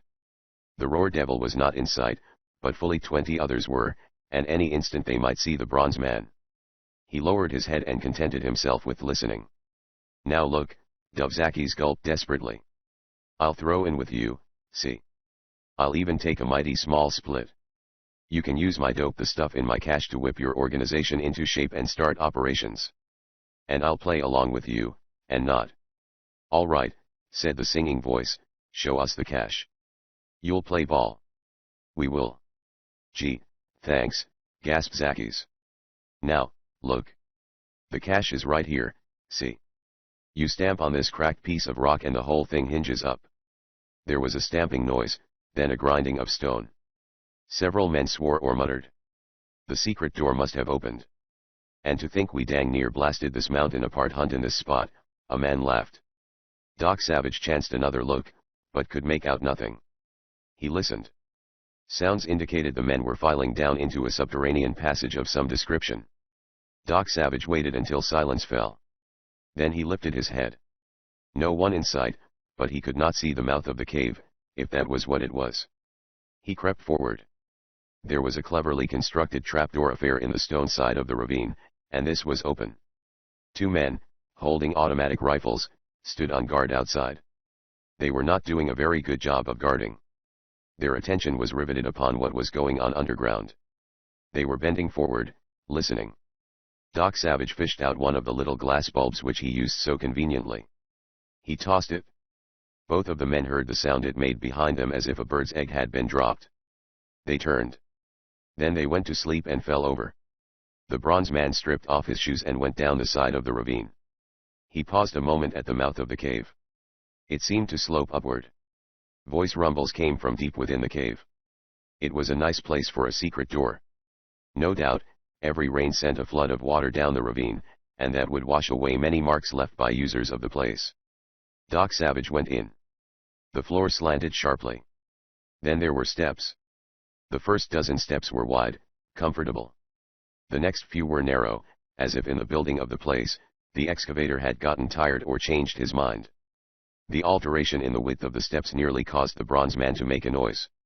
He went on. There was a room. Flashlights illuminated it. It was arched and like a vault, entirely of stone. Several men were holding another up on their shoulders. The top man was Dubzakis. He was working with a hammer and a cold chisel, cutting into concrete that had been dyed to make it look like the native rock. Pretty slick, wasn't it? He was saying. Even if you had opened up this cave with your blasting, I doubt if you would have found the lockboxes with the documents in them. He perspired, and his hammer clanged and rock fragments clattered down on the heads of those below.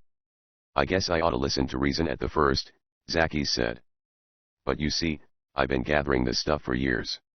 It's cost me no telling how much money. There is nothing else like it anywhere. With this stuff, I can do darn near what I want, and make a lot of other people do it, too. I didn't want to give it up. His cold chisel slipped out of his hand and flew across the room.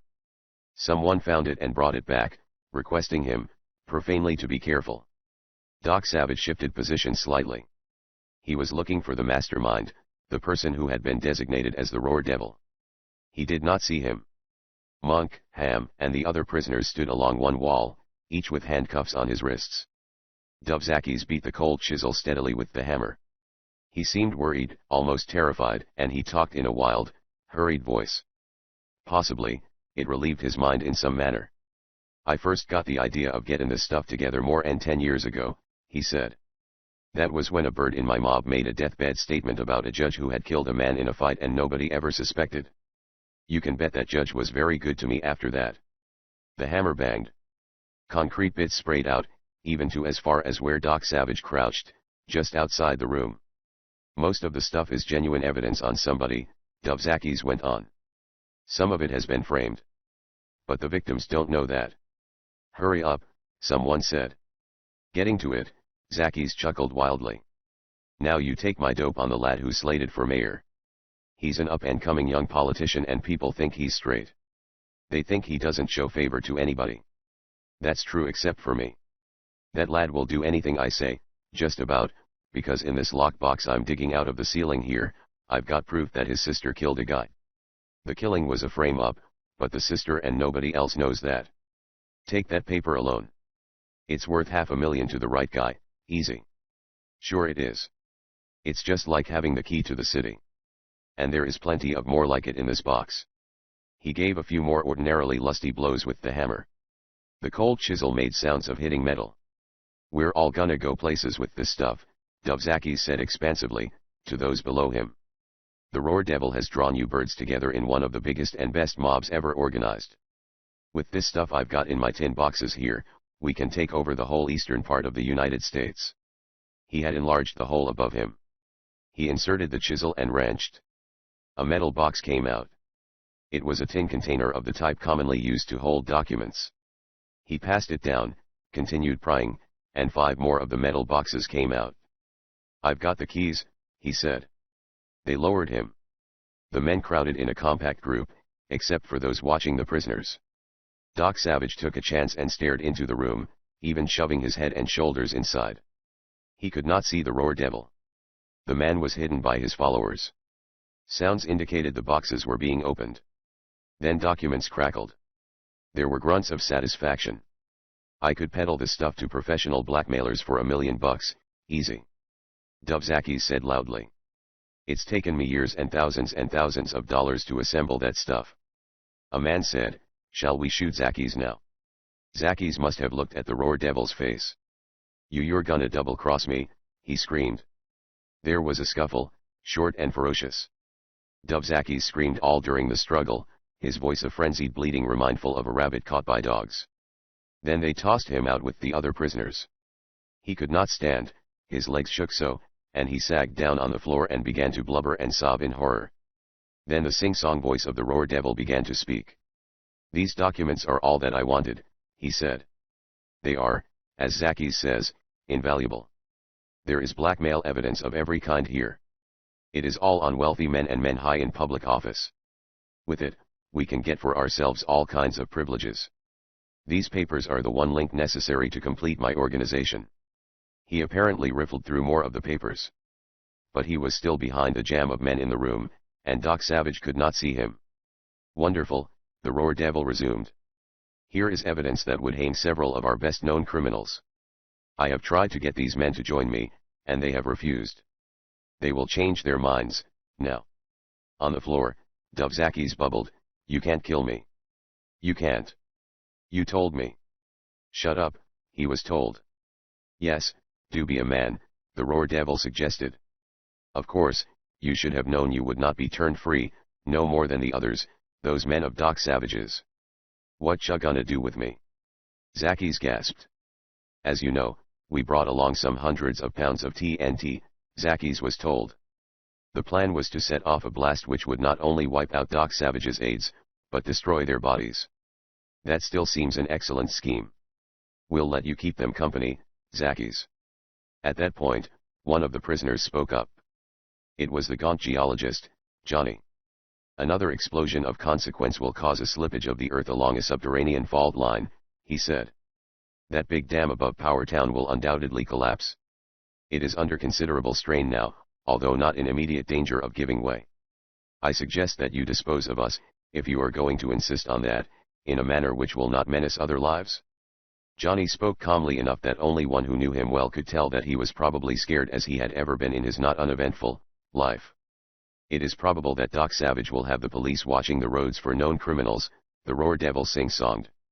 "Doc Savage thinks Mayor Leland Ricketts, who is now dead, was the Roar Devil. He will naturally expect my organization to disband. And he will have the police watching. But we could easily get away in the excitement which would follow a darn break.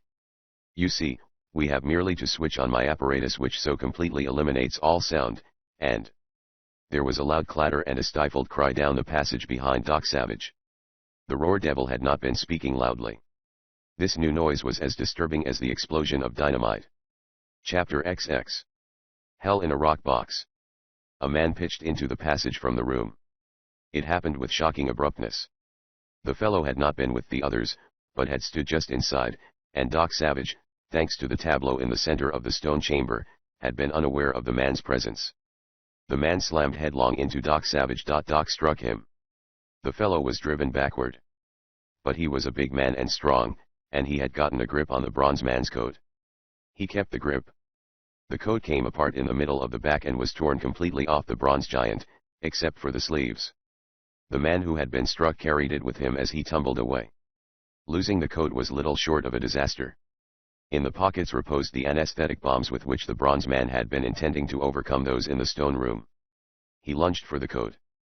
The man with the coat apparently realized he had a prize. He was still on his feet. He ran with the coat. Men charged for Doc. A gun blasted. Its report all but split eardrums. Doc was weaving and the slug missed him. Monk howled. Rennie roared. Both pitched into the fight, although their wrists were handcuffed. Ham and Johnny also mixed in the fight. They were joined by Dubzakis and his captured crew, fighting for their lives. The next instant, the stone cell was a bawling, screaming bedlam. 40 men fought in a space hardly more than that many feet in each direction. Guns banged. Lead made ugly sounds in flesh. Powder fumes smarted throats. The sing-song voice of the roar devil lashed out. The TNT, he shrilled. No shooting. A bullet might hit it. Everyone heard him. It was a thought that chilled spines. Somewhere in the room, the boxes of explosive had been stacked. Not another shot was fired.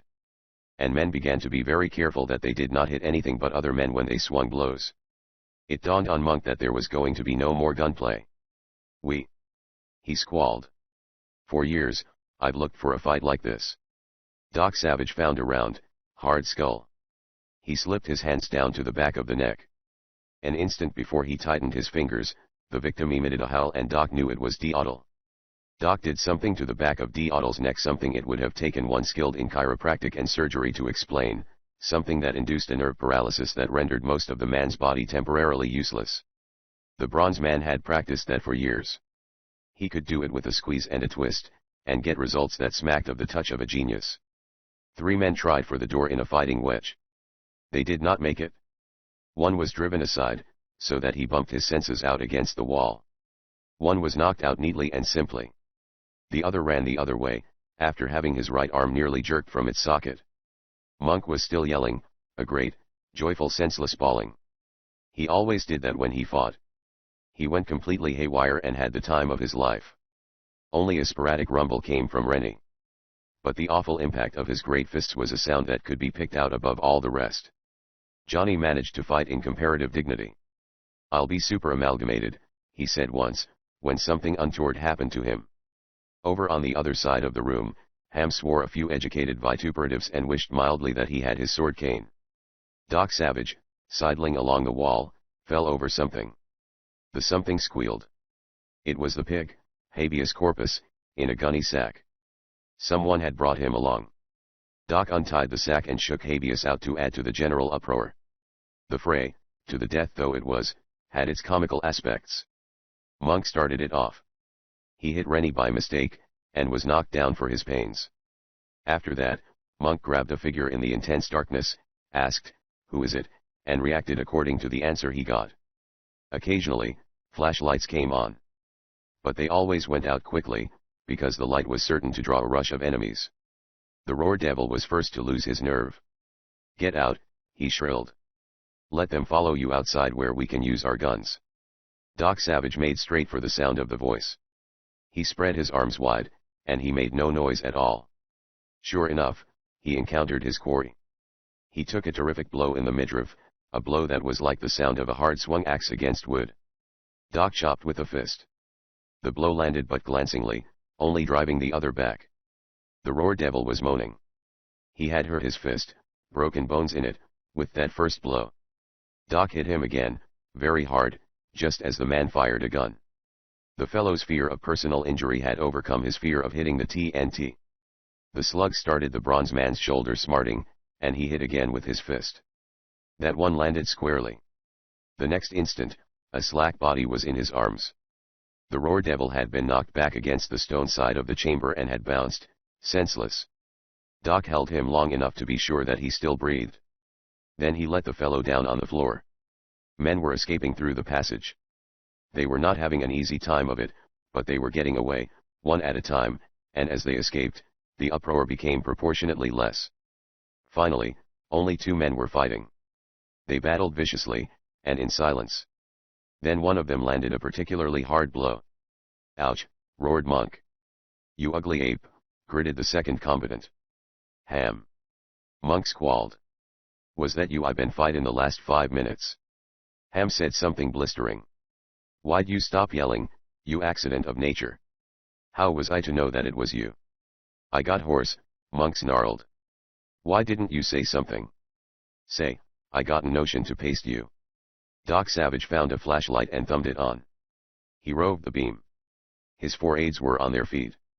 So was Dubzakis and 3 of his gang.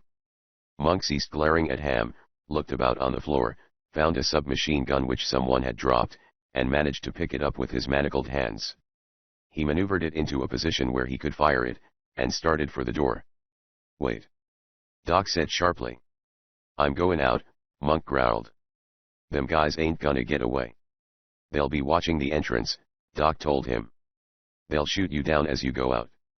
Monk stopped. "Yeah, they might," at that. A sharp, ugly roar of shots came to their ears. The firing was outside, a machine gun. One of them limbering up his gun, Rennie boomed uneasily. "Say, we're in a jam. We can't go near that entrance. They'll hear us and turn loose. There ain't no shelter in that passage. And no doubt they will hold us in here until they can get explosives," Ham said ominously. "A grenade or two tossed inside will just about finish us." Doc Savage found 2 more flashlights. He held them all together, so that they made a bright bundle of light, and began going over the subterranean room. He found the boxes of TNT, miraculously undisturbed in the fighting, but passed it up for a pair of large cases, fitted with carrying straps, which stood nearby. He bent over these. Monk ambled over. "What's that?" "You think it'll help us?" "It should," Doc told him. "What is it?" "An apparatus for producing sonic waves of a somewhat peculiar nature on an ultra-short wavelength," Doc told him. Monk knew something of the science of sound.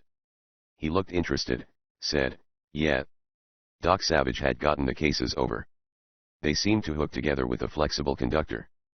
There was a lid on each box. He removed them and began pouring light over the intricate mechanism within. "Not as complicated as might be expected," he said.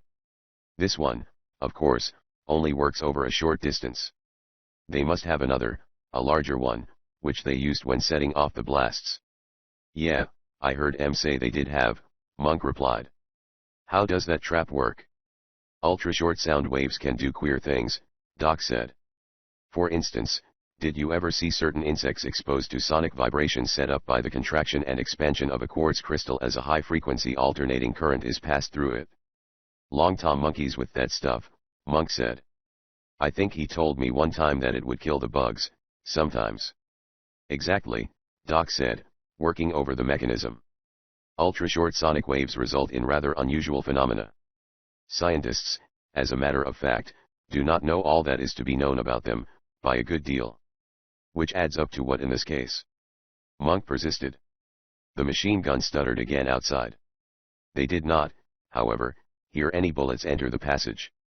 "This device," Doc indicated the boxes, "makes sonic waves on some infinitely short wavelength. Those waves seem to have the quite peculiar property of stopping all sound." Monk finished. "No," Doc told him, "that is hardly possible. The sonic waves simply paralyze the drum of the human ear until it is not susceptible to sound. The sonic waves, the air vibration, does something to the ear mechanism that renders it incapable of registering sound." Monk grunted explosively. "Is that the secret of the periods of absolute silence?" he demanded. "It is."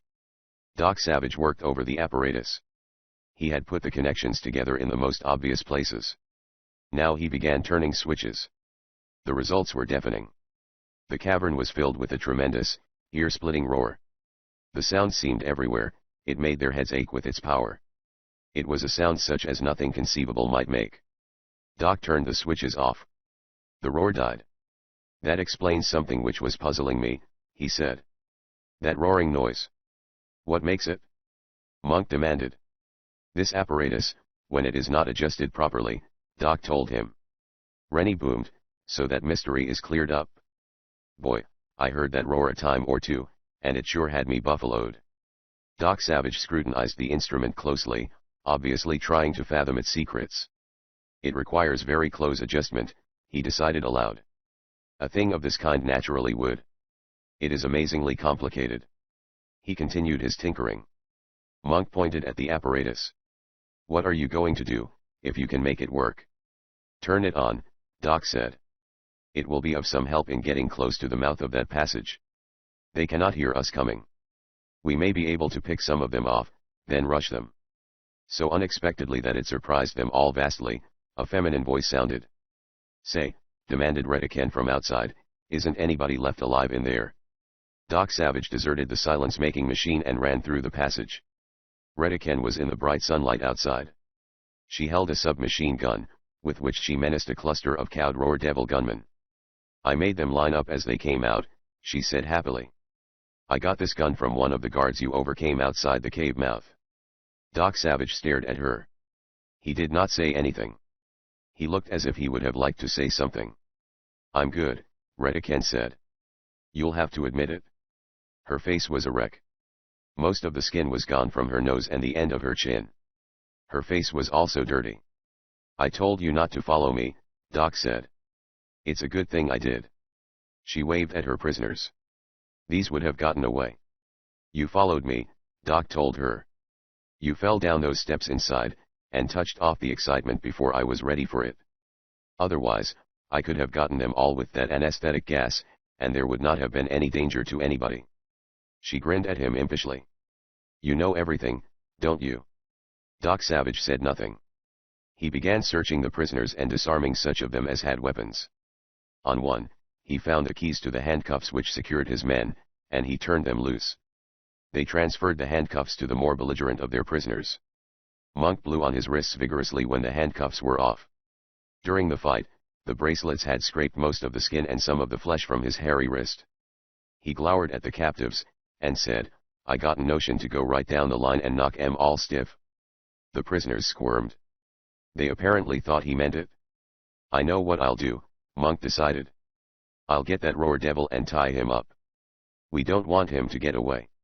He stalked into the cave with a flashlight. Redican looked at Doc Savage. "Have you got enough evidence on these men to get them what they deserve in a court of law? They all should be hung."